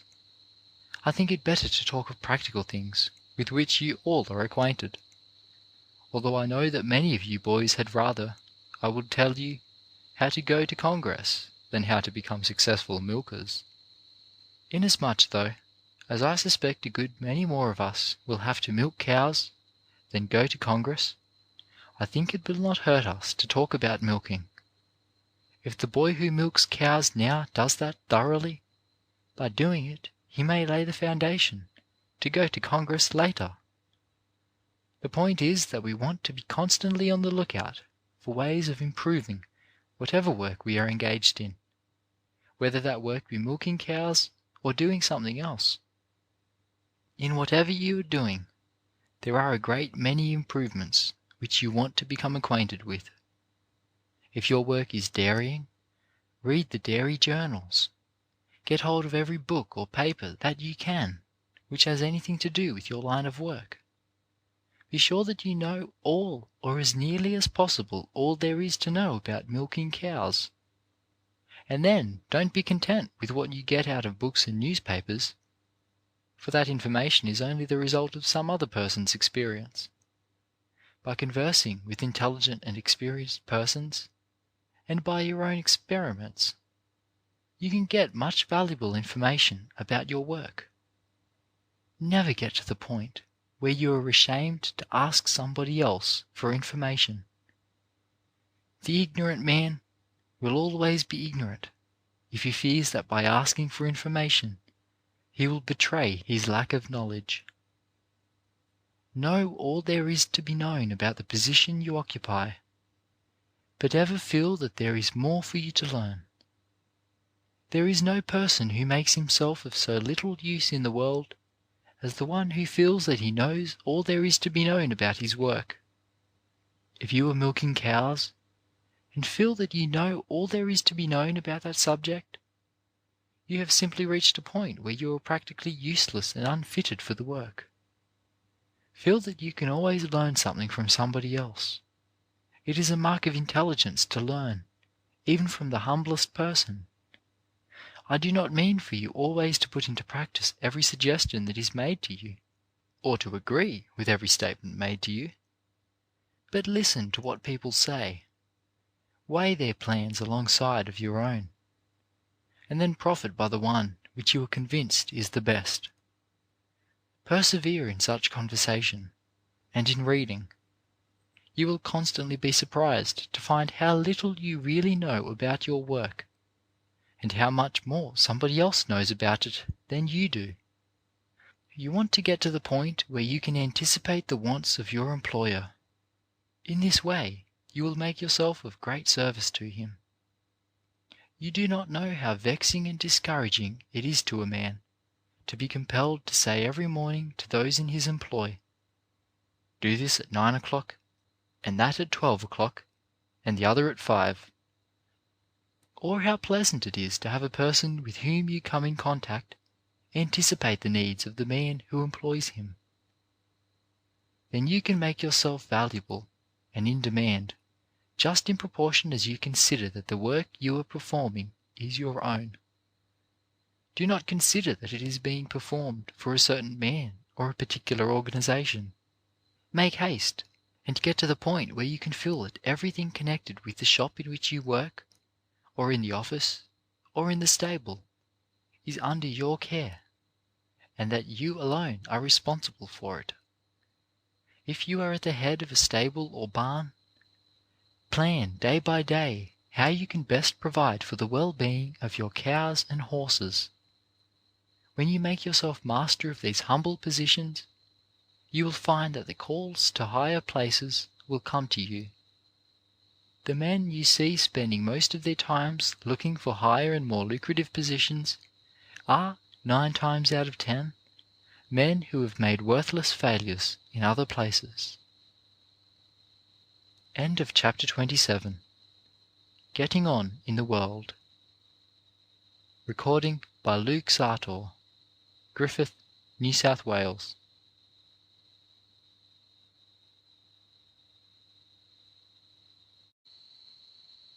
Character Building by Booker T. Washington. Chapter 28. Each one his part. I desire to call your attention for a few minutes tonight to the fact that one thing is dependent for success upon another. One individual is dependent for success upon another, one family in a community upon other families for their mutual prosperity, one part of a state upon the other parts for the successful government of the state. The same thing is true in nature. One thing cannot exist unless another exists, cannot succeed without the success of something else. The very forces of nature are dependent upon other forces for their existence. Without vegetable life, we could not have animal life. Without mineral life, we could not have vegetable life. So, throughout all kinds of life, as throughout the life of nature, everything is dependent upon something else for its success. The same thing is true of this institution and of every institution.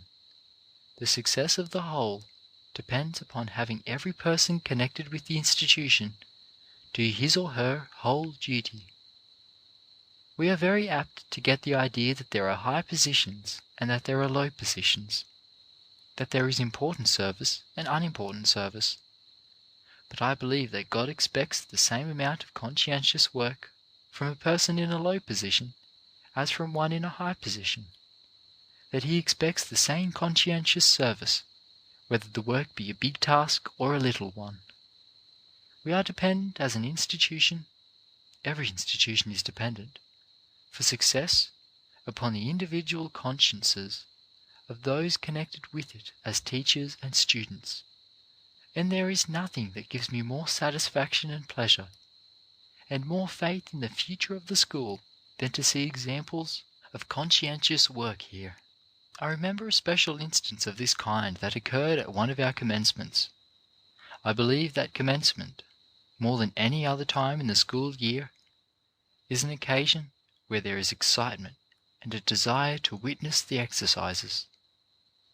After the exercises of that year were over, I had occasion to go to the dining room, and I found there one of the teachers who from her appearance I thought had not attended the exercises. When I asked her about this, she said, "No, I intended to go, but at the last minute I saw that there were some dishes here that needed to be washed, and I stayed here to see that they were washed." Now that was one of the finest exhibitions of conscientious regard for duty that I ever saw. And there are very few persons who would have done a thing like that. That we have teachers here whose hearts are so much in their work that they are willing to do such things as this, gives me great faith in the future of this school as the years go on.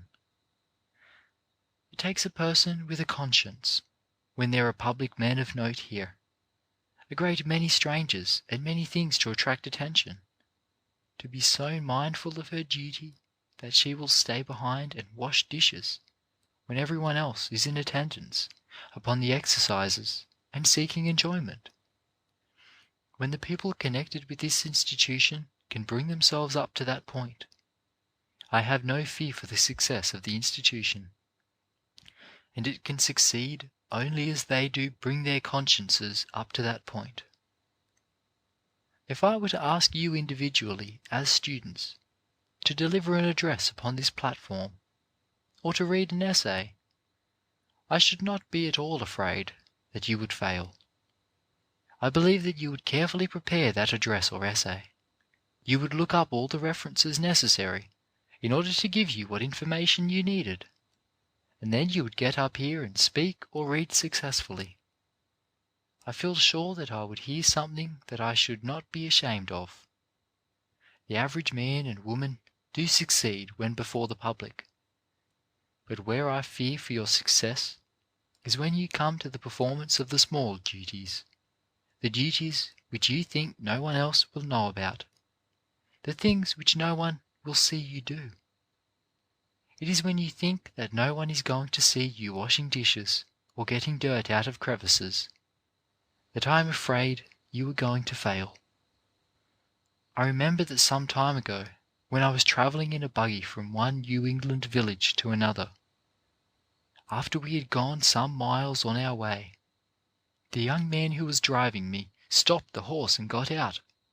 I asked him what was the matter, and he said that something was the matter with the harness.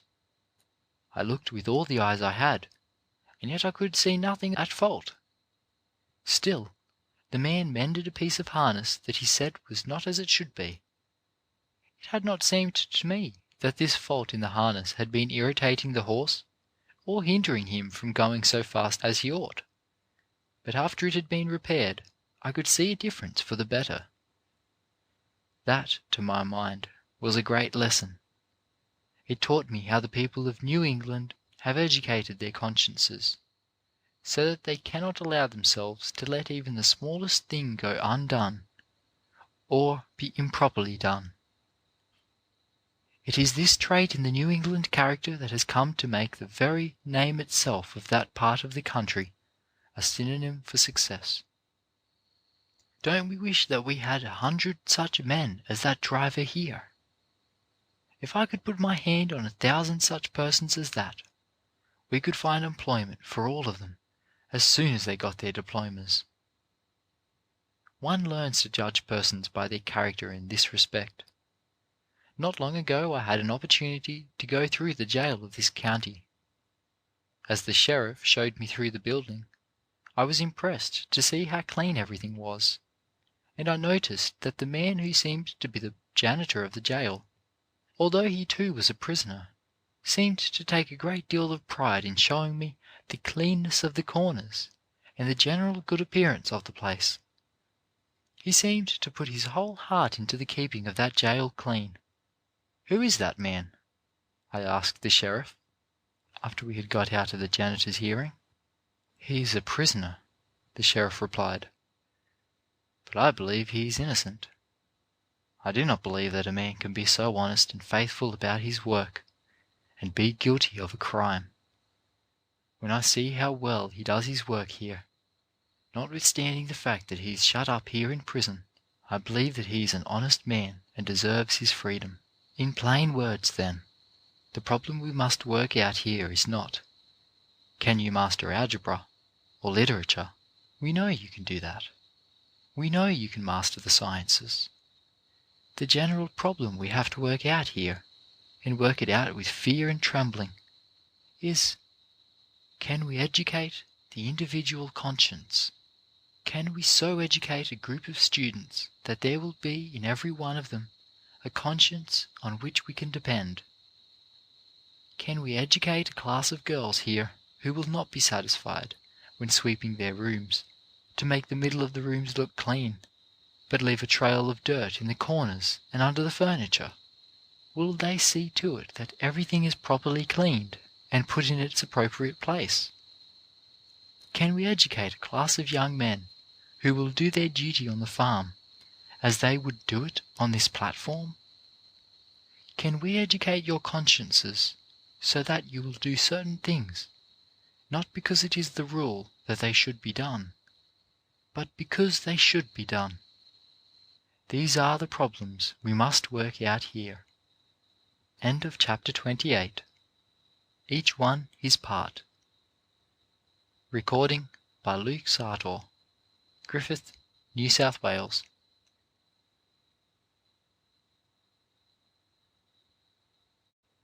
Character Building by Booker T. Washington. Chapter 29. What would father and mother say? I think there is no more important or more critical time in a person's life than when he or she leaves home for the first time, to enter school, or to go to work, or to go into business. I think that as a general thing, you can judge pretty accurately what a person is going to amount to in life by the way he or she acts during the first year or two after leaving home. You will find, usually, that if a young man is able during this time to stand up against temptation, is able to practice the lessons that his father and mother have taught him, and instead of falling by the wayside, gains help and inspiration as he goes along from these lessons, he is almost sure to prove himself a valuable citizen, one who not only will be a help to his parents in their old age, but a help to the community in which he lives. There is no better way to test an act than to ask yourself the question, What would my father or my mother think of this? Would they approve? Or should I be ashamed to let them know that I have done this thing?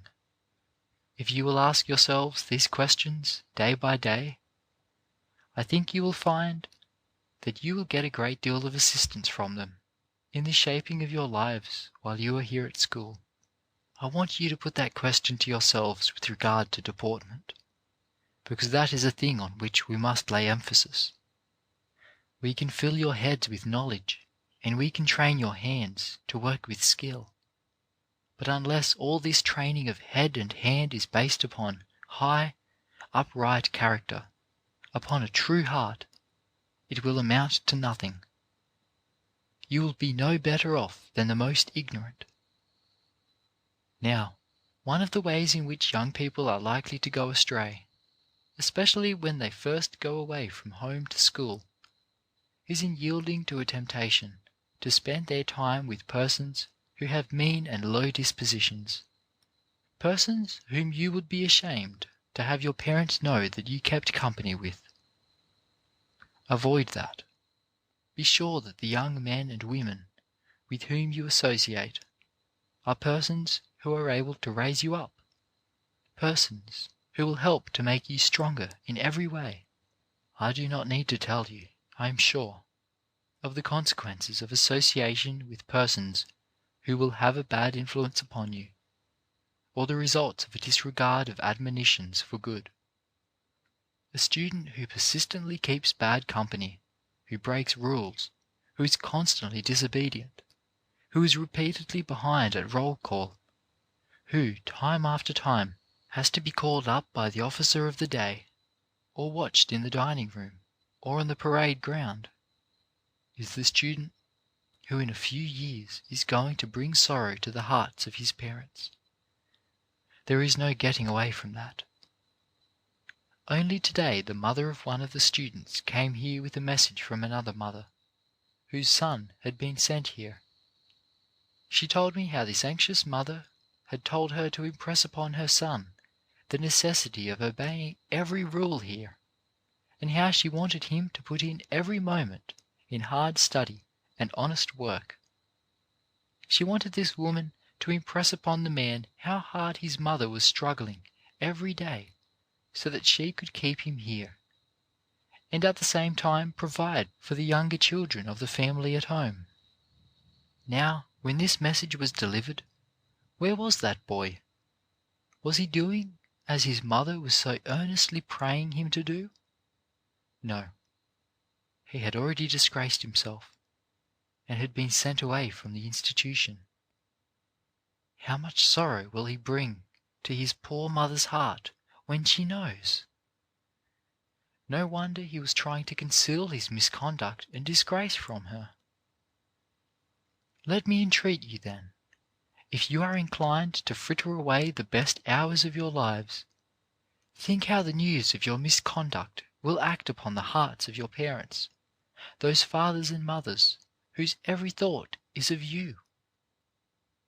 I have spoken of these as some of the things that we do not want to have you do at school. What are some of the things that we do want you to learn to do? We want to have you learn to see and appreciate the practical value of the religion of Christ. We hope to help you to see that religion, that Christianity is not something that is far off, something in the air, that it is not something to be enjoyed only after the breath has left the body. We want to have you see that the religion of Christ is a real and helpful thing, that it is something which you can take with you into your classrooms, into your shops, onto the farm, into your very sleeping rooms, and that you do not have to wait until tomorrow before you can find out about the power and helpfulness of Christ's religion. We want to have you feel that this religion is a part of your lives, and that it is meant to be a help to you from day to day. We hope to have you feel that the religious services that we have you attend here are not burdens, but that it is a privilege, greatly to be desired, to come to these meetings and into the prayer meetings of the various societies on the grounds, and there commune, not in a far-off imaginary way, but in a humble and intimate way, with the Spirit of Jesus. We want you to feel that religion is something to make you happier, brighter, and more hopeful, not something to make you go about with long, solemn faces. We want you to learn, if you do not already know, that in order to be Christ-like, one does not have to be unnatural. Then, we want to have you learn to govern your actions, not alone for the sake of the result which they will have upon yourself and those who are near and dear to you, but for the sake of your influence upon all with whom you will come in contact. Your life here will be largely wasted. I am tempted to say wholly wasted, if you failed to learn that higher, broader, and far more important lesson of your relations to your fellow students and to all the persons by whom you are going to be daily surrounded. Your life will be wasted if you go away from here and have not learned that the greatest lesson of all is the lesson of brotherly love, of usefulness, and of charity. I want to see young men who are here realizing this spirit to such an extent that they will rise in chapel and give their seats to students who are strangers at the school. I want to have you get to the point where you will go to the matron in the dining room and ask her permission to have some new student who has not had a chance to get acquainted take his meals at a seat beside you. Of the many noble traits exhibited by the late General Armstrong, none made a deeper impression upon me than his supreme unselfishness. I do not believe that I ever saw in all my association with General Armstrong anything in his life or actions which indicated in the slightest degree that he was selfish. He was interested not only in the black South, but in the white South, not only in his own school, but in all schools. Anything which he could do or say to benefit another institution seemed to give him as much pleasure as if he were speaking or acting directly for the benefit of Hampton Institute. I had a pleasant experience of this spirit of a desire to be helpful to others a little while ago, when I was visiting a certain theological seminary in Pennsylvania. I think I was never in such an atmosphere as during the 2 days I spent in that institution.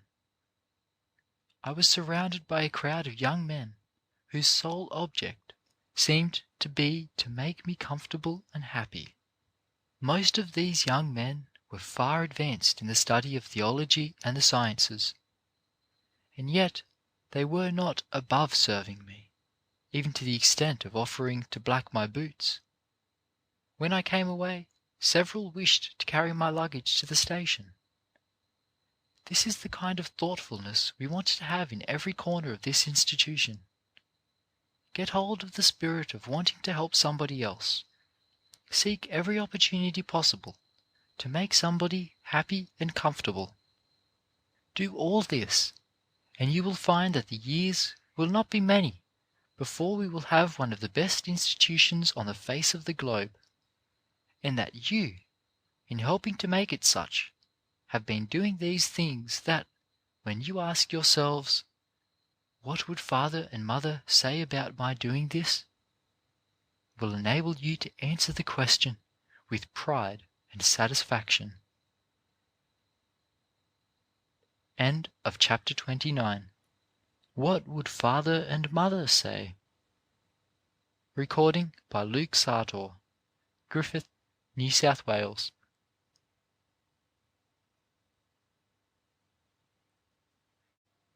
Character Building by Booker T. Washington. Chapter 30. Object Lessons. Not long ago, an old colored man living in this state said to me, "I's done quit livin' in the ashes. I's got my second freedom." That remark meant, in this case, that old man by economy, hard work, and proper guidance, after 20 years of struggle, had freed himself from debt, had paid for 50 acres of land had built a comfortable house, and was a taxpayer. It meant that his 2 sons had been educated in academic and agricultural branches, that his daughter had received mental training in connection with lessons in sewing and cooking. Within certain limitations, here was a Christian American home, the result of industrial effort and philanthropy. This Negro had been given a chance to get upon his feet.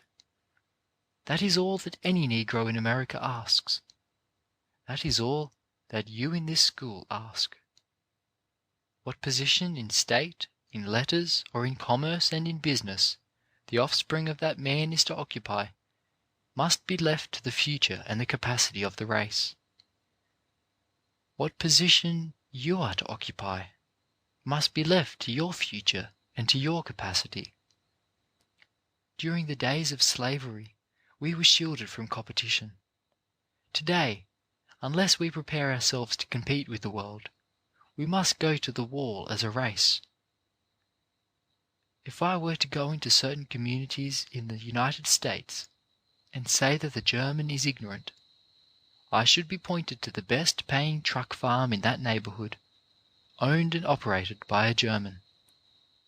If I said that the German is without skill, I should be shown the largest machine shop in the city, owned and operated by a German. If I said the German is lazy, I should be shown the largest and finest residence on the most fashionable avenue, built from the savings of a German who began life in poverty.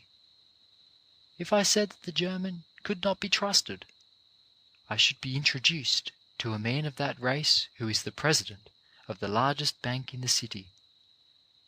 If I said that the German is not fitted for citizenship, I should be shown a German who is a respected and influential member of the city government. Now, when your critics say that the Negro is lazy, I want you to be able to show them the finest farm in the community, owned and operated by a Negro.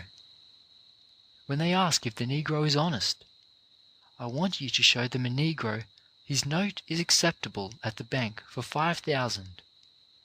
When they say that the Negro is not economical, I want you to show them a Negro with $50,000 in the bank. When they say that the Negro is not fit for citizenship, I want you to show them a man of our race paying taxes on a cotton factory. I want you to be able to show them Negroes who stand in the front in the affairs of state, of religion, of education, of mechanics, of commerce, and of household economy. You remember the old admonition, "By this sign we shall conquer." Let it be our motto. There are people in the North who have been aiding in the matter of Negro education in the South during the last 10, 20, or even 30 years. It is in part the money of those people that has made this institution possible. Those people have a right, as a plain matter of business, to ask, what are the results of this aid they have been giving? What evidences can we present to prove to them that their investments in this direction have been paying ones? It is, in no small measure, the duty of you, as students of Tuskegee Institute, to answer, and to answer satisfactorily, such a question as that. We have reached a point, largely through the aid which the North has given to the South during the last 30 years, where there is little opposition in the South to the people of the Negro race receiving any form of education. You can go out from here and plant a school in any county in the South, which will not meet with opposition from the white residents of the community. What is more, in many cases it will receive encouragement, and in some a hearty sympathy and support. Not long ago I received $50 from a white man in Mississippi to pay for the education of a black boy. This man was formerly a slaveholder, and at first he was not inclined to encourage the education of the Negro, but he stated to me frankly, in his letter, that he now believes that Tuskegee and similar institutions are doing the work that the Negro most needs to have done. He wanted to show the people of the North, he said, that Southern white men are as deeply interested in the development of the Negro as they are. I have in mind another case of a Southern white man in Alabama who, during the last year, contributed out of his own pocket nearly $2,000 for the building and maintenance of a Negro school in his county. Still another Southern man, Mr. Belton Gilreath of Birmingham, Alabama, recently sent the Institute his check for $500, up to that time the largest sum which the school had received from a Southern man, with this letter: "As a Southern man and the son of one of the largest slave owners of the South, I am anxious for our people to do all that can reasonably be expected of them for the education of the Negroes, thereby making them more content and useful citizens and friends. Furthermore, I think the time has come in the South for all our people to consider more fully than they have ever done before the question of the education of all of our population, and, wherever practicable, to give attention in our schools to teaching the art of saving also." More recently still, Mr. H. M. Atkinson of Atlanta, one of the most successful businessmen in the entire South, came to Tuskegee Institute and made a thorough inspection of our work. After he returned to Atlanta, I received a letter from him, from which I quote one paragraph: "I enclose my check for $1,000 for the benefit of your school, to be used as your judgment dictates. I was very much impressed by what I saw. I will not forget it." These white people are beginning to see the difference between the value of an educated Negro and one who is not educated. It is for you to demonstrate to them this value more and more clearly every year. End of chapter 30. Object Lessons. Recording by Luke Sartor, Griffith, New South Wales.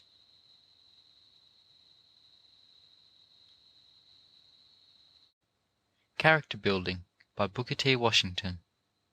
Chapter 31. Substance versus Shadow. You are here for the purpose of getting an education. Now, one of the results of an education is to increase a person's wants. You take the ordinary person who lives on a plantation, and so long as that person is ignorant, he is content to live in a cabin with one room, in which he has a skillet, a bedstead, or an apology for one, a table, and a few chairs or stools. He is content if he has fat meat, cornbread, and peas on the table to eat, and for clothing he is satisfied to wear jeans and Osnaburg himself, and to have his wife wear a calico dress and a 25-cent hat. But as soon as that man becomes educated, he feels that he must have a house with at least 2 or 3 rooms in it, furnished with neat and substantial furniture. Instead of jeans and Osnaburg for clothes, he wants decent woolen cloth, neat-fitting shoes, and a white collar and a necktie, things which he never thought of wearing before he became educated. Sometimes he even thinks that he must have jewelry. So you see, the result of education is to increase a person's wants. Now, the crisis in that person's affairs comes when the question arises whether his education has increased his ability to supply his wants. Such ability, I claim, is one of the results of industrial education. But such an education as that, while we are getting culture along all the lines that in any degree tend to increase the wants of a person, we are in the meantime getting skill to increase our ability to supply these wants. And unless we have this ability, we will find, sooner or later, that instead of going forward, we are going backward. I think that the temptation for us, especially for those who are only half educated, is to try to get hold of a certain kind of shallow culture, instead of getting hold of real education, of property and material prosperity. You who study history know how the Pilgrim Fathers, who landed at Plymouth Rock in the bleak winter of 1620, were willing to wear homespun clothes and to be married in them, if necessary, and to have a wedding that in all would not cost more than $4, I suppose. On the other hand, when one of our boys wants to get married now, he must have a wedding that costs not less than $150. His wife must have a dress with a long train, and he must have a Prince Albert broadcloth coat that he either rents or buys on the installment plan. They think that they must have a bevy of waiting bridesmaids, and there must be a line of hacks standing on the outside of the church door that will cost him not less than $25. Then, after the ceremony, where do these people go to live? The chances are the young man who has been to all this expense for the sake of the show of it takes his bride to live in a small cabin with only 2 rooms, sometimes only 1 room, rented at that.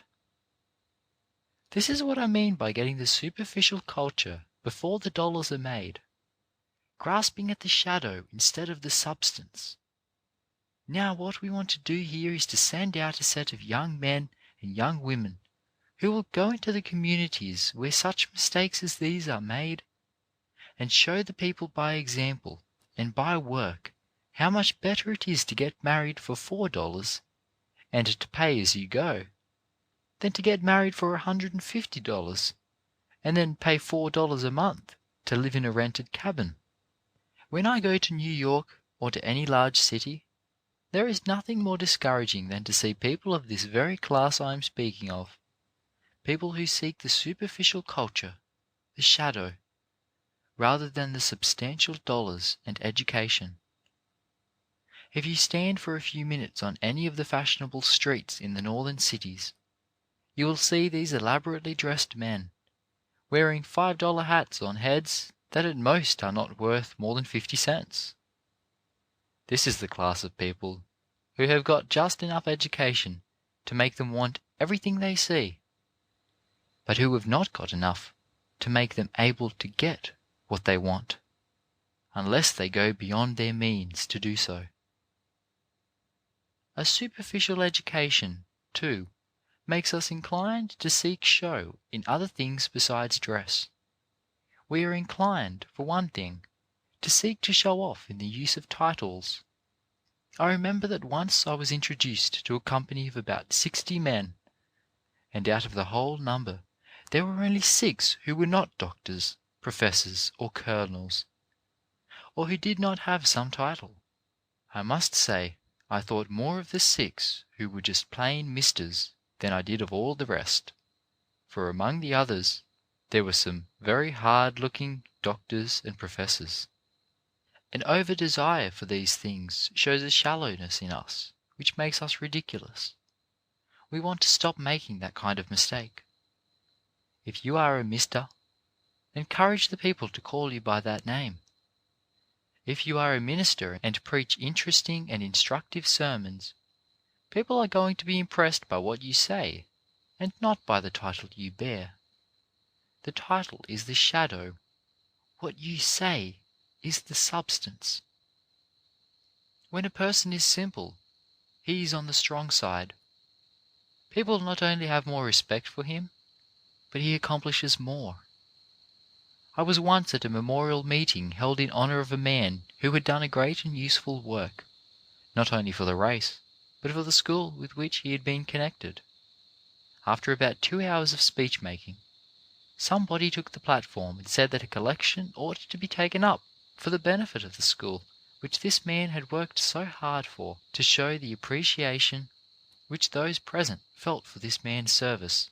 After a good deal of talk, $6.65 was collected. Then the question was raised again as to what was going to be done with this money, just how it was to be donated to the school. The meeting had passed a set of resolutions testifying to the high character of the man and the worth of his work. Somebody suggested that these resolutions be engrossed and sent to the school. This was a big word, and the people liked the sound of it. Upon inquiry, it was found that it would cost $6 to have the resolutions engrossed.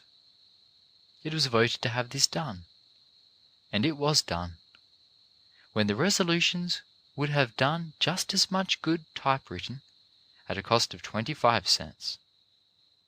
But the meeting paid out the $6 and sent the engrossed copy of the resolutions down to the school, along with the 65 cents left to be expended for the help of the school. That, it seems, was another case of grasping the shadow instead of the substance. The engrossed resolutions were the shadow. The 65 cents were all that was left of the substance. In all these matters, we need speedy and effective reforms. We want you to go out into the world and use your influence towards securing these reforms. There are too many people in the world who would give their whole lives to grasping at the shadow instead of the substance, grasping at a sham instead of real worth. We want you to teach by word and action simple, right, and honest living. End of chapter 31. Substance versus Shadow. Recording by Luke Sartor, Griffith, New South Wales.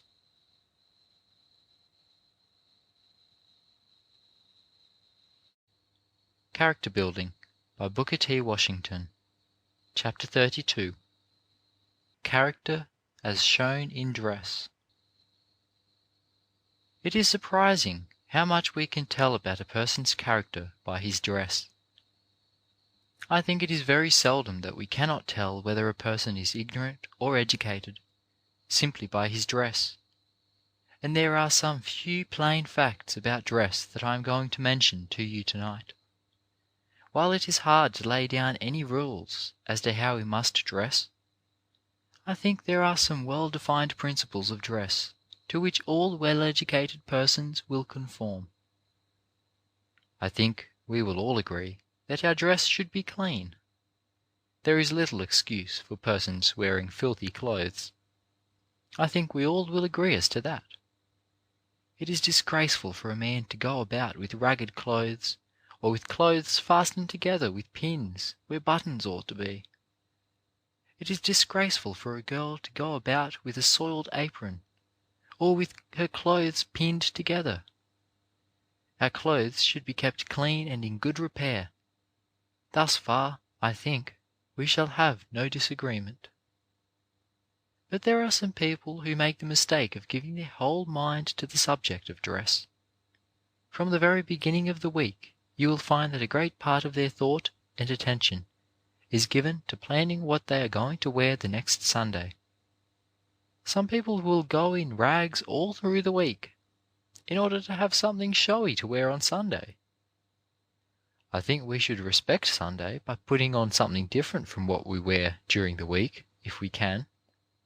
Although, of course, these things are largely governed by our station in life. But even then, it certainly is inappropriate to wear our most showy clothes on that day. Dress in the way that your pocket will allow. There are some persons who not only employ all their thoughts in considering what they shall wear, but also spend all their money on their clothes. There are some persons who live for the sake of dress. These persons are usually denominated fops. I think the people in the northern cities are the worst in this respect. If you go through 6th Avenue in New York or Cambridge Street in Boston, you will see many of these fops, who perhaps earn about $20 a month, standing on the street corners with kid gloves on, cigars between their lips, and high hats. Now that kind of a person is a foolish fop, and one whom we do not care to have in this institution. There is no more foolish person than the one who spends all he makes and sometimes more on dress. Then, too, I think there are persons who make mistakes in the matter of ornaments, what we call jewellery. You will find many a man whose income is not $20 a month, wearing a great brass watch chain with so much brass in it that you can almost smell it. You will see men and women with 3 or 4 brass finger rings, or women with brass earrings. Do you know that one of the most common mistakes among the masses of our people in the country is throwing away their money on cheap jewellery? Do you know that they will come into town to the stores and spend their money on jewellery worth about 10 cents apiece, jewellery that you actually can get for $6, and a bushel $7 at wholesale? Our people spend thousands of dollars every year for this cheap jewellery. If there is a young man or a young woman here who likes jewellery and is going to indulge in it, be sure to get that which is modest. Another mistake that some of our people make is in wearing flashy or loud dressy clothing, dress in which bright colours and red ribbons predominate. Our dress should be modest, with few colours. We often make a mistake in getting shoes about 2 sizes too small. I saw a girl this morning in perfect misery, simply because she had bought and was trying to wear a pair of shoes about 2 sizes too small. Such people simply punish their feet to make people think they have small feet, though it is just as honourable to have a large foot as a small one. There is no difference. Then we make another mistake in buying cheap, showy shoes simply because they have a gloss on them. Such shoes are made to attract attention, and not for comfort or durability. When you are spending your money for shoes, be sure that you get something good, something that will last you. Do not buy those worthless things which, when they come in contact with water, will shrivel up, because they are made of cheap material. A man cannot respect a girl who punishes her feet in order to make them look small. Then another thing.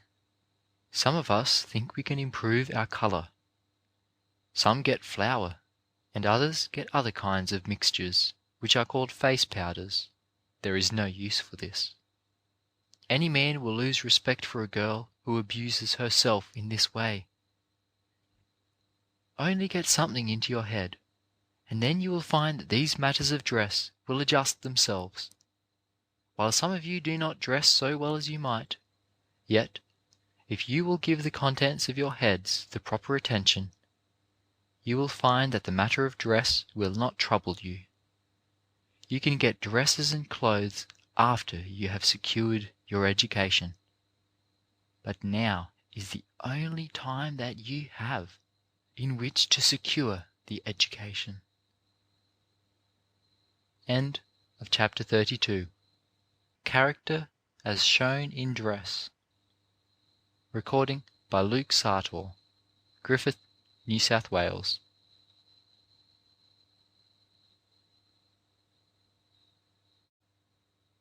Character Building by Booker T. Washington, Chapter 33.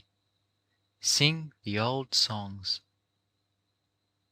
There is no part of our chapel exercises that gives me more pleasure than the beautiful Negro melodies which you sing. I believe there is no part of the service more truly spiritual, more elevating. Wherever you go, after you leave this school, I hope that you will never give up the singing of these songs.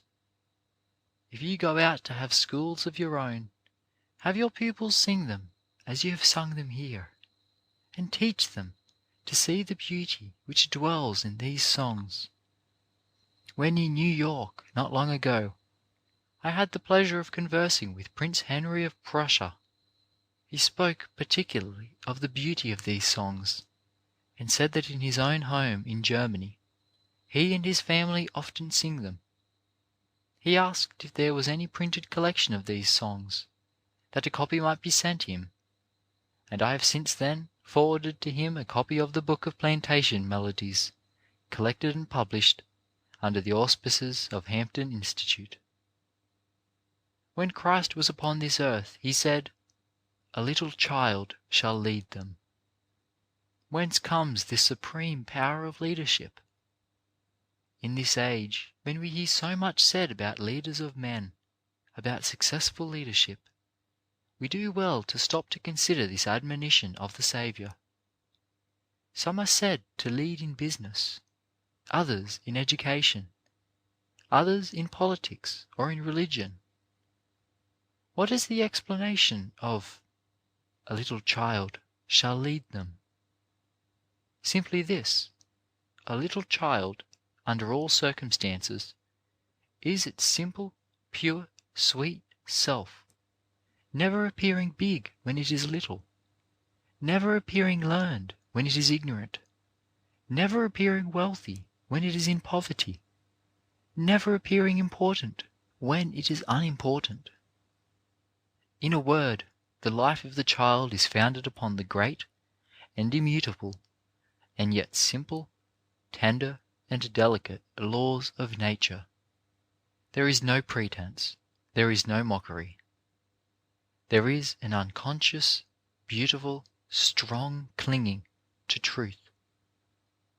And it is this divine quality, in child or in man, in Jew or Gentile, in Christian or Mohammedan, in the ancient world or in the modern world, in a black man or in a white man, that always has led men and moulded their activity.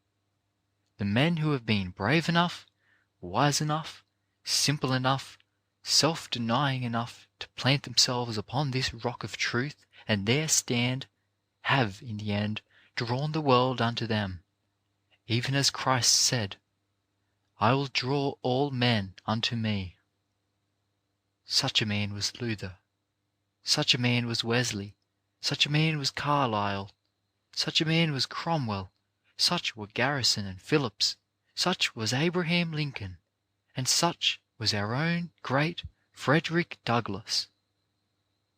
The thing aimed at by all great souls has been to bring men and races back to the simplicity and purity of childhood, back to reality.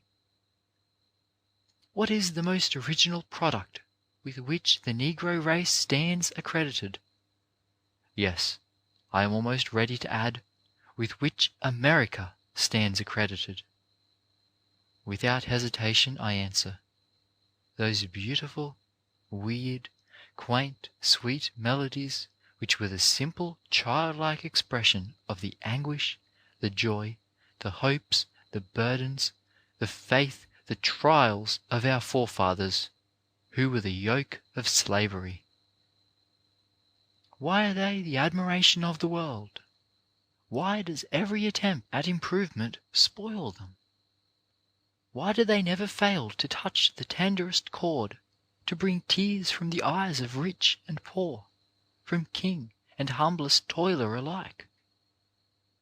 Listen how in this beautiful song the soul in trouble is told not to go to houses and temples made by man, but to get close to nature. If you want to see Jesus, go in the wilderness. Go in the wilderness. Go in the wilderness. Go in the wilderness. If you want to see Jesus, go in the wilderness, leaning on the Lord. Oh, brother, how do you feel when you come out of the wilderness? Come out the wilderness. Come out the wilderness. Oh, brother, how do you feel when you come out the wilderness, leaning on the Lord? Then, in another, hear how our foreparents broke through all the deceptions and allurements of false wealth, and in their long days of weariness, expressed their faith in a place where every day would be one of rest. Oh, religion is a fortune. I really do believe. Oh, religion is a fortune. I really do believe. Oh, religion is a fortune. I really do believe. Where Sabbaths have no end. Where you been, poor mourner? Where you been so long? Been down in the valley for to pray, and I ain't done praying yet." Then how, when oppressed by years of servitude to which others thought there would be no end, we hear them break out into quaint and wild bursts of appeal to fact. "My Lord delivered Daniel, my Lord delivered Daniel, my Lord delivered Daniel, why can't He deliver me? I met Pilgrim on the way, and I asked him where he's gwine. I'm bound for Canaan's happy land, and dis is the shouting band. Go on. He delivered Daniel from the lion's den, Jonah from the belly of the whale, and the Hebrew children from the fiery furnace. Then why not every man?" Or, when the burden seemed almost too great for human body to endure, there came this simple, childlike prayer: "O Lord, O Lord, O my good Lord, keep me from sinking down. O Lord, O my good Lord, keep me from sinking down.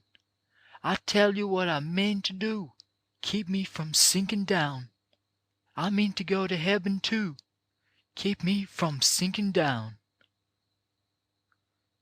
Or what could go more directly to nature's heart than the pathetic, yet hopeful, trustful outburst of the little slave boy who was to be taken from his mother to be sold into the far South, when it seemed to him that all earthly happiness was forever blighted.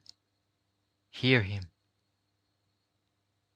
"I'm gwine to join de great association. I'm gwine to join de great association. I'm gwine to join de great association. Den my little soul's gwine to shine, shine. Den my little soul's gwine to shine along. Oh, I'm gwine to climb up Jacob's ladder. Den my little soul's gwine to shine, shine. Den my little soul's gwine to shine along. Oh, I'm gwine to climb up higher and higher. Den my little soul's gwine to," etc. "I'm gwine to sit at de welcome table. I'm gwine to feast off milk and honey. I'm gwine to tell God how He saved me. Den my little soul's gwine to shine, shine. Den my little soul's gwine to shine along. Oh!" And so it has ever been, so it is, and ever will be.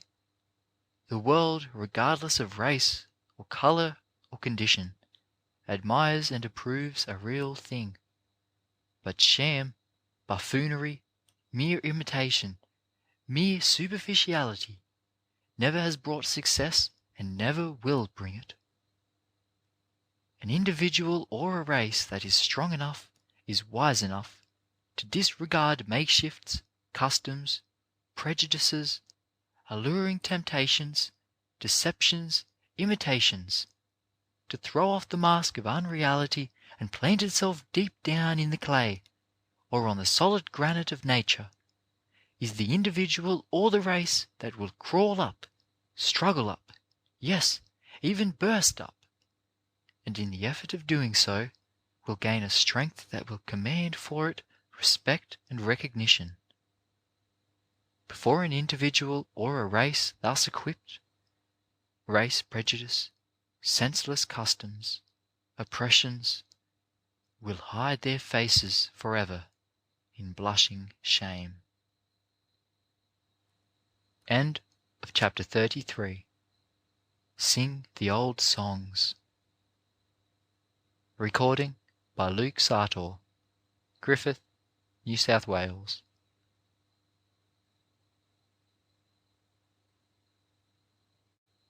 Character Building by Booker T. Washington. Chapter 34. Getting Down to Mother Earth. One of the highest ambitions of every man leaving Tuskegee Institute should be to help the people of his race find bottom, find bedrock, and then help them to stand upon that foundation. If we, who are interested in the school, can help you to do this, we shall count ourselves satisfied.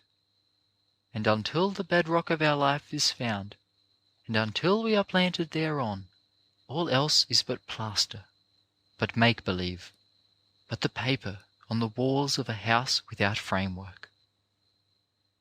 That is one of the stepping stones with which nature has provided us. Here the path is plain, if we have the courage to follow it. 85% of the people of the Negro race live, or attempt to live, by some form of agriculture. If we would save the race and lift it up, here is the great opportunity around which, in a large measure, individual, organized, religious and secular effort should center for the next 50 years. But to do this, we must take advantage of the forces at hand. We must stand upon our own feet, and not upon a foundation supplied by another. We must begin our growth where our civilization finds us, and not try to begin on some other civilization. To illustrate what I mean, we need not go to another race, nor very far from home. In a little town in Alabama, there was a sturdy, industrious black man who for nearly 20 years had lived upon rented land, had hired mules and horses to work that land, and had mortgaged his crops to secure food and clothes. He had driven to church on Sunday in a buggy that was not his, and he wore good-looking clothes that were not paid for. In outward appearance he seemed to prosper. He seemed to be what the white men about him were. But this black man knew that he was trying to stand upon an imperfect basis.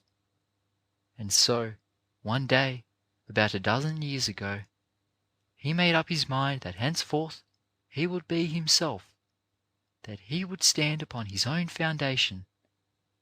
He told the white man to take back his mules, to take back his wagon and buggy, and he gave up the rented land.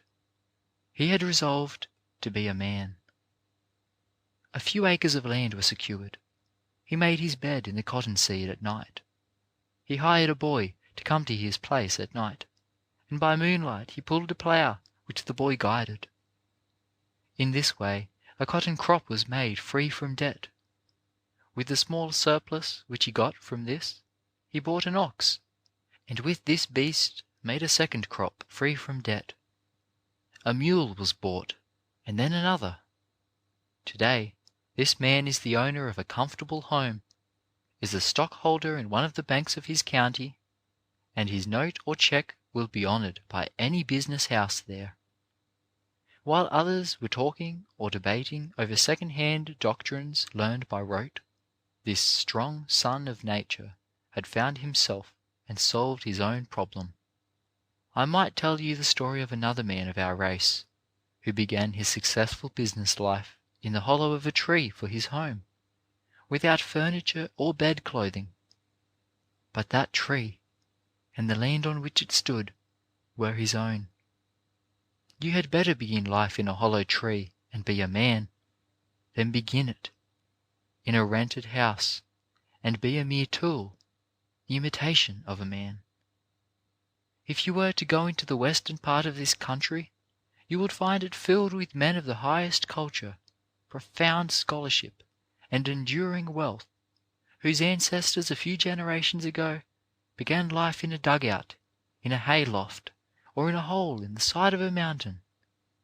Young men and young women, there is no escape. If we would be great and good and useful, we must pay the price. And remember that when we get down to the fundamental principles of truth, nature draws no color line. I do not want to startle you when I say it, but I should like to see during the next 50 years every colored minister and teacher whose work lies outside the large cities, armed with a thorough knowledge of theoretical and practical agriculture, in connection with his theological and academic training. This, I believe, should be so, because the race is an agricultural one, and because my hope is that it will remain such. Upon this foundation almost every race in history has got its start. With cheap lands, a beautiful climate, and a rich soil, we can lay the foundation of a great and powerful race. The question that confronts us is whether we will take advantage of this opportunity.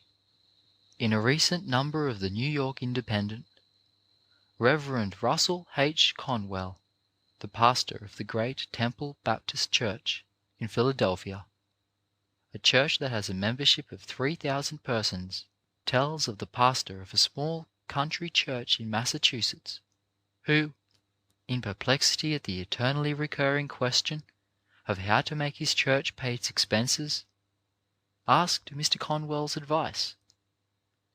"I advised him," Mr. Conwell says, "to study agricultural chemistry, dairy farming, and household economy. I meant the advice seriously, and he took it seriously. He made his studies, and he made them thoroughly. On the Sunday when he preached his first practical sermon, which was the outgrowth of his helpful learning, its topic was scientific manures, with appropriate scriptural allusions. He had just 17 listeners.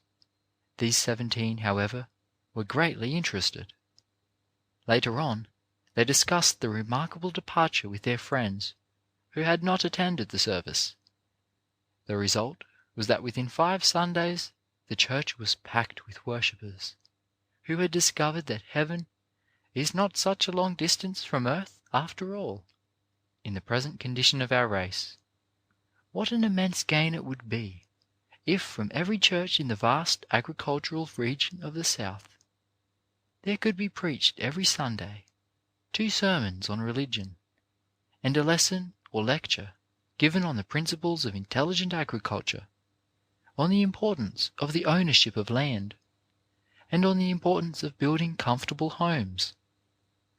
I believe that if this policy could be pursued, instead of the now too often poorly clothed, poorly fed, and poorly housed ministers, with salaries ranging from $100 to $300 a year, we should soon have communities and churches on their feet to such an extent that hundreds of ministers who now live at a dying race would be supported in a manner commensurate with the dignity of the profession.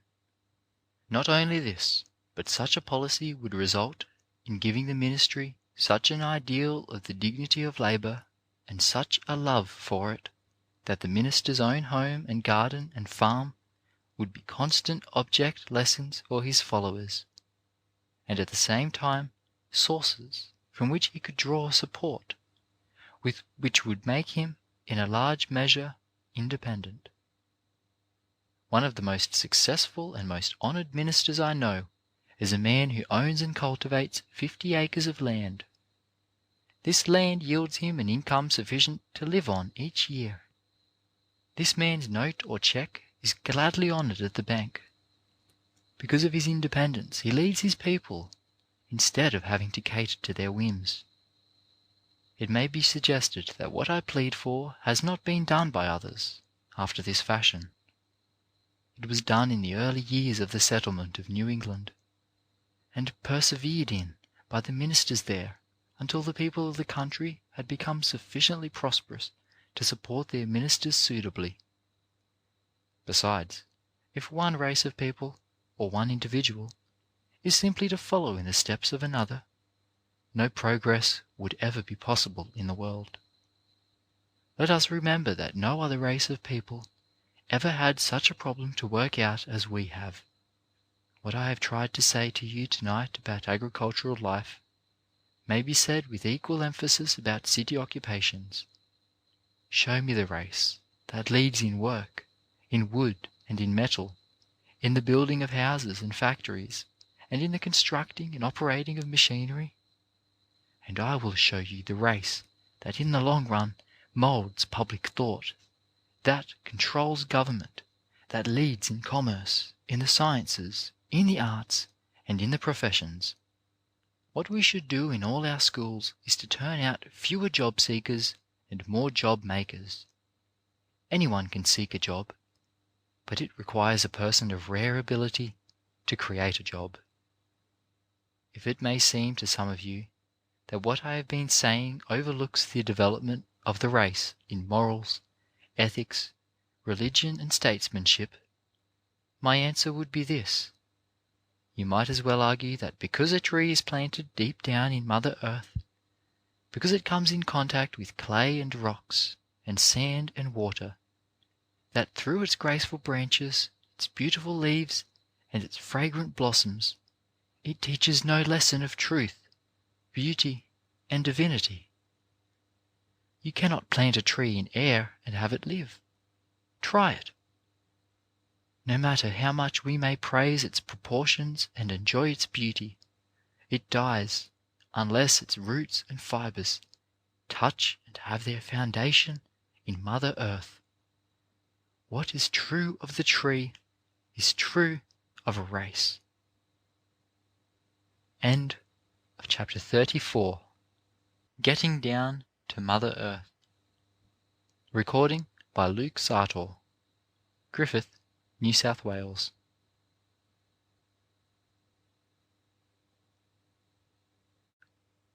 Character Building by Booker T. Washington. Chapter 35. A Penny Saved. A large proportion of you, for one reason or another, will not be able to return to this institution after the close of the present year. On that account, there are some central thoughts which I should like to impress upon your minds this evening, and which I wish you to take with you into the world, whether you go out from the school as graduates or whether you go as undergraduates. I have often spoken to you about the matter of learning to economize your time, to save your time, the matter of trying to make the most of every minute and hour of your existence.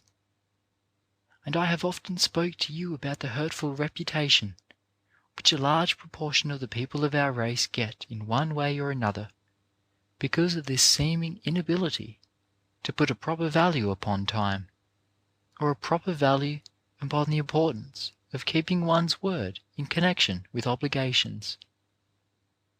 You know to what a large extent the feeling prevails, whether justly or unjustly, that as a people we cannot be depended upon to keep our word, that if we are hired to work in a mill or a factory, we work until we have got $3 or $4 in wages ahead, and then go on an excursion, or go to town, and do not return to work until what we have earned has been consumed. And so, in one way or another, a large proportion of us get the reputation that we cannot be depended upon for faithful, regular, efficient service, and that hurts the race. Wherever you go, we wish you by your own actions, by your advice, by your influence, to try and disprove and counteract that hurtful reputation. You can do this in the most efficient manner by yourselves being the highest possible example. The people who succeed are, very largely, those who learn to economize time in the ways I have referred to, and those who also have learned to save not only time, but money. Now this may seem to you a very materialistic thought for me to emphasize this evening, the saving of money. But to us, as a race, it is of vital importance. I have heard it expressed recently, on several occasions, that the Negro was becoming too much materialized, too much industrialized. Too much attention, it has been said, is given to the material side of life. Now it seems to me that I have as yet seen very little that need arouse our fears in that direction. I am not able to understand how a race that does not own a single steam railroad, that does not own a single streetcar line, that owns hardly a bank, that does not own a single block of houses in a large city, I am not able to understand how such a race as this is in danger of becoming materialized. When you get millions of dollars in banks, when you get millions of dollars invested in railroad stocks, when you get other millions invested in streetcar lines, or in the control of large factories, great plantations, or in other great industrial enterprises in the South, then I shall say that there are signs of your becoming too materialistic, of your getting to be too rich. But I do not see any such signs yet. And until we do see such signs, we can rest ourselves in peace, I think, so far as that danger is concerned. But there is a certain influence of money that I do not think we emphasize enough. In the first place, the getting hold of money, the getting hold of a competency, ensures us the possession of certain influences that we can get in no other way. In order to get hold of the spiritually best and highest things in life, there are certain material things that we are compelled to have first. In the first place, the getting hold of money and the saving of this money will assure the possession of decent, comfortable houses to live in. No person can do his best work, or can be of the greatest service to himself and to his fellow beings, until he is able to live in a decent, comfortable house. You will not be ready for life until you own such a house, whether you live in it or not. Even if you own such a house and rent it out, you are that much more of a man. I often hear people say that they do not own a house or property because they do not expect to live long in this place or that place. I have known such people to move 6 times in 6 years. They never will own a house, simply because they have got into the habit of giving excuses instead of trying to get to own a home. The possession of a decent house ensures us a certain amount of proper comfort. No person can do the best work, can think well, can get along well, unless he has a certain amount of comfort. And, I may add, a certain amount of good, nourishing food, well cooked. The person who is not sure where he is going to get his breakfast, or the one who is not sure where he is going to get the money to pay his next week's board, is the individual who cannot do the best work, whether the work be physical, mental, or spiritual. The possession of money enables us to be sure that we are going to have comfortable clothing enough to keep the body warm and vigorous and in good, healthy condition. The possession of money enables us to get to the point where we can do our part in the building of schoolhouses, churches, hospitals. It enables us to do our part in all these directions. Money not only enables us to get upon our feet in these material directions, but it has another value. The getting of it develops foresight on our part. People cannot get money without learning to exercise forethought, without planning today for tomorrow, this week for the next week, and this year for the next year. People cannot get hold of money, or at least cannot keep hold of it, who have not learned to exercise self-control. They must be able to say no. I want you students, when you go out from here, to be able to say no. I want you to be able to go by a store and, as you notice the things in that store, whether candy or spring hats, or whatever it is that attracts you, to be able, notwithstanding the fact that you have the money in your pockets to buy, to exercise a self-control that will enable you to pass these things by and save your money, to invest it in a home. Persons cannot get hold of money without learning to exercise economy, without learning to make everything go just as far as it is possible to make it go. Then again, the getting of money enables a person to become a good, steady, safe citizen. The people who kill and are killed, 9 times out of 10, whether they are black or white, are people who do not own a home, who do not have money in the bank. They are people who live in their gripsacks. They are gripsack leaders. If their gripsacks are in Montgomery tonight, there is their home. If they are in Opelika the next night, there is their home that night. There are numbers of these people who have no home except their gripsacks. Now I don't want you to go out from here to be that kind of men and women. I want to see you own land. I want to see you own a decent home. And let me say right here that your home is not decent or complete until it contains a good, comfortable bathtub. Of the two, I believe I would rather see you own a bathtub without a house than a house without a bathtub. If you get the tub, you are sure to get the house later. So when you go out from here, buy a bathtub, even if you cannot afford to buy anything else. The possession of money, the having of a bank account, even if small, gives us a certain amount of self-respect. An individual who has a bank account walks through a street so much more erect. He looks people in the face. The people in the community in which he lives have a confidence in him and a respect for him, which they would not have if he did not possess the bank account. Now, one great mistake that we make in striving to reach these things is that we keep putting off beginning. The young man says that he will begin when he gets married. The young woman says that she will begin when she gets dressed well enough, or gets a little further on in life. Yielding to this temptation or to that, they keep putting off beginning to save. It makes one sick at heart as he goes into the cities to see young men on Sunday afternoons paying $2 or $3 for a hack or carriage to take young women out to drive, when in too many cases the men do not earn a salary of more than $4 a week. Young women don't go driving with such men.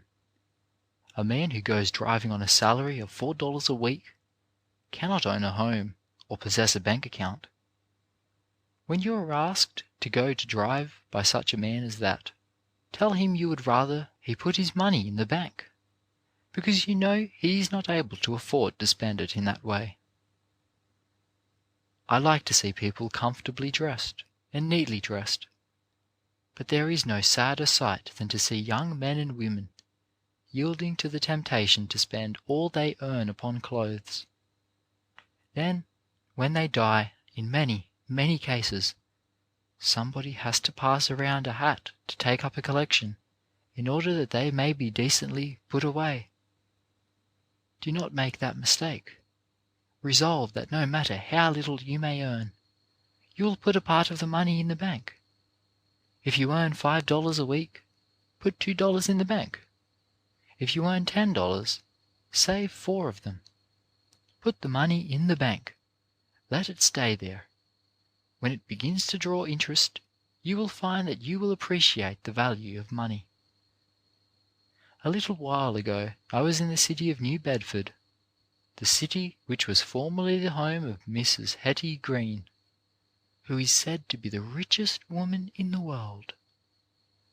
I want to tell you a story about her that was told me by a gentleman who lived in New Bedford, and who knew Mrs. Green when she lived there. For many years, they had in New Bedford no savings bank that would take a very small deposit. Finally, a 5-cent savings bank was opened there. Just after this had been done, Mrs. Green told this gentleman that she was glad they had opened a 5-cent bank, so that now she would be able to put that amount in and have it draw interest. You who are here do not think about 5 cents as a sum to be saved. You think of it only as money to buy peanuts and candy, or cheap ribbons, or cheap jewellery. On last Sunday evening, I was in the home of a gentleman in New York who has in his family a girl who is now only 18 years old, and who, when she came to this country a few years ago and went to work in this family as a maid, could not speak a word of English. This girl now has $1,500 in the bank. Think of it!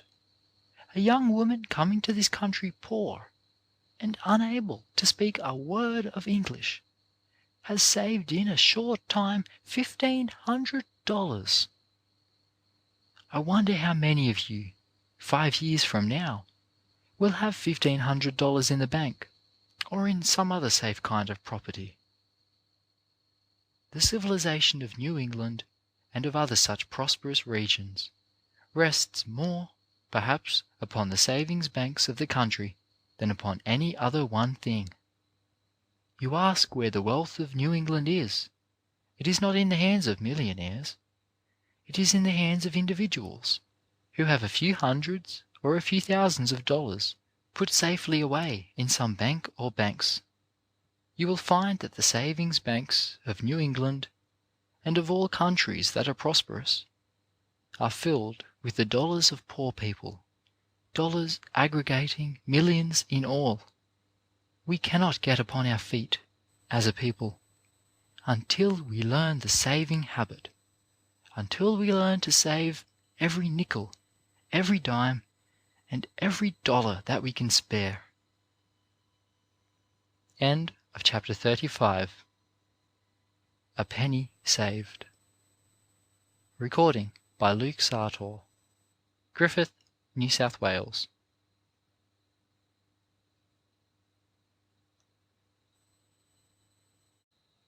Character Building by Booker T. Washington. Chapter 36. Growth. I want to impress upon you this evening the importance of continued growth.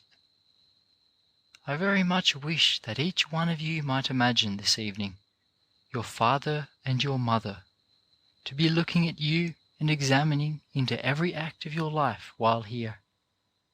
I wish that you might feel, as it were, their very heart throbs.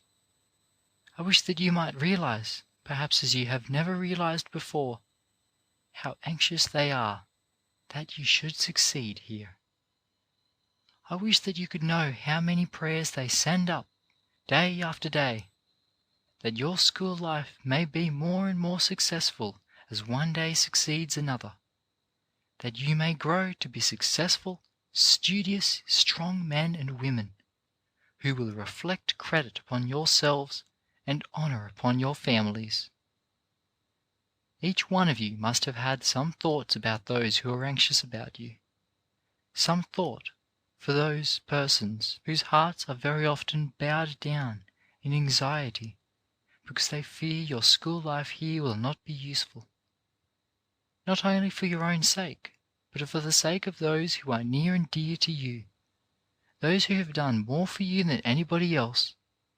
I want you to make up your minds that this year is going to be the best one of your lives. I want you to resolve that you are going to put into this year the hardest and the most earnest work that you have ever done in your life. To resolve that this is going to be the greatest, the most courageous, and the most sinless year of life that you have ever lived. I want you to make up your minds to do this, to decide that you are going to continually grow, and grow more tomorrow than today.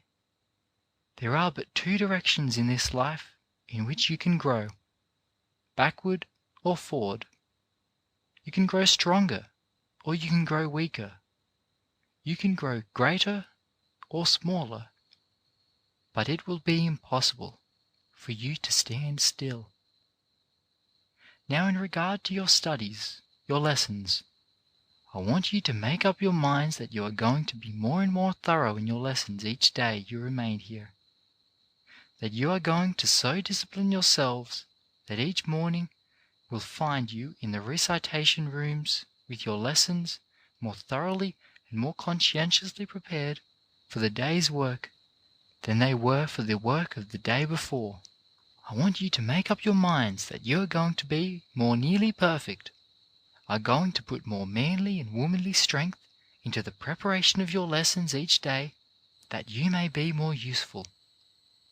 Then you will find yourselves wanting to grow, I hope. You will find yourselves learning the dignity of labor, and that no class of people can get up and stay up, can be strong and useful and respected, until they learn that there is no disgrace in any form of labor. I hope you are learning that labor with the hand, in any form whatever, is not disgraceful. I hope that you are learning day by day that all kinds of labor, whether with the mind or with the hand, are honorable, and that people only disgrace themselves by being and keeping in idleness. I want you to go forward by thoroughness in your work, by being more conscientious in your work, by loving your work more today than you did yesterday. If you are not growing in these respects, that is, if you are not going forward, you are going backward and are not answering the purpose for which this institution was established, are not answering the purpose for which your parents sent you here. I want to emphasize the fact that we want you to grow in the direction of character, to grow stronger each day in the matter of character. When I say character here, I mean to use the word in its broadest sense. The institution wants to find you growing more polite to your fellows every day, as you come in contact with them, whether it be in the classroom, in the shop, in the field, in the dining room, or in your bedroom. No matter where you are, I want you to find yourselves growing more polite and gentlemanly. Notice I do not say merely that I want your teachers, those who are over you, to find you growing more polite. I want you to find yourselves so. If you are not doing this, if you are going backward, you are going in the wrong direction. I want to find you each day more thoughtful of others and less selfish. I want you to be more conscientious in your thoughts and in your work and with regard to your duty toward others. This is growing in the right direction. Not doing this is growing in the wrong direction. Nor do I want you to feel that you are to strive for this spirit of growth for this 1 year alone, or for the time that you are here. I hope that you will continue to grow in the forward direction. Then, and this is more important still, we want you to take this habit of growth, this disposition to grow in the right direction, out with you from the school, and scatter it as an influence for good wherever you go. We want you to take it into your schools, for many of you are going to become teachers. We want you not only to begin it when you begin teaching in a humble way, but we want to see you grow and improve in it every year. We want to see you make your schoolhouses more attractive, to see you make everything in connection with your schools and your teaching better and stronger, to see you make a school more useful every year, that you remain as its teacher. Then, too, when you go out and get employment, no matter of what kind it may be, we want to see you grow better in that employment. We want to see you advance in ability, commanding always a larger salary, advancing in value to those who employ you. We want to see you grow in reputation for being honest, conscientious, intelligent, hard-working, no matter in what capacity you are employed. Some of you are going out to establish homes and settle down in home life. We want to see you grow in that direction.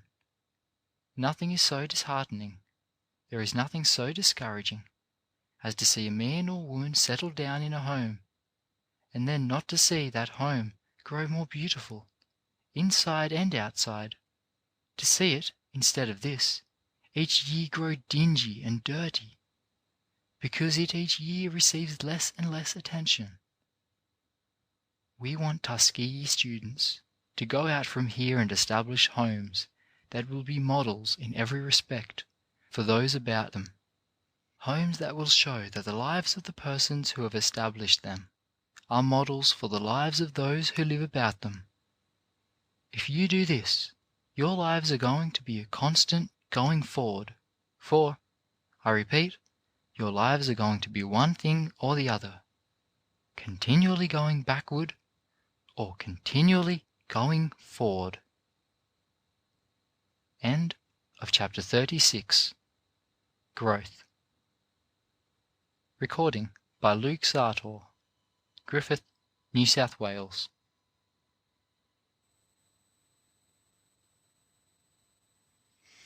Character Building by Booker T. Washington. Chapter 37. Last Words. We have come to the close of another school year. Some of you will go out from among us now, not to return. Others will go home for the summer vacation and return at the end of that for the next school year. As you go out, there is one thing that I want to especially caution you about. Don't go home and feel that you are better than the rest of the folks in your neighborhood because you have been away at school. Don't go home and feel ashamed of your parents because you think they don't know as much as you think you know. Don't think that you are too good to help them. It would be better for you not to have any education than for you to go home and feel ashamed of your parents or not want to help them. Let me tell you of one of the most encouraging and most helpful things that I have known of in connection with the life of our students after they leave this institution. I was in a southern city and going about among the homes of the people of our race. Among these homes I noticed one which was so neat looking that it was conspicuous. I asked the person who was with me, "How is it that this house is in such good condition, looks so much better than some of the others in the neighborhood?" "It is like this," said the man who was accompanying me. "The people who live there have a son, whom they sent to your school, at considerable self-denial to themselves. This young man came home from school a few weeks ago. For some time after he came back, he did not have work to keep him busy, and so he employed his spare time in fixing up his parents' home. He fixed the roof and chimney, put new palings on the fence where they were needed, and did such things as that. Then he got a stock of paint and painted the house thoroughly, 2 coats outside and in. That is why the place looks so neat." Such testimony as that is very helpful. It shows that the students carry out from here the spirit which we try to inculcate. Another thing, go home and lead a simple life. Don't give the impression that you think education means superficiality and dress. Be polite to white and colored people both. It is possible for you, by paying heed to this, to do a great deal toward securing and preserving pleasant relations between the people of both races in the South. Try to have your manners in this respect so good that people will notice them and ask where you have been, at what school you learned to be so polite. You will find that politeness counts for a great deal, not only in helping you to get work, but in helping you to keep it. Don't be ashamed to go to church and Sunday school, to the Young Men's Christian Association and the Christian Endeavour Society. Show that education has only deepened your interest in such things. Have no going backward. Be clean in your person, your language, and in your thoughts. It seems appropriate during these closing days of the school year to re-emphasize, if possible, that for which the institution stands. We want to have every student get what we have, in our egotism, perhaps, called the Tuskegee spirit. That is, to get hold of the spirit of the institution. Get hold of that for which it stands, and then spread that spirit just as widely as possible, and plant it just as deeply as it is possible to plant it. In addition to the members of our graduating class, we have each year a large number of students who go out to spend their vacations. Some of these will return at the close of vacation, but some, for various reasons, will not return. Whether you go out as graduates, whether you go out to return or not to return, it is important that all of you get hold of the Tuskegee spirit, the spirit of giving yourselves, in order that you may help lift up others. In no matter how small a degree it may be, see that you are assisting someone else. Now, after a number of years' experience, the institution feels that it has reached a point where it can, with some degree of authority, Give advice as to the best way in which you can spend your life. In the first place, as to your location, the place where you shall work, I very much hope that the larger part of the students who go out from Tuskegee will choose the country districts for their place of work, rather than the large cities. For one thing, you will find that the larger places are much better supplied with workers and helpers than is true of the towns, and especially of the country districts. The cities are better supplied with churches and schools, with everything that tends to uplift people, and they are at the same time much more prolific of those agencies which tend to pull people down. Notwithstanding this latter fact, the greater portion, by far, of those who need help live in the country districts. I think a census report will show that 80% of our people are to be found in the country and small towns. I advise you, then, to go into the country and the towns, rather than into the cities. Then, as to the manner of work, you must make up your minds, in the first place, as I have said before, that you are going to make some sacrifice, that you are going to live your lives in an unselfish way, in order that you may help someone. Go out with a spirit that will not allow you to become discouraged when you have opposition, when you meet with obstacles to be overcome. You must go with a determination that you are going to succeed in whatever undertaking you have entered upon. I do not attempt to give you specific advice as to the kind of work you shall do, but I shall say that in a general way I believe that you can accomplish more good, and perhaps this will hold good for the next 50 years here in the South, by taking a country school for your nucleus. Take 3 months' school, and gradually impress upon the people of the community the need of having a longer school. Get them to add 1 month to 3 months, and then another month, until they get to the point where they will have 6, 7, or 8 months of school in a year. Then get them to where they will see the importance of building a decent schoolhouse, getting out of the one-room log cabin schoolhouse, and of having suitable apparatus for instruction. There are 2 things you must fix your mind on: the building of a suitable schoolhouse, and the arousing in the people, at the same time, a spirit that will make them support your efforts. In order to do this, you must go into the country with the idea of staying there for some time at least. Plant yourself in the community, and by economical living, year by year, manage to buy land for yourself on which to build a nice and comfortable home. You will find that the longer you stay there, the more the people will give you their confidence, and the more they will respect and love you. I find that many of our graduates have done excellent work by having a farm in connection with their schools. This is true also of many who did not remain here to graduate. I have in mind such a man. He has been teaching school in one of the counties of this state for 7 or 8 years. He has lengthened the school year to 8 months. He has a nice cottage with 4 rooms in it, and a beautiful farm of 40 acres. This man is carrying out the Tuskegee idea. There will be some of you who can spend your life to better advantage by devoting it to farming than to any other industry. I speak of farming particularly because I believe that to be the great foundation upon which we must build for the future.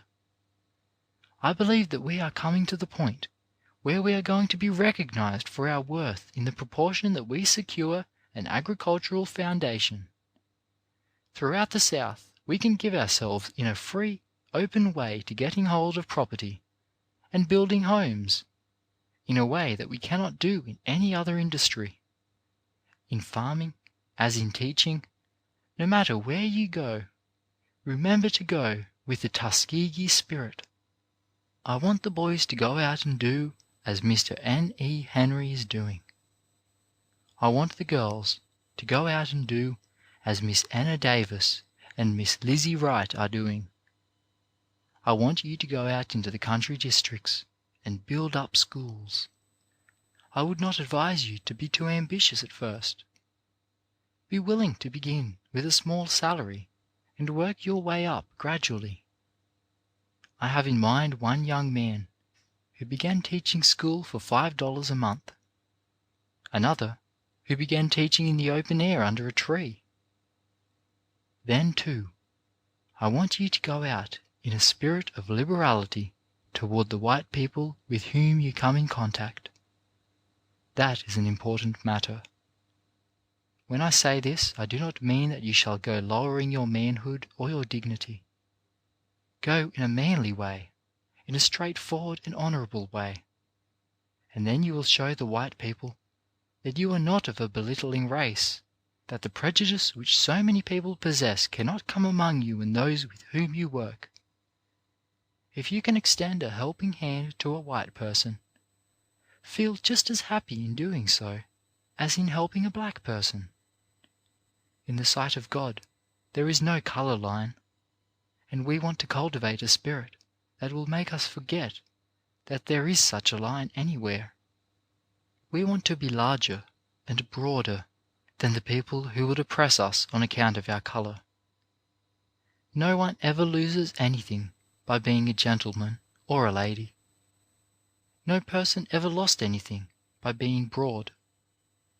Remember that if we are kind and useful, if we are moral, if we go out and practice these traits, no matter what people say about us, they cannot pull us down. But on the other hand, if we are without the spirit of usefulness, if we are without morality, without liberality, without economy and property, without all those qualities which go to make a people and a nation great and strong, no matter what we may say about ourselves and what other people may say about us, we are losing ground. Nobody can give us those qualities merely by praising us and talking well about us. And when we possess them, nobody can take them from us by speaking ill of us. End of chapter 37. Last words.